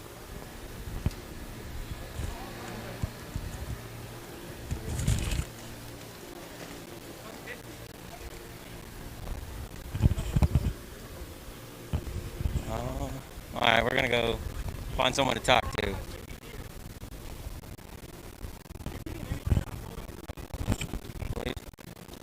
How are y'all feeling about the end of the race here? Oh, feeling great. Feeling good? Yeah. I mean, what category are y'all in again? Oh, yeah, absolutely classic. This is our first year. First year here. Oh, it's your first year. So how have you felt in your first year? Honestly, pretty good. Yeah, pretty good. Doing a lot better than we anticipated. So We started off a little rough, and then second day we got it up. Yeah, we picked it up. I like your hat, by the way. That's a cool hat. Where are y'all from again? Keller, Texas. One of the teams out of Texas. So, do you have a strategy for this end of the race, or what are you trying to get out of the car? Trying to get as much battery as we can, like leave nothing on the track, you know. Are you gonna push it as hard as you can? As hard as we can. Yeah, I think we may be doing a little low on battery right now, but we'll see. We'll see what we can do. Well, hopefully this cloud cover holds off for a little bit. Oh, yeah, it's helping out quite a bit. So. Well, thank you. We're gonna go talk to some other teams.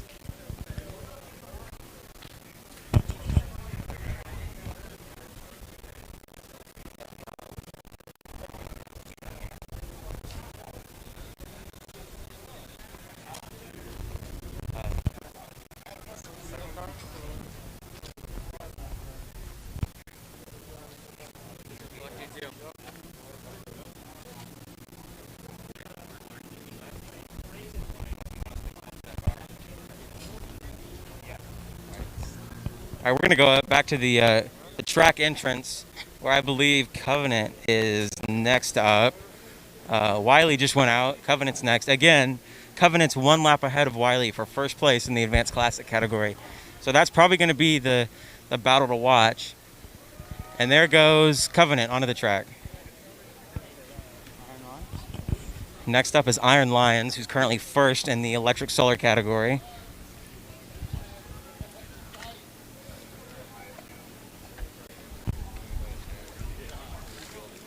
We've seen quite a few battery changes from them. They're very efficient. Assuming no more snags, they should win their category.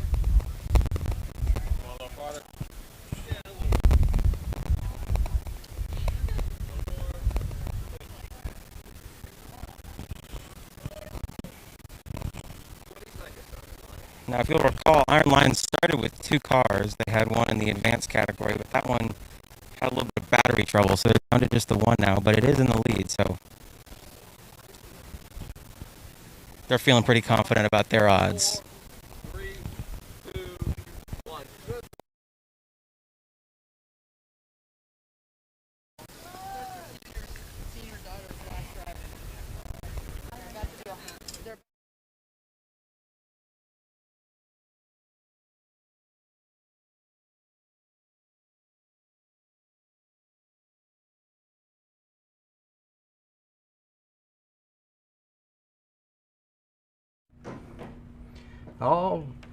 All right, now we have up the Staten Island team. Mackenzie is there with them live. And Mackenzie, let's go to you. All right, guys. So now we are live. Kind of like Stuart said, we're with our Staten Island team, our New Yorkers here out on the track. So it's super awesome to see them. A lot of you guys recognize their car. It's pretty slick looking out there on the track. So no problem knowing which one y'all are. We are on the afternoon session of our last day, right?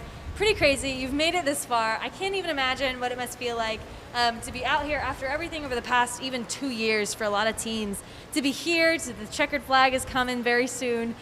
So would you guys mind sharing just a little bit about how it feels to be here on day 4, knowing that you're driving, knowing that life is happening, knowing that you've made it?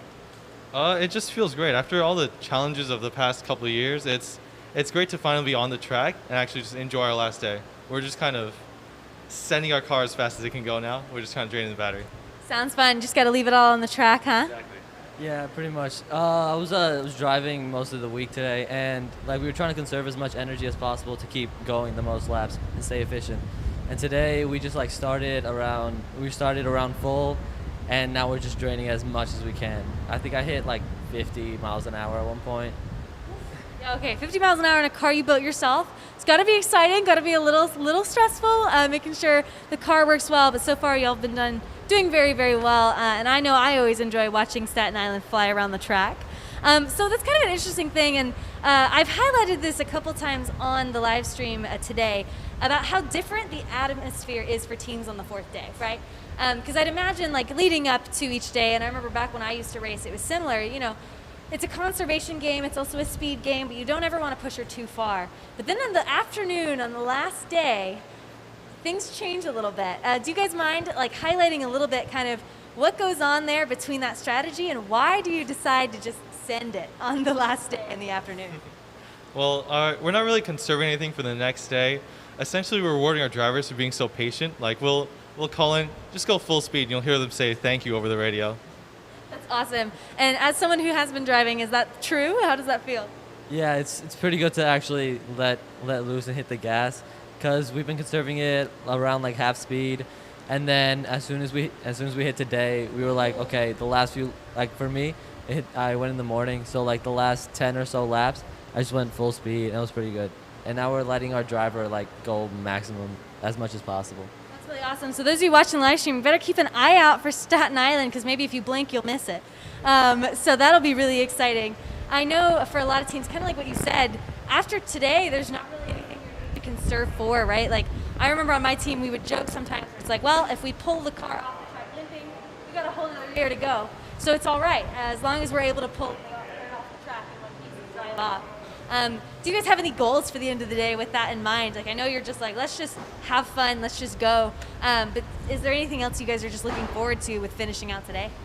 Well, really, we're looking for an empty battery and smiling drivers. That's really it.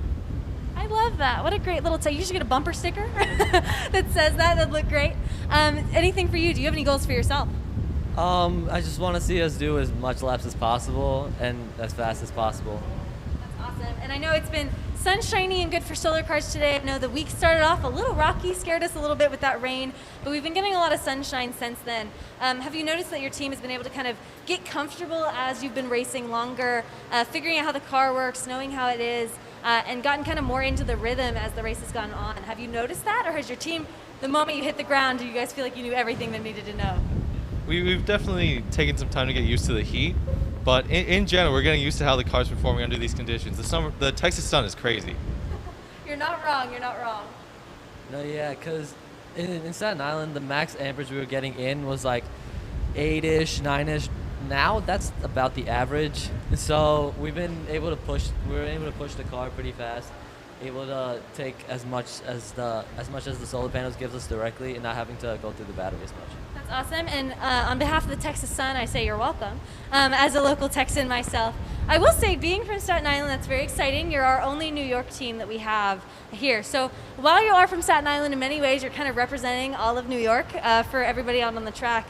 And I know that it's kind of hard sometimes being the solo of an entire state coming out here to do that. Some of the other teams have been kind of going on for a while, doing their own thing. I was curious, are you guys encouraging other New York teams to kind of get up and running, and what is that like? Would you say anything to fellow New York students and to encourage them to also pick up a wrench and maybe take a look at solar car? 100%. We've definitely been working on encouraging other schools to join us on this race, and we're just looking for more familiar faces in our competition. Awesome. Do you have anything to add on that idea? Well, but yeah, like he said, we've been just trying to help other high schools like Brooklyn Tech especially, trying to get up and running, and any other schools that really want the help, we're obviously willing to help them. We just want to see more people doing this. Yeah, I mean, I want to see more people doing this too. I completely agree with you guys. You know, it'll be kind of interesting to see if we get a couple more New York teams. I think that'd be really awesome, as well as teams from all over the nation. And even beyond that, it would be great to encourage that. Staten Island has been around for a while. You guys are kind of a nice reoccurring team for everybody, some familiar faces. As a team that's been around for a while, I'm sure you guys have accumulated a fair amount of knowledge in terms of not just how your car works, but how the Solar Car Challenge works. And how it is to have a team. I'm curious if, as we're talking about encouraging other members, what's one piece of advice you maybe would share to teams that haven't yet been able to race that maybe you guys have been able to figure out as you've been doing this more and more? Well, there's definitely a lot of advantages of being an older team. I would say definitely pay attention to your advisors and just kind of get that built-up bank of knowledge that you get over the years with your alumni. Yeah, that's a good idea. But yeah, just don't be afraid of making mistakes, because everything you do wrong is another thing that you learn to do right in the future. I really, really like that, and I think that's a big testament to the engineering progress, right? Like, that's how engineering works. Sometimes you design, sometimes you prototype, and you realize, ooh, maybe not. And then you have to go back and redesign and re-prototype. And then sometimes you're prototyping and you're great, and then you go into your build, and then you go, ooh, yeah, that didn't work the way I thought it would. So it's really important, and I think that's a really important aspect of Solar Car, but also as engineering as a whole. And I know I've talked to a couple other teams today about whether or not you feel like this experience is preparing you to go off beyond high school, maybe whether it be in engineering or not. Do you guys feel like being able to have this type of hands-on experience is giving you something that is unique and beneficial to you as you grow older? 100%. This competition is a large part of what convinced me to be an engineer, and it's definitely taught me how to embrace failure. That's awesome. No, yeah. I really just love working on the car and getting the more aspects of not only how regular cars work, but also how you can find new solutions to different problems that we never knew. That's awesome. And I think kind of along that idea of what is this doing for you, I've asked a couple other teams this question as well, and I was curious what you guys would say, being our New Yorkers. What has been your favorite part of being able to come down to the Solar Car Challenge this far? We've been here for a little bit. I know y'all were able to check in all the way since Monday, all the way since before Monday. We had a Sunday check-in, all of the scrutineering days, and now we're here, we're racing, we're almost to the end. Do you have any favorite memories, either with your team, with your car, that you'd like to share with people? It's just been the atmosphere in general. Texas is so much more polite, I guess. Everyone's so welcoming. It's a big change, but it's a welcome change. Well, thanks. We really appreciate that, I'm sure. No, yeah, like he said, because on, I think it was Saturday, I think, we actually, one of our team members actually had a birthday, and we didn't have a knife to cut the cake, so we just went to a convenience store. We were like, can we borrow a knife? And they just gave it to us. And we were so confused, but we were like so grateful because we were like able to cut the cake, and then we actually gave them some like when we were done, and they were so happy. Well, that's awesome. I'm glad you're getting some Southern hospitality on your trip down. I guess that makes us pretty proud of having some pretty happy neighbors. I will say, being from New York, I'm sure it's pretty easy to remember to honk your horn as you're passing people. So maybe there's some things that we're both benefiting from you all being here, which has been really great.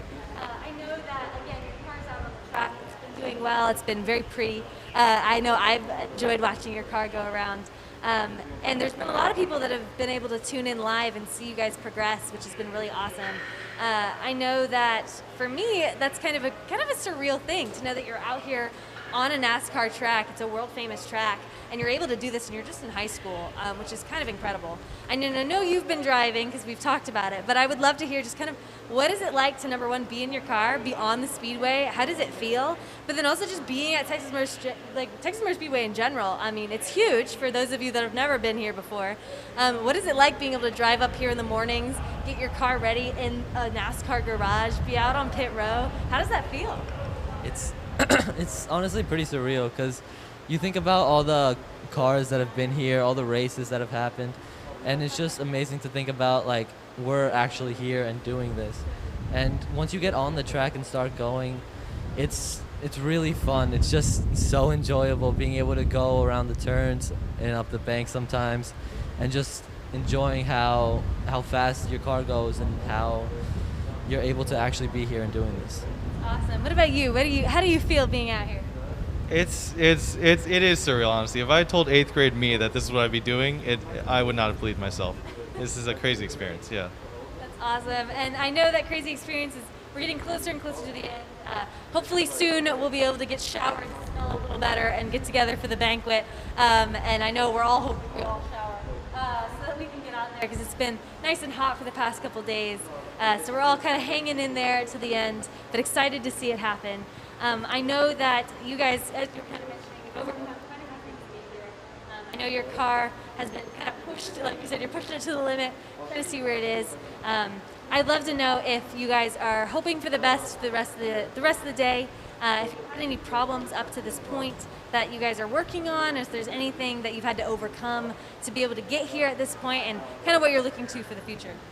Well, we've definitely had to overcome a lot. Like, obviously with the shutdowns due to COVID, we didn't get too much time to work on this car, but we got it out here. I mean, we're racing, and we're so happy that we can. Awesome. Do you have anything you'd like to add, just kind of about some of the things you guys have had to do, whether it be here at the race or before?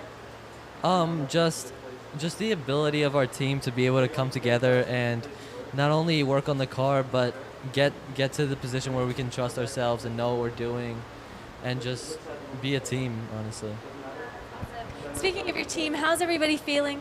How are the spirits? Are they high? Are they tired? Are they needing water? How's it feeling for everybody on the track? And how is Staten Island holding together at this point? We've definitely been feeling a little bit tired over the past couple years, but now that we see our car racing around the track, passing a bunch of other cars, spirits are definitely high.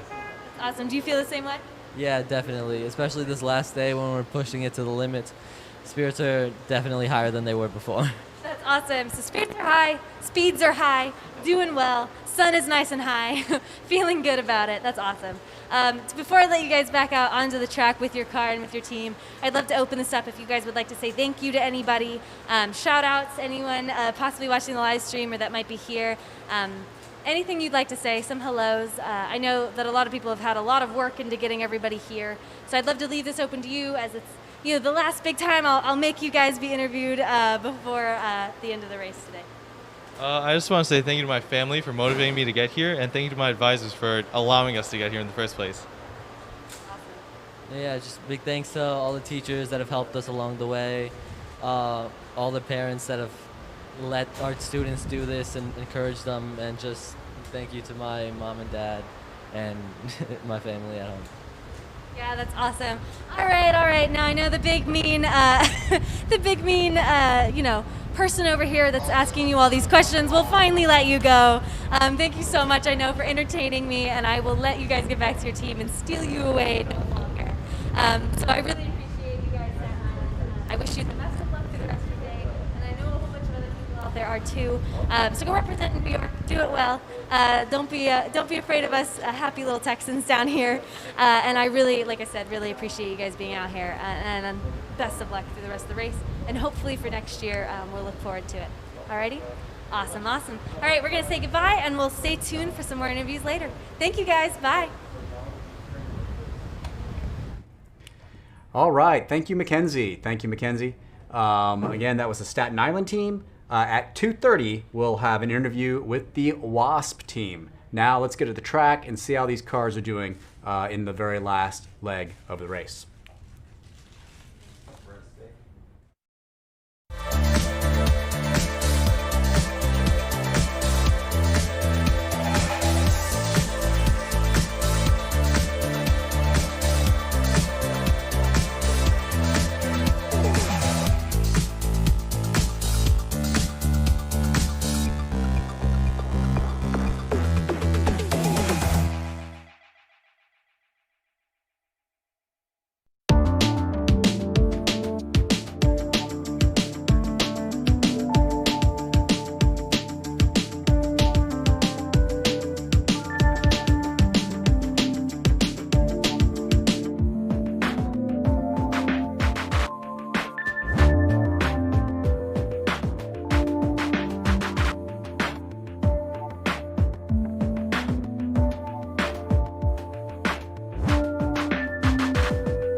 All right.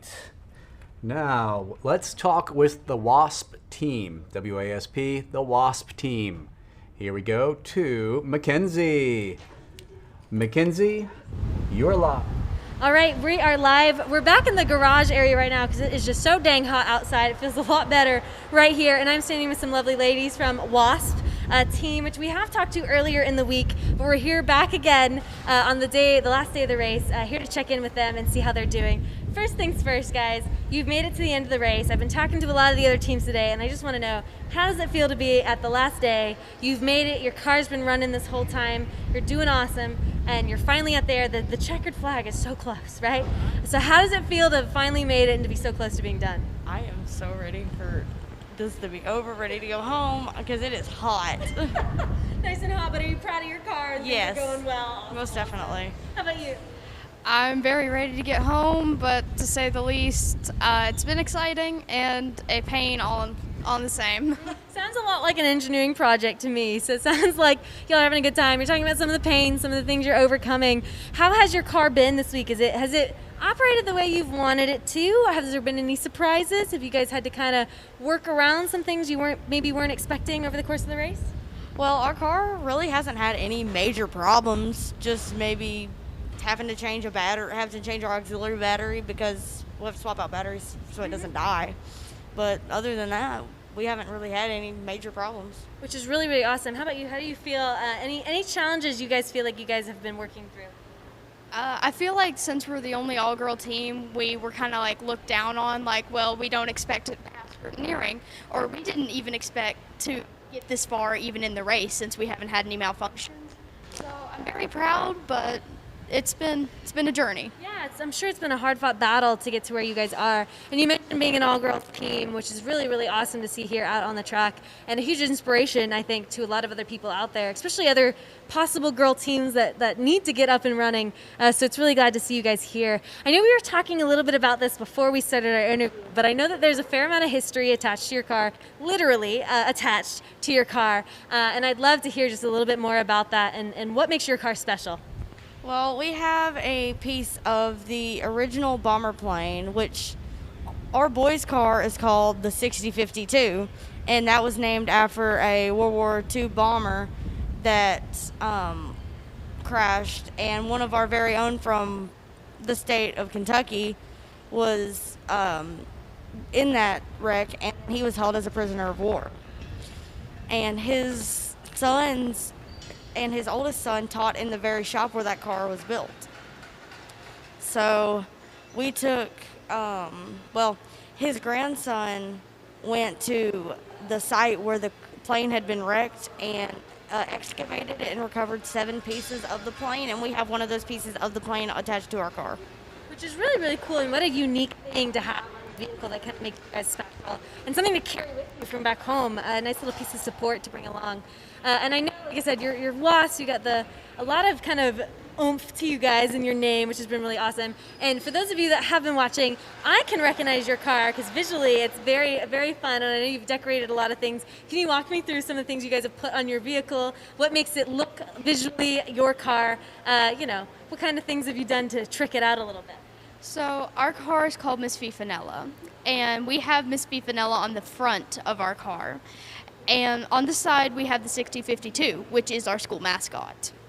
And we decided on the paint job, and I spray painted the car, but two of our other girls drew and painted Miss Fifanella on the front. So on both sides of the car, we have this really cool paint job with the 6052 in the middle. It looks like it's coming out of fog when it just got done bombing, which we're the Ballard Bombers, so it kind of makes sense. Awesome. Getting a little bit of school pride coming out in here. That's really, really cool. And I kind of on that note, with having your car and having all these things, especially as an all-girls team, how cool is it to have, your vehicle here? You're on Texas Motor Speedway, which is a pretty cool place. It's a world-famous NASCAR track. Y'all are out here driving that track. So how does it feel to just have successfully built a car that is race-worthy, and you're out here doing that? It's just unbelievable, honestly. Like, I never thought that our little solar car team would blow up into be this huge thing and be this huge deal, and we're the only all-girl team in the entire United States. Like, it's crazy. Awesome. What about you? How do you feel?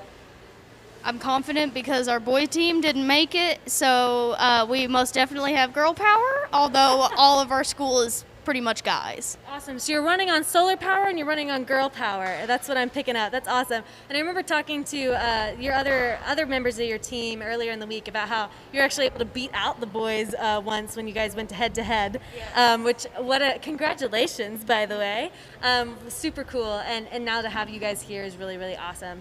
And I believe it's been a pretty cool race for you guys. I mean, you've been picking up really well, especially for it being one of the first times y'all have ever been out here. Is that correct? Yes, ma'am. Yeah, awesome. And with being the first time, I'm sure there's some learning curves involved. There's some things you're picking up. There's some new things you're understanding. Is there anything you'd like to talk about? Any new stuff that you guys have had to kind of figure out as you go? Well, we kind of figured out during scrutineering that there was a lot of stuff that other cars had that we did not have. But we looked at all the other aspects, and we've made a big, huge checklist of all the stuff that we're going to change and make different next year. That's awesome. So pulling kind of from other people in this area, which is really, really cool. And I think I've talked to a lot of other teams about kind of the community feeling here and how, yes, everybody's kind of competing against one another, but at the same time, there's a lot of camaraderie and there's a lot of community involved. And a lot of teams have had really awesome stories of how other teams have helped people out. Have you guys been able to kind of hang out or talk with any of the other teams? And how does that feel coming from, I know normally you have you and your boys team, so you've got a little bit of a back and forth, but I'd assume not too much else in terms of interaction from other solar car teams. We've talked with Bath County and conversed between them, and we've had our Tampa team, which is right over there, and we've helped them out a lot. We've told everybody in the garage, if y'all need to borrow tools, then they're open to you. We don't care. That's awesome. What about you? How do you feel with all these other teams? Everyone here is just really supportive of everyone else, and if you have a question about a car, you ask, and people are always just more than happy to tell you about their car and explain, well, we did this and this has improved this so much. And it's just really helpful being able to see everything that people have done to improve so we can improve. Awesome. And now that you two, you young ladies, have been out here, you've been racing again. We're all the way to day 4, so you're almost done. You've almost made it all the way through. Would you recommend people, do you want to come back? What does this mean to you? 100%, yes. I've had so much fun this week. Well, within the past week and couple days, it's been great. That's awesome. What would you say to teams that are considering possibly coming out here, but maybe aren't sure, still working on getting support? What would you say to those teams to encourage them maybe to join in your footsteps? This is 110% very, very much worth it. The experience alone is just awesome. But being able to see your car just go laps and laps and laps and laps, it's just such a good feeling being able to see that your car has done something, and your hard work and just everything you have put into that car has just paid off in the long run, and it just makes you feel so good about yourself. Did you want to add anything onto that? I saw you nodding your head and kind of agreeing along. Yeah, I'm really proud of my team, honestly. These group of girls have just been sisters to me this entire time.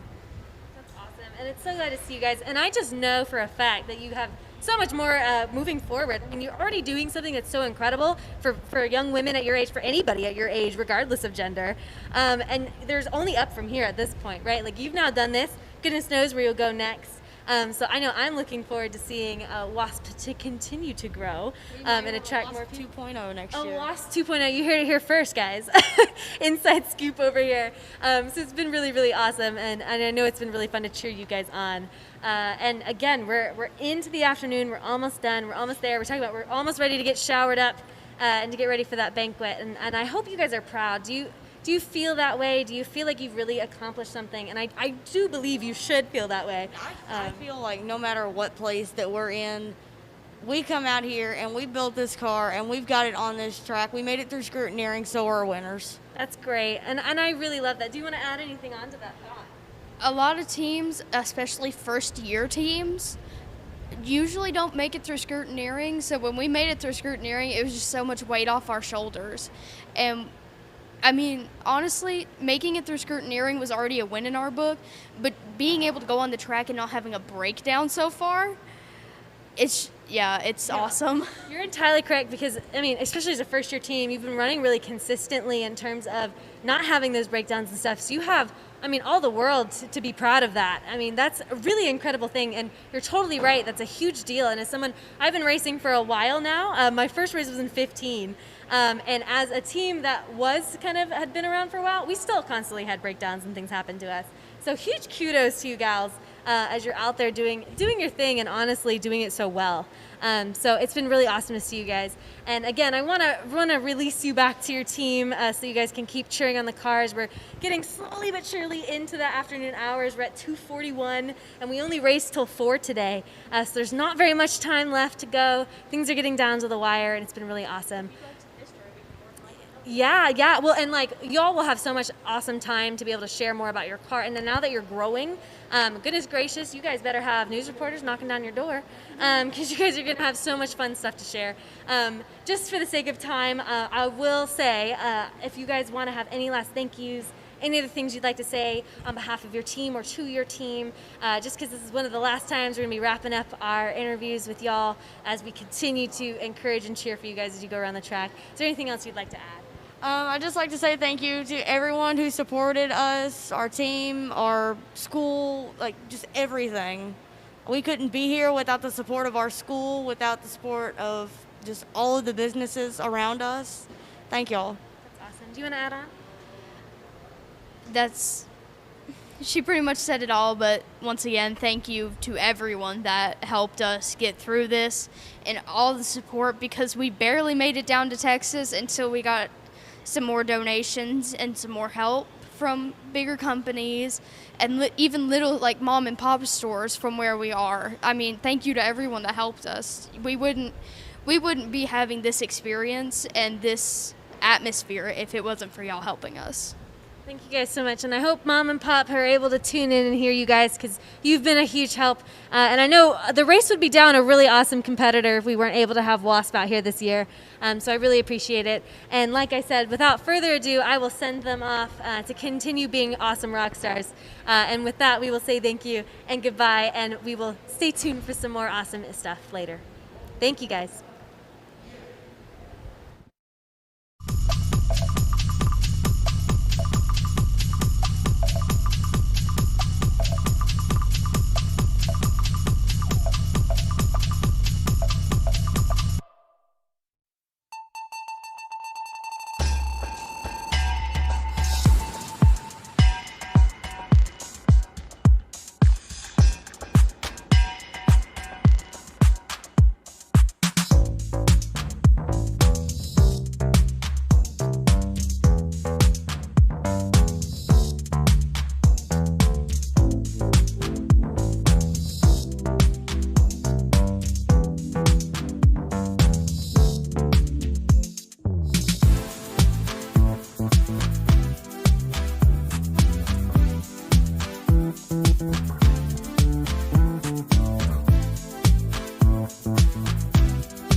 All right, we have a battery exchange happening here. Jacob Bell is going to be covering the battery exchange. I repeat, Jacob Bell is going to be covering the battery exchange, and here he is live. All right, we're here with the Iron Lions electric team. They have a pretty healthy lead over the competition. A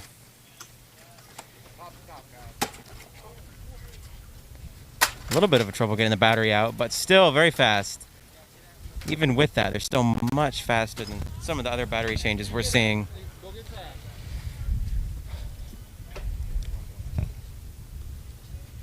It looks like we're getting a driver change too.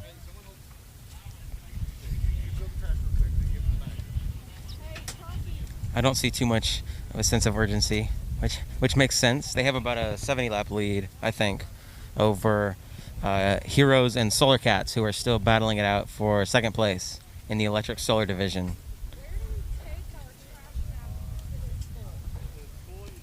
Getting his 5-point harness on right now.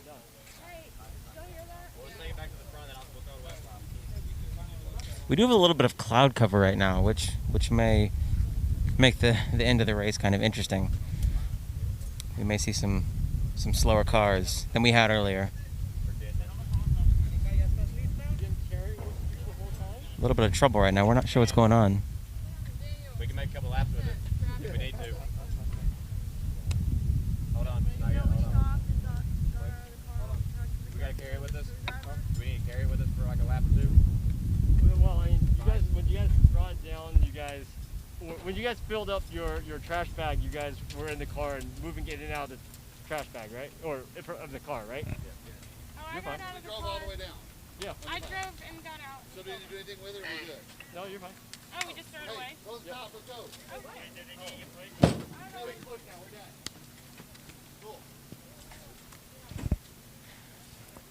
I think that was a discussion over the task that the team had to complete. They have to go pick up trash. Drive and pick up trash. In a minute, I'm going to have you use the name camera at the exit point of the restaurant.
All right, and now we're live, with Jacob Bell. Solar Cats have just followed the Iron Lions for a battery exchange in the electric division. Take it away, Jacob. Yeah, so we're here with the Solar Cats. They're, I believe, in the lead right now in the electric solar division, ahead of Heroes Alliance by something like 6 laps, I think, somewhere around there. So this battery change is pretty important.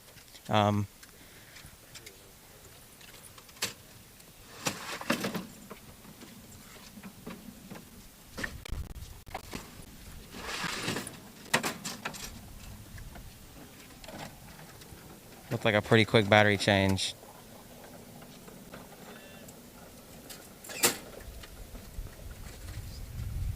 And there they go. That was a pretty quick battery change. Remember, seconds matter on battery changes like this. When the race is pretty close and with cloud cover, it's hard to tell what's going to happen later on in the race. So they seemed happy with that battery change. 20 seconds. That is pretty good. And they're heading back out to the track now for the last hour of racing for the second place in the electric solar division.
All right, so now we are talking to the North Tampa team. That's right, Mackenzie has the North Tampa team, or a representative from the North Tampa team with her there in the garages to go over their current status in the race. Here they are. Is the North Tampa team. I'm actually talking with Danny from the North Tampa team currently.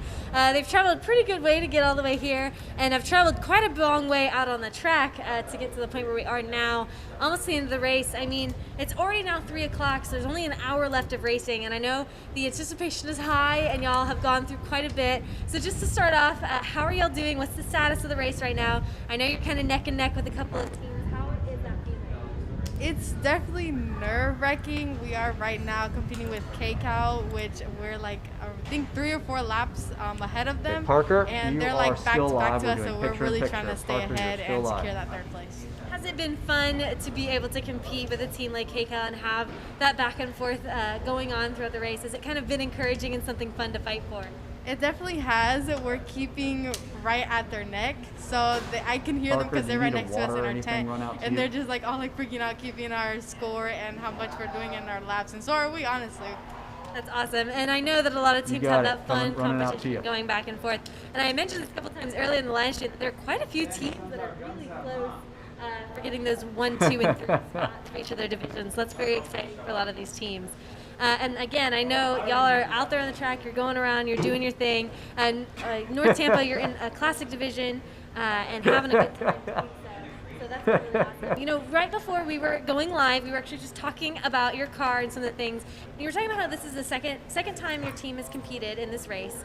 And you were sharing with me some of the changes you guys have made between the old car and the new car. Do you mind telling us, everyone on the live stream, kind of that story of what was your old car, how did it perform, and now what are you doing to out there be a competitive racer?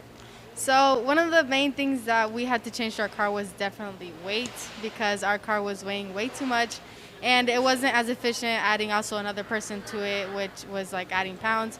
So we put down our car from like over 1,000 to now weighing almost 800 pounds, which is definitely a drastic change when you're cutting down and shivering it to the car you want now, which is what we had to do. And have you noticed the performance of your vehicle being better? I remember you saying things like y'all were almost burning up batteries, doing everything you could because of all that weight you were lugging around. Have you seen an improve in performance out there with this new vehicle now that you've shaved off quite a bit of pounds there? Absolutely. So our batteries would overheat way too much, and now we don't see a problem with it at all. Actually, the first couple of days we underestimated the car a little bit, and we were just like being very conservative, but now we're really just pushing it hard and just trying to get there. Yeah, and I see the sunshine peeking out as we're entering in that last hour of the race. I know I've talked to a couple other teams kind of about how the strategy has changed a little bit and the feeling has changed a little bit out there on the track. Now that we know that we're so close, people are just leaving it all out there on the camera and not really caring whether or not if your car can handle it almost in some cases, just seeing what you can do and pushing it safely, but as far as you can. Can you tell me about how your team's taking that challenge? Yeah, so this past 2 hours, well, we're doing 2 hours now, but this past time that we've been going, trying to go as fast as we can safely, because it does get really shady. But they said the last hour, 30 minutes, we're going as hard as we can. We're not getting out of there with the battery. It needs to be completely drained, so we're pushing. All right, so that's the goal I see for North Tampa, is to cross that finish line dead, let that car limp off there and be ready to go from now on. So that's really, really awesome. It's great to see you guys kind of pushing, rising to the occasion. How has your team been this year? Has your team had a good time? Have you guys been meshing, figuring it all out now that we're on day 4? Hopefully you're in a rhythm, you're in a pattern, you know what to do. How has that teamwork been? Have you guys kind of had to scramble to figure out the best way to work together? So most of the team I've known for like 8+ years. I think there's been 2 other people that we've known, but it's been for 3 years. So we've all getting kind of familiar, and since we all do have engineering class together and we have the history of knowing each other for so long, we kind of just all work together because everybody has so many different strengths and weaknesses. So we kind of just help together. Just like getting through scrutineering, my captain was trying to get the wires to solder, and he just couldn't get them to like tie together. And he was like, "Danny, just go," because I love soldering, and the lights I soldered them, and same with the horn. So it's kind of like working together, and we did that really nicely. Yeah, it's a trade-off. You can help here, I can help here. That's really awesome. And it's good to see teams, especially by day 4, kind of getting into that groove. We've seen it over the course of the race where day 1 was a little patchy for a lot of teams, both because the weather was not super pleasant and a lot of teams had difficulties. Tell me, has North Tampa faced any difficulties with their car, or is your car running the way you guys were expecting it to throughout the course of this race? And are you kind of proud of where the car is performing at this point? So definitely think our car has improved a lot. We did have a little bit of problem with the shading of the panels, but we worked together and we're like, we have to just get it together and try to make it work for the best of us, and that's what we're doing. We just need to think our car can do better than what it's doing. Yeah, and you mentioned about the shading of your panels. Do you mind sharing a little bit about that? If I remember correctly, you guys kind of have an interesting setup for your array, and it has made a pretty big impact on your racing, and you've been able to make a change that has made a huge impact on your racing. Do you mind talking a little bit about that? Yeah, so our back panels are shaded a little bit, and so we thought of, while we're charging the car, taking off the panels completely because we made them detachable, and we put them flat so it completely charges to both panels correctly without the shading. Right. It's kind of impressive how much shade can really affect a solar car. And a lot of people aren't expecting it. I've seen some cars where, and in fact, when we have like lunch breaks and things, cars will set up, and you gotta be careful because people will put cones around and they'll get very testy if you walk into their sunlight and you cast a shadow on their panels because of how important it is. And it can really change how you're racing. Have you guys noticed an increase in performance since you guys were able to kind of set up your panel configuration better? Yeah, when we started taking off the panels and actually putting them slanted into the direction of where the sun is facing, we see a huge improvement while we're racing the car and while it's charging. So I think it's really good for us. Awesome. And like I said, I know you guys are coming to a close. It's almost the end of the race. I'd love to hear how are you feeling and how do you think your team is feeling knowing that you've been able to come all the way here, all the way to Texas. You've been able to successfully race in a way that appears to be so much better, and you guys are just gaining in knowledge and experience, and you're doing very well. How does it feel to know that you're almost done, we're almost there, and you've been able to achieve so much to get here? It's so exciting because we've come from so far. It's like a 2-day trip just driving straight. But seeing where our car's done and being to test our car to its limit, it's so exciting because we never really thought, we could actually get this far. We kind of underestimated our car, but when we actually push it, it goes as fast as it needs to go. And it's really exciting that we might be taking a trophy home. That's really awesome. And I know we've all learned a whole lot of things, both about our cars, about engineering. All of us out here, whether we're staff, whether we're interns, whether we're students, I think we're all constantly learning, especially as we watch other people doing what they do. I'd love to know if you feel like you personally have learned anything about yourself through this experience. Do you feel like you've grown, whether it be as an engineer or just things you've learned as you've gone along through this race or being on your team? I think the biggest thing that I learned is that shading just a little section of your panels can mess up a lot for you because you're not getting as much. That's one of the biggest things I learned. Also through scrutineering, I learned that you really have to more than what the book says. You have to test your car more before bringing it in here, and I think that's something we'll definitely be doing more. It's completely knowing our car, personalizing our car to how we know it completely, so we can test it to its limit.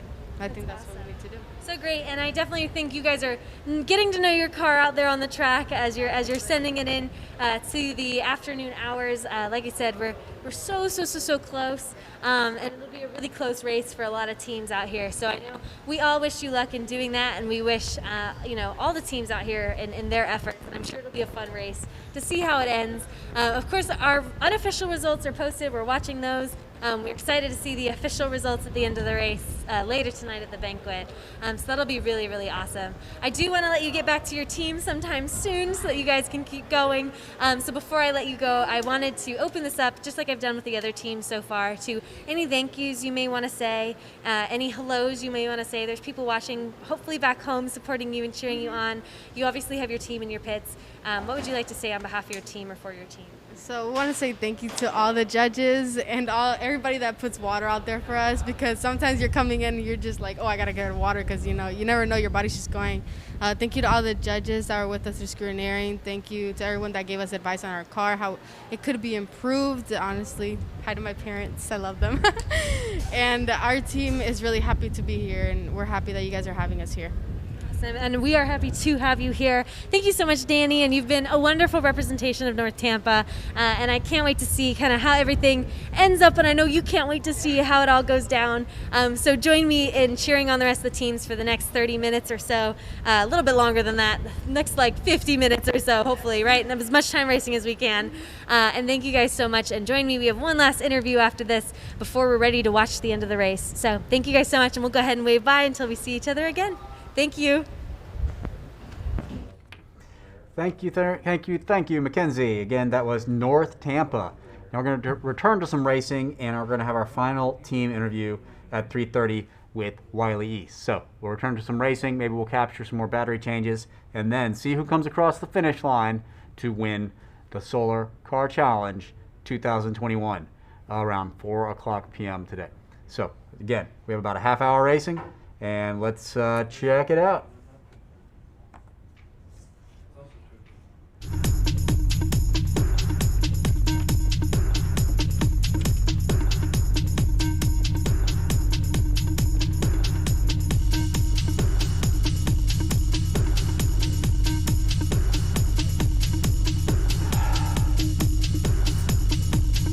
Parker, you're live. Parker, you are live. Take it away.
All right.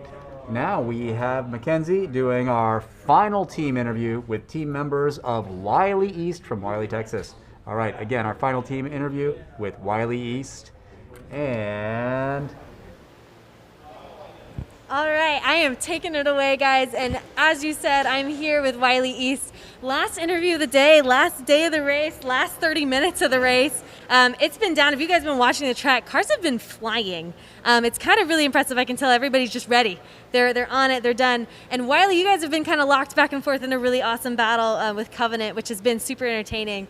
So first things first, how has that been? How has the last day been? Where are you guys feeling? Show with me a little bit about how day 4 is going and how the race has been. It has been incredibly stressful. I was the first driver in the morning, and it's just been something else. I drove every morning so far in this race, and this morning I felt like I was going the slowest.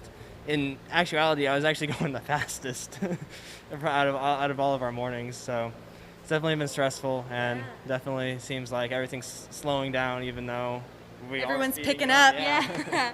Awesome. What about you? How do you feel? Feeling pretty good. I've been enjoying watching it from the pits and from driving on Tuesday as well. It was pretty fun. It's actually been fun having a good competition this season, and yeah, honestly, that's a very respectable team. It's been a lot of fun competing with them, talking to them, just interacting in general. This race has honestly been a blast, and can't wait to see how this turns out. Awesome. And I know a lot of us, I know myself, I've been watching a lot of the scores going, oh, they got another lap. Oh, they tied it up. Oh, they got another lap. And it's been really fun for me, and I'm not even on one of your teams. So I'm sure it's got to be really, really fun. And kind of like you said, how awesome is it to have other teams that are strong competitors to kind of push each other back and forth?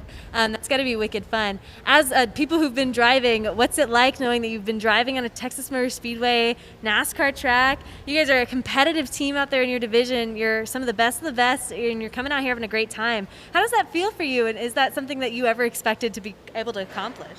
No, absolutely not. I never thought I'd be driving on the Texas Motor Speedway in a car I built, well, we built, and it feels amazing. Definitely can flex on some friends. Good. Yeah, I got those flexing dollars. Other than that, I don't know. It's really nice, but then once you're on the road for a while, it gets into normal. Yeah. And then once it's in the normal mode, it's kind of painful. Yeah, hot car, and although it's been really fun. When I'm driving around on the racetrack, I always have a signature honk for every team. and like the Washington team, we were just making peace signs at each other as we passed around, and it's always fun interacting with the other drivers on the road. That's awesome. How about you? Personally, this experience has been just surreal entirely. Like, had you told me even a month ago that I would be driving here at Texas Motor Speedway, I still wouldn't have believed it, even just getting here. But yeah, I'll agree with Noah and my colleague there. Driving around with the other guys is a lot of fun, especially when you guys just make a bunch of weird gestures every time you guys are side by side. It's almost like a conversation, you know. Every time you pass by each other, you'll like continue a conversation just for a few beeps or a few hand signals, and then carry on your merry way and continue next time you go around. It's been fun. Awesome. So the secret solar car language of the drivers of these teams out there on the track, keeping everybody safe, keeping everybody happy. That's been really awesome. And I remember we've talked about this in our last interview, but for those of you that are possibly tuning in live to see the end of this race, Wylie's big blue fin that it looks like with their big pirate skull crossbones on the side. First off, where does the pirate skull crossbones come from? I'm dying to know. Well, it is not pirate bones. This is very serious. We are Raiders. Wylie East Raiders. Yeah. Our sister school is actually the Pirates, so yeah. Oh, so I see. You heard it here first. The Raiders, guys. The Pirate. That's. We have another school in our district. It's called Wylie High. They're the Pirates. We don't associate with the Pirates. We're Raiders. Yeah. We are Raiders out here, everybody. Okay, so we're going to keep an eye on the Raiders out there. That's been really, really awesome. And I know you guys have gone through quite a bit. And I remember from the last interview, your team had said that your car's been performing really, really well in a way that you guys are so pleasantly surprised. Have you continued to feel that way all the way up to day 4? Oh, absolutely, yeah. It's been performing beyond my expectations. I never, last year I was at the race and we were going on average 5 to 7 mile per hour lower, and that was the best we could do. And now that we're just going this fast, and it's just crazy that we're able to go that fast. Yeah, that's awesome. We used to have a different problem. It used to be not the top. It used to be how long we can hold the top speed. Now we can just hold the top speed as long as we want. Our main problem now is other stuff. So it's been weird. We knew the car was going to be different and faster, but we didn't expect it to be anything like what we've been seeing the last 4 days. Really awesome. What a great time to discover your car's got a hidden talent of going fast. Really cool for you guys to have unlocked that during this race, and it's been really fun to see you guys flying out there. I know that the team has been going through quite a bit. You guys have been working really hard. I know you guys had a bit of a pit stop the other day where you had to fix a couple things here and there. You're able to get it back out of the track easy peasy. What's it been like as a team kind of coming together to fix things as they come, to support each other as they go, and to keep on going out there as a track? How's your team doing? I'm not going to lie. It's not like we're all happy, joy all the time. When stuff needs to get done, we drop the act and we get it done. There's no negotiation about that. But when the things do get done, we are very friendly with each other, and it's a really nice experience. I really like how we can drop everything and just focus on the car and then go right back to having fun and being happy and all that. That's awesome. How do you feel about the team dynamic? Great. Breakdowns and pit stops are part of racing. Just no matter how well you have the car set up, it's gonna happen. So it's good to have a team that you know can set everything aside for 5 to 10 to maybe 30 minutes to fix everything on the car. Just focus in, know what you have to do, know what challenges may lie ahead of you, get it done as fast as possible so you can go after the goal you all commonly share, which would be, in this case, winning. Yeah, that's really, really awesome. And I know that, like I said, it's been kind of back and forth, neck and neck. And you talked about how it's been great to have that competition for you guys. And I know there's quite a few teams out there and people watching that have been kind of sitting on the edge of their seat watching you guys go back and forth, especially in the advanced classic division. It's been really awesome to see you guys going back and forth. And you guys have been getting a lot of laps out there on the track for an advanced division car. So it must be really awesome. And I'm curious if moving forward, you guys are excited to do even more things, to pass on that knowledge to even more students as they go through, so we can keep seeing Wylie back and better than ever. Oh yeah, absolutely. And even beyond Wylie, I'm a graduating senior, and KCAL, I was actually sharing my information with them because I heard that their old teammates didn't really pass that knowledge around. And Solar Car, at the end of the day, it's a competition, but it's only fun if it's a competition. It's only fun if it's close. So we always want to make sure all the other teams are just as equipped as we are, so we can have a fun race, just like Covenant Christian, the most fun race I've ever had. That's awesome. And you're definitely right, especially with losing the last year. A lot of students had to graduate and leave, and a lot of that kind of left a gap for a lot of teams. I've talked to a lot of rookie heavy teams this year, so it's been awesome to see kind of people who are stuck around and are able to be there to help pass on some of that knowledge. That's really awesome. How about you? How do you feel about kind of moving on for an even better Wylie? Do you guys have ideas for the future that you're willing to pass on and you're really excited about?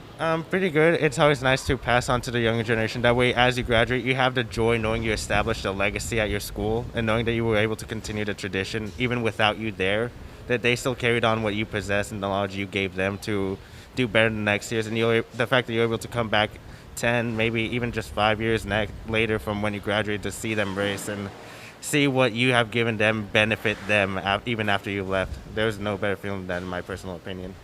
Awesome. And speaking of no better feeling, like I said, we're getting close. We got about 20 minutes left, so I do want to get you guys back to your team so you can watch that final send-off. And by no means do I want to get in the way of all of the excitement there. So I promise I'll get you back very soon. But like I said, on that idea of excitement, you said you're graduating. There's been a lot. This year has been really awesome for you guys, for your team. This race has been really great. I was curious if you had any favorite aspects of this race that you think you'll be carrying with you maybe in the future as you keep growing up and keep getting older. I know a lot of students didn't ever expect themselves to be here as high school students, and I know for me, whenever I was in high school, this experience has definitely kind of pushed me to where I am now and has affected a lot of how my major in college, what I'm interested in, and what I'm working at. And I'm curious to see how you guys feel and if you feel like this race has had a big impact on you. Yeah, absolutely. Honestly, my biggest takeaway isn't the knowledge I've gained. It's more so the work ethic I've gained. This was a 2-year project, this car, and the one before it was a 1-year project for me. And I've never done anything close to that. I've always done month projects with robotics and other stuff, but a whole year and now a whole 2-year project finally coming out, it feels amazing. And it's really taught me the work ethic and the hard dedication it takes to stay on a team and keep working even when you don't want to. Awesome. How about you? Yeah, I will definitely agree with my colleague there. It's definitely been a good experience overall. Just knowing the fact that you were able to build a car that's solar powered, not even conventional, and having your closest friends with you to be able to do it, just getting that real world experience in. Honestly, I would take those 2 years over anything at this point. Even if I didn't get to race, I would still have been glad to have built that car. But I'm glad I'm here in the end of it. But yeah. Awesome. And again, I'm so excited to be sending you guys off for the last bit of the race. I will, for the sake of time and for the sake of getting you guys back out there, I will end it on that wonderful note. But before I leave you, I wanted to give you guys a little bit of opportunity. I've done this for a lot of the teams today, to say any last thank yous to anybody, whether they be here at the race, hopefully supporting Livestream all the way back from Wylie and beyond. Any thank yous, any shout outs, any hellos, anything you'd like to say for your team or for your team, anything you'd like at all. Yeah. First, I'd like to say thank you to my parents. They're the one that put me in Wylie and gave me this opportunity. And then I'd like to thank our sponsor, Mr. Roseberry. Without him, none of this would have been possible. He's always there, always willing to work, always willing to teach. And we have Mr. Livingston, who has been a great asset to us. He's definitely helped me work through some problems and got my thinking process down. And we have the Price family. The Price family has helped us in extraordinary ways by just being here at the race and helping us get food, drive, talking to us about our feelings, making sure we're okay, and all of that. And of course, there's way more people to thank, but I don't think we have time for that. Yeah, that's quite all right. You're doing awesome, and thank you to all those people for me as well. That sounds incredible. Yeah, I will agree with that. Our support team has definitely been the best. Without the Price or the Livingstons or Mr. Roseberry himself, we would not be anywhere close to where we came today. Additionally, special thanks to my parents, especially my mom, who put up with all those crazy hours I had to put in, who was willing to drive me everywhere, and no matter where the meeting is, how late or how early. Without them or anyone here that's supporting us right now or anyone on the live stream that is related to me, I would not have been able to do this without them. So special thanks to all of you. It means a lot. You guys, and I know it means a lot to a lot of teams out there. For those of you that have been watching, huge thanks for you guys, especially for all the teams we've been talking to. You've met all of them now, you've met all of them twice, you've seen their faces, you've seen how incredible these students are and how brilliant they are. They're definitely going to be the future minds that bring upon all the greatest innovations in this world, and I look forward to living through it and seeing them do it. So thank you to everybody, and we will be signing off for the last time of our interviews, which is absolutely insane. So luck to Wylie East. Get back out there before the end of the race and cheer on your team. I wish everybody the best of luck, and I wish everybody else the best of luck. Thank you so much for sitting and watching and interviewing with me. It's been wonderful. So bye-bye for pretty much it. That's it. That's the wrap. All right. Thank you, Mackenzie. So we have 15 minutes left in the race. 15 minutes until the car that was first out the gate has to be back. And then it is a staggered return to give each team that left needs to be back in the order that they departed. So let's look at some results here. It is a tight race. In the Classic division, we have the Holy Solars at 258 laps and the Kentucky Solar Cats at 253. Man, we have basically just 5 laps separating those two. Now, in the Advanced Classic division, our first place team is the Covenant Christian Academy with 388 and Wylie East at number 2 with 384. Only 4 laps separating those teams. Any sort of slowdown could cause a team to gain an advantage or lose an advantage they already have. In the Advanced division, we have, at 644 laps, a pretty clear lead by the RAHS Raisbeck Aviation team. But let's see, it's a pretty close run for second. We have 517 laps for Covenant Christian Academy.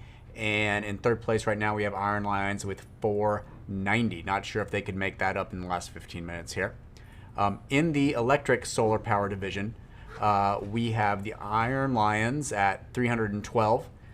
They have a pretty secure lead there, but fighting for second place with only a 5-lap lead is Western High School, and the Heroes Academy there is only 5 behind at 235.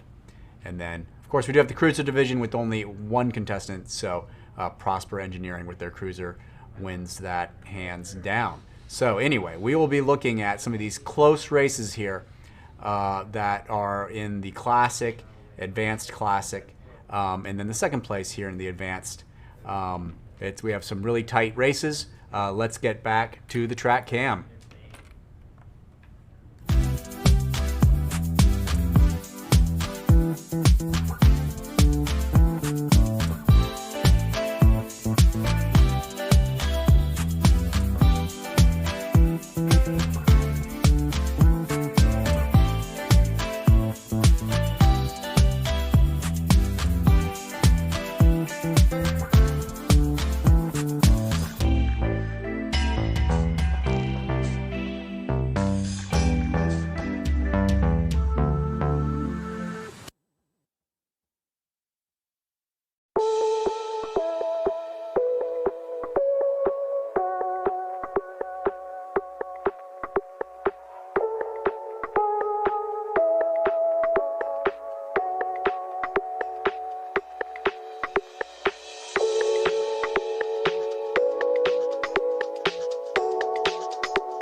No.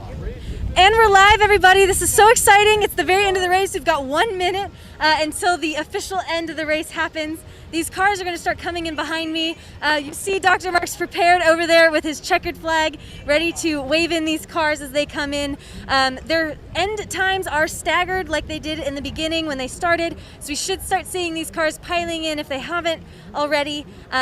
A lot of excitement out here on the track. These are going to be some of the final moments these teams are getting out here. You see them going around. Everything is really exciting, and we're really in a lot of anticipation to see these cars as they exit and see these teams as they're super excited to finally be able to finish and see that checkered flag and know all that they have achieved.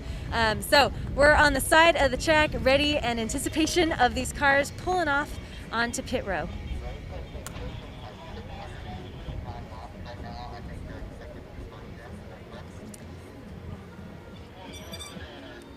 So it looks like that will be correct. There's a support vehicle on the track. Support vehicles on the track. We have a support vehicle on the track currently. Does that mean no passing? Yeah. On turn 3, which is over there. No passing for just that area. Oh, okay. Yeah. So they'll be okay as they come along.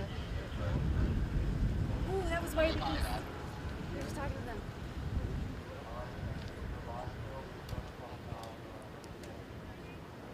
All right, so Raisbeck Aviation, which is the Roz team that we've seen flying around the track in the advanced division, they have been doing absolutely insane. They have gotten, we've been watching them on their track, and unofficially they've been up there in the 600 lap range. Stuart, if you'll repeat to me back what that official standing is so I can hear it again.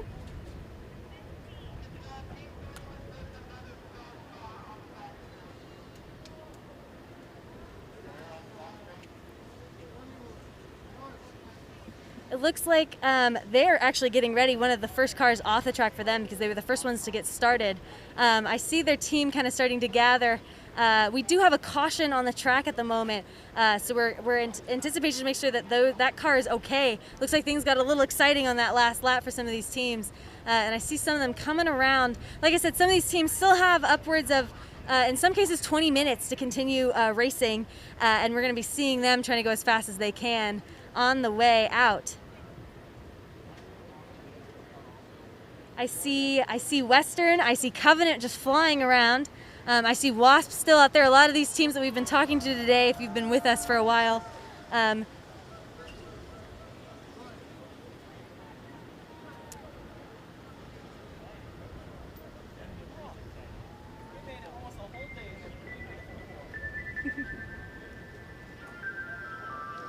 We've got our medical team going out to make sure everything's okay with that car.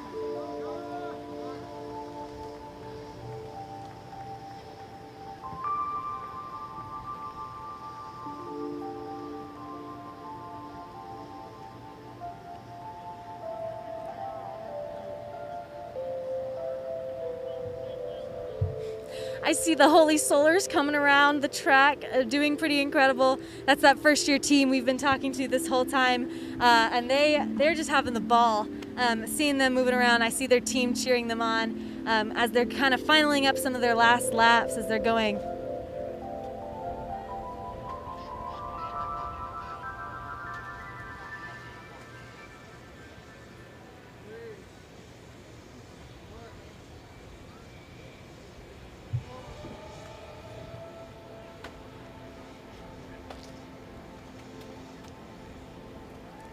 I see our first team coming down the track. I see Kentucky. We have the Kentucky Solar Cats, I believe, as they're piling in, pulling their car off the track.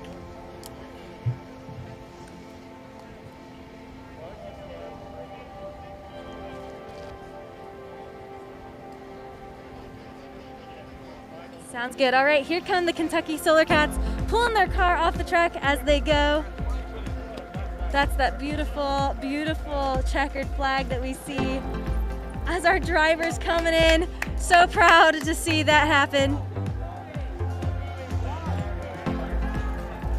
Gotta relish in that excitement as you finally get done. I see some of the other teams starting to gather. I see the Roz team as they're coming in. Congratulations.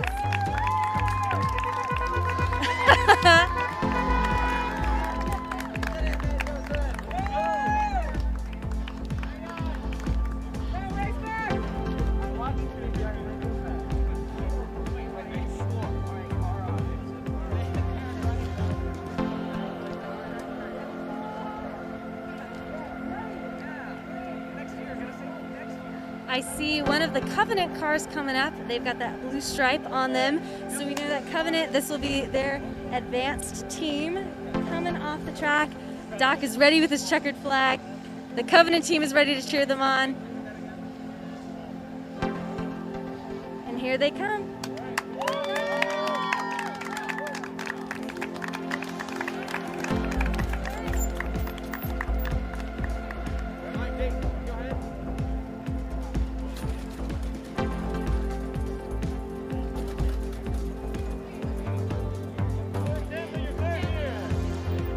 Sounds like we have a roll call for North Tampa as their car is coming down.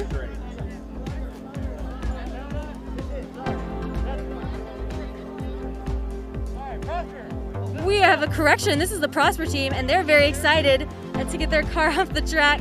Oliver here meeting up there with their car, pulling off, doing well.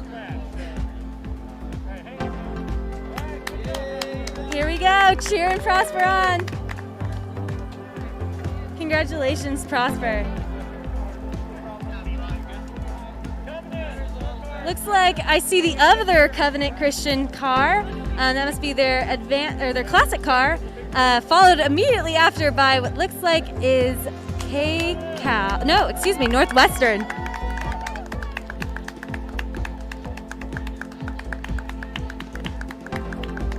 I hear that Covenant Christian has 390 laps in that classic division, which is really incredible. Been a strong competitor with Wylie and East. They've got to feel really good pulling the car off and knowing how much work they've done. And here's that North team we were talking to earlier.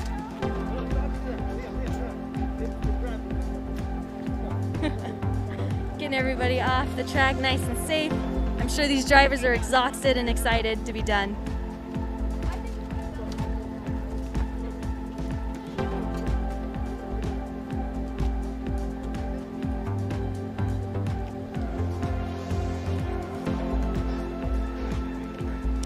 I see some of our teams still out on the track.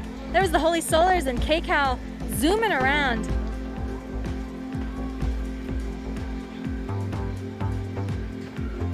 Attention, attention. All traffic will be stopped at turn 3. All traffic stopped at turn 3. Please inform your drivers. Looks like we've got an incident on turn 3 currently. We got a report that a car spun out on the turn 3, which is back on the other side of the track, so we don't have any vision there. We did have our medics go out, so we're hoping that everything's okay. We just got news that traffic is going to be stopped back there, which is not good news for our solar cars and pretty scary.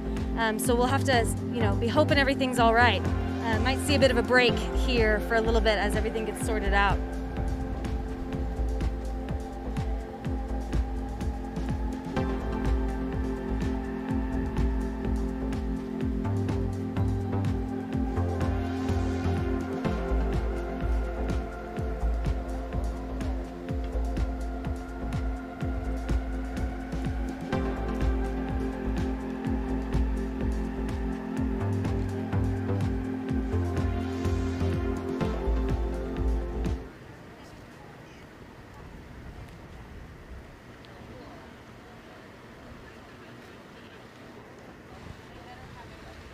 So, in case you guys all traffic stopped on turn 3 due to a vehicle up on the bank.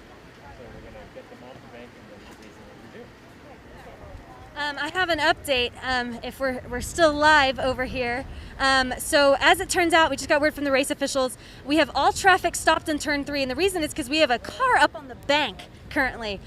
If people who are not as familiar with Texas Motor Speedway, as that track turns around, the track itself gets pretty steep going up there on the bank, and it's pretty dangerous for a lot of solar cars. So we're sending people out there to get that car off the bank.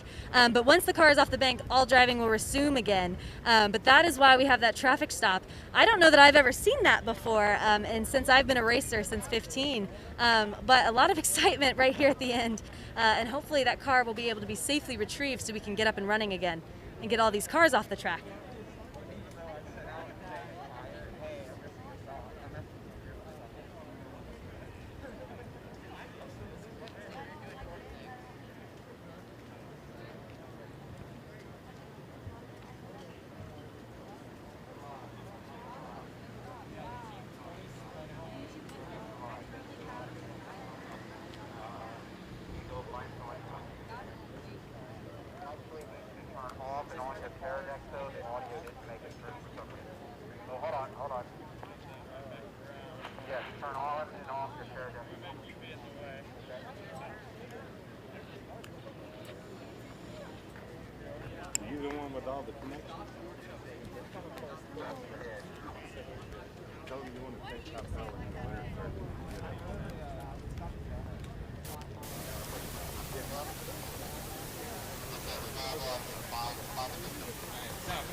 Oh, okay.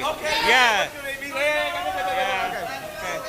So you're feeling pretty good, aren't you? Still live out here waiting. Come on. Let's go. See Amazing. who's gonna be coming around the bend once they get I'm that feeling great, man. traffic block cleared. Give me that. I'm sorry. One hit wonder who? One hit wonder who? Who was that? One hit wonder who?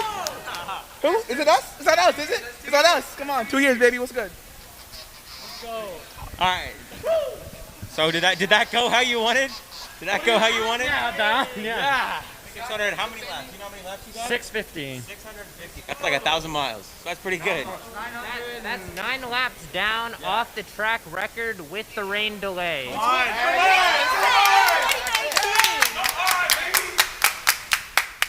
Amazing. You got anything? I know you drove some. Oh yeah, 2 years of backbreaking work all paid off. I gotta say, it all paid off. You gonna win it next year? You gonna come back out and win it again? Absolutely. Is that even a question? Yeah. Oh my goodness. All right. Well, I guess we'll see you next year. Oh, get that MJ 3P.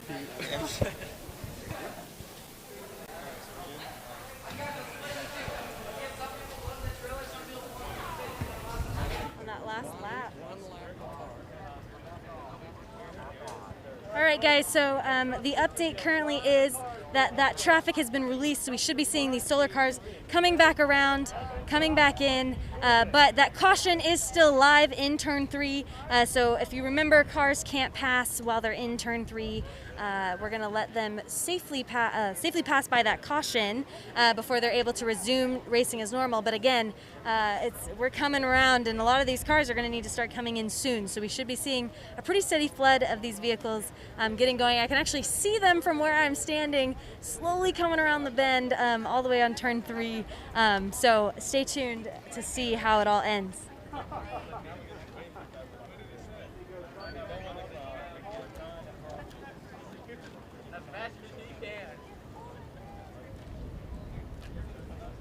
All right, I see a couple solar cars coming around the bend. Looks like Heroes Alliance is taking another lap around as they still have time to do so. And I see what I believe is Shine Runners from all the way over here coming down pit row as the Shine Runners team surely is going to be gathering together to get their car off the track.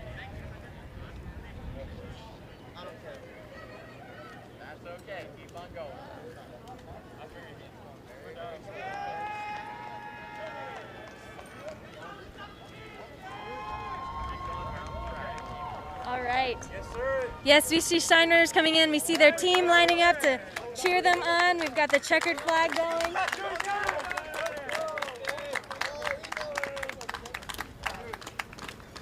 Finishing a glorious finish for Shine Runners, coming in, finally getting able to bring their car in and be done for the day. Again, a couple of those cars are resuming their racing out on the track. Unfortunately, with that delay, that took down a bunch of time for some people. So they're going to be fighting to get that time back as they're racing around the track, giving it all that they can before they have to pull in. This will definitely make it very interesting for some of the cars that are in a very tight competition with other vehicles. Having that stop, any cars that were able to get past that point before that traffic jam are probably in a little bit of a better position.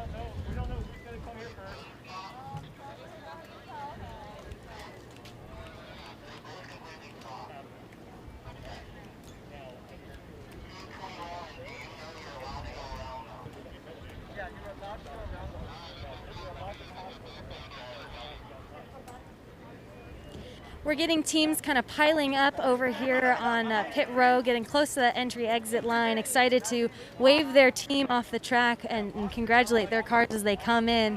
I see a good group of them coming around, and I see a car slowly coming down pit row.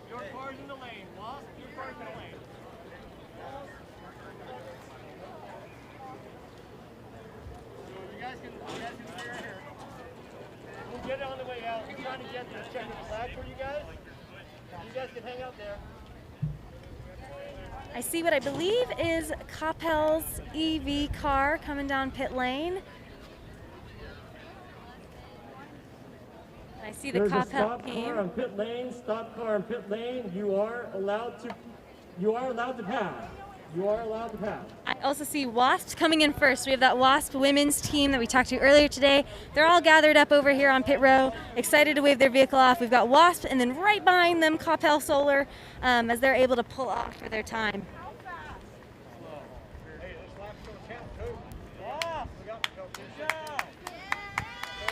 All right, so we've got Wasp coming up. We hear the cheers as this women's team is finally able to complete their race.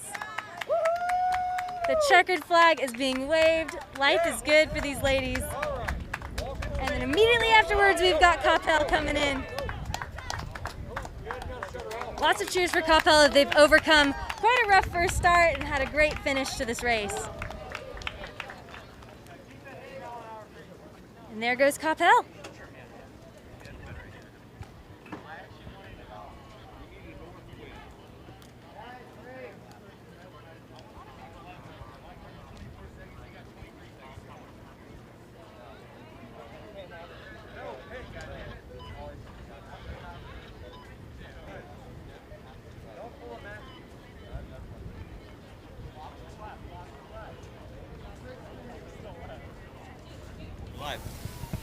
Okay, so we're here with the Shine Runners team. What division were y'all in? Advanced Classic. Okay, the Advanced Classic division. So how'd you feel about today? Were you happy with the results? Did the car perform as you expected?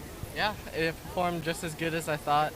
It was a little cloudy at the end, but we did pretty good. I see a couple and more I think cars we coming down the hopefully held on track. to third. Did you enjoy the competition with the other teams? Was it a fun competition? Oh yeah, it was a blast. It was an amazing time. So I know the weather didn't cooperate at first. Were you happy with the past couple of days with the sun we got? Yeah, yesterday and Tuesday especially, it was very sunny. It was great. Today it was pretty good. Also, Monday was rainy as we know, but overall it was a great time. So are you coming back next year? Are we gonna see the Shine Runners take first place next year? Well, we'll see. Maybe we'll have a new car next year, so we'll see if we get first place. All right. Well, good luck. Thank you. All right, we have 3 cars coming off, one after another. We've got the incredible Holy Solars pulling their car off. I see some of their teammates right here smiling, ready to see that checkered flag being waved. As that car drives right off the track, beautiful people immediately following.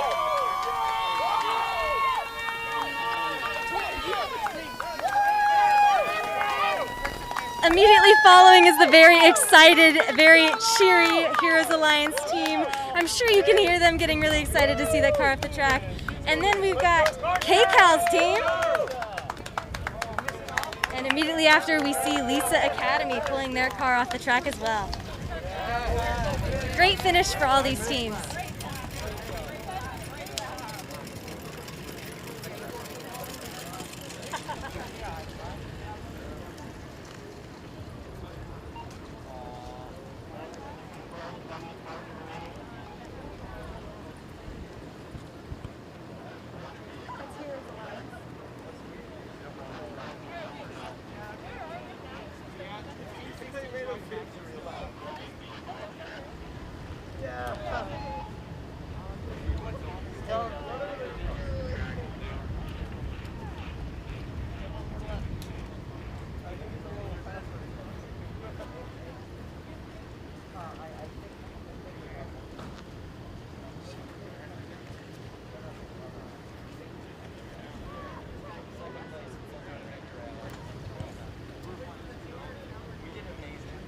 Yeah, so we do have a car that looks like it is stopped on pit row. I believe from this angle it looks like it may be Iron Line's electric vehicle. They've been flying around all day long, and of course right as they're coming in for that final turn in on this finish line, it looks like they may be stopped out there. Stay tuned to see if they can figure out the problem and get in soon, as I'm sure they're excited to get off the track and have that finish line. I see their support vehicle coming out, so it should be a matter of time before they're able to load up on that vehicle.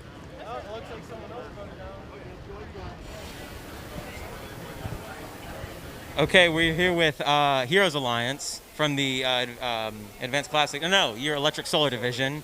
So I know it was a tough fight between you and I forget the other team. Yeah, Western for second place. So were you happy with the car's performance today? I was extremely happy. I was not expecting how well the car was going to perform. It exceeded our expectations, and I just feel like we got what we received. What we put into it was what we got out. Yeah, that's good. And I know there was some tough competition out there. Did you enjoy the competition between you two? Did that make it better? I mean, would you rather have that than just a blowout race where you win by a lot? No, most definitely. I always like a good race. I like a good competition. It makes it more fun, more competitive. I will always appreciate a good and hardworking teammates that will help us against other competitions. And overall, it just makes the experience way better. Were you happy with the weather today? I know some teams had some trouble with the cloud cover. Did that bother y'all, or were you okay? It bothered us a little bit just to get that little extra bit of energy that we needed for the batteries to get a few extra laps. But other than that, it was pretty good. It was pretty nice to race, and it was pretty good weather overall. So can we look forward to seeing y'all out here next year? Hopefully take first? Most definitely. We will be here, and we will take first place next year. Right. Thank you. Good luck. All right, I'm standing here next to some of the Western team as they're about to cheer their car as it comes off the track. We've got the checkered flag ready to be waved. Western, let's cheer for your team!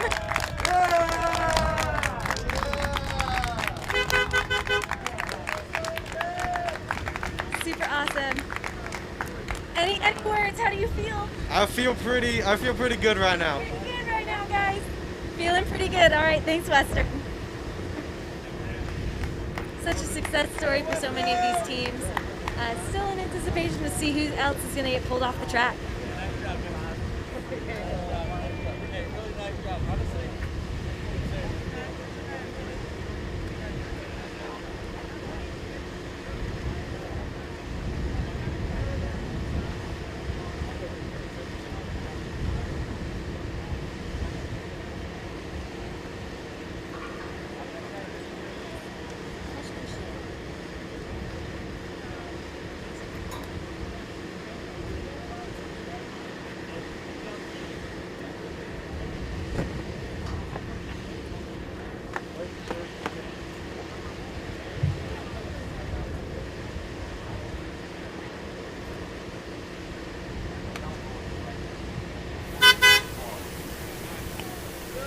All right, so this is the Western Solar Cats, who took second, I believe, in the electric solar division, so they're probably happy with their performance today. They're on their way back to the garage. Hopefully, when they get back to the garage, we can ask them some questions about how they feel about today. And maybe they might be stopping. I can't tell. But yes, they're probably very happy. It was a tough fight between them and the other electric solar team battling for second. The name slips my mind right now. But, okay. Could I ask you a few questions?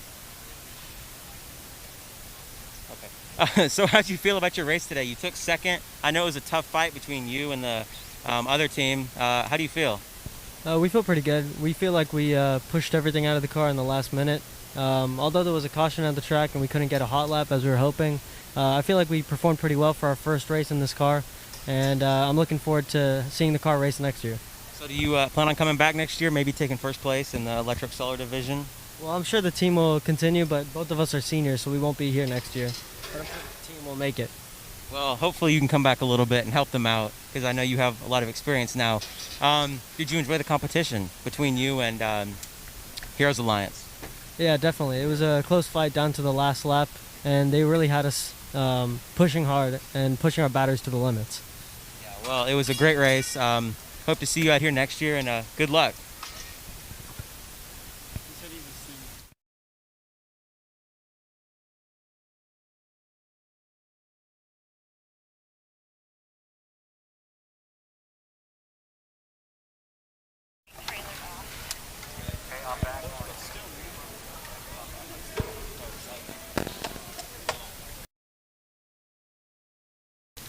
Let's go walk through the garage.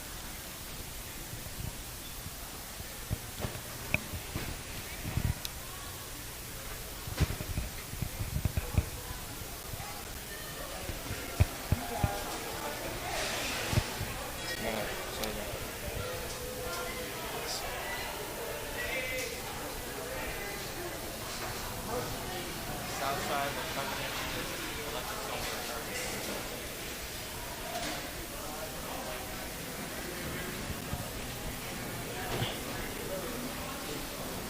All right, we're here. I believe right now we're looking at the Covenant Christian advanced car, which put up a tough fight in the advanced division. Of course, the Riseback Aviation, they did take the win in that category, but I believe Covenant took second place in that. They were trying to catch up to Iron Lions, who didn't race at all today. And I believe they took second in that category, so it was a good race out of them from their advanced car, which we're looking at now. Behind it, you can see Covenant Christian's Advanced Classic car, which also put up a tough fight in the Advanced Classic division.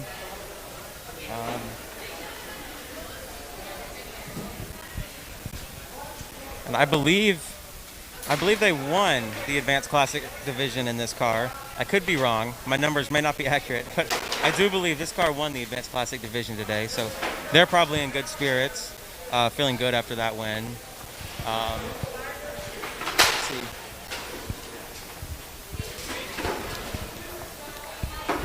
Well, coming into the garage right now, we have KCAL's electric solar team, actually. I believe they finished 5th in the electric solar division. They had a little bit of trouble earlier with tire pressure issues that we covered. If you missed that, they came in for a battery change and ended up taking quite a while for some tire pressure problems. It looks like they're going back to their trailer is actually unique. They have solar panels mounted on their trailer.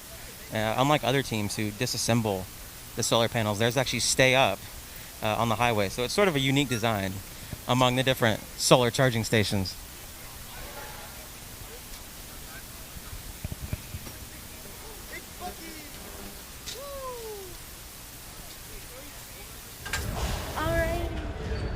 We're back live in here in the garages. Everyone's done. We've gotten off the track. We're here with the Holy Solars.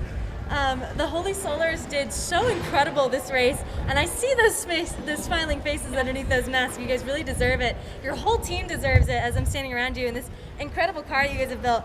How do you feel? How do you feel now that you've finished, now that you've passed the checkered flag? What's going on in that mind of yours? I'm feeling pretty good. Honestly, our goal this time around was just to have a car that runs, and I honestly wasn't expecting even podium, and so this is like a big thing, right? As a first-year team. It's super exciting. How about you? You were in the car on that checkered flag. I literally just got out of the car maybe 30 seconds ago, so I'm still feeling it. I got to go fast, which was fun, but it's really, I feel like really rewarded for being able to complete it. As she said, we were just wanting to come here and pass scrutineering, really. So to be able to go this far and actually finish with no breakdowns was amazing. That's really awesome, and what an incredible achievement for your team. Your car still looks amazing. I haven't seen you guys really struggling very much at all with this vehicle, which is really incredible. So we wish you guys all the congratulations, and thank you so much to all of your team and everybody you've got here. Thank you guys so much. Thank you. So we're here with the KCAL electric solar team. They put up a tough fight in the electric solar division against Heroes Alliance and the Solar Cats. And I actually want to ask about their trailer, because it's sort of a unique trailer design from some of the other ones out here. So you actually drive down the highway with the solar panels up there, don't you? With a car underneath it. Yep. Is that interesting sometimes? Sometimes, yeah, but we spec this all out in SolidWorks, actually, in our CAD modeling design. Like, we built this frame, welded this frame ourselves. We just bought the trailer. And we put the solar panels on top. We make sure I did some stress testing, and it actually goes pretty well going down 75 on the highway.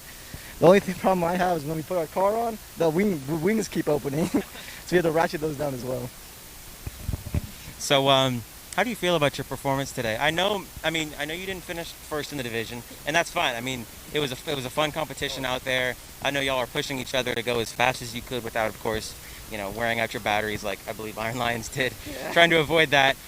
So how do you feel about your performance today? I felt really happy and proud of our team. The first couple of days were rough. We couldn't get our car working. We did one lap the first day and around 20 the next. And I'm just proud that we have done 60 and over 100 laps today. So I'm really proud of our team, and we've come together a lot through this past week.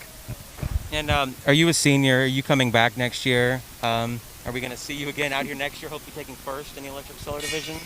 I'm actually a senior this year, so this is my last year racing.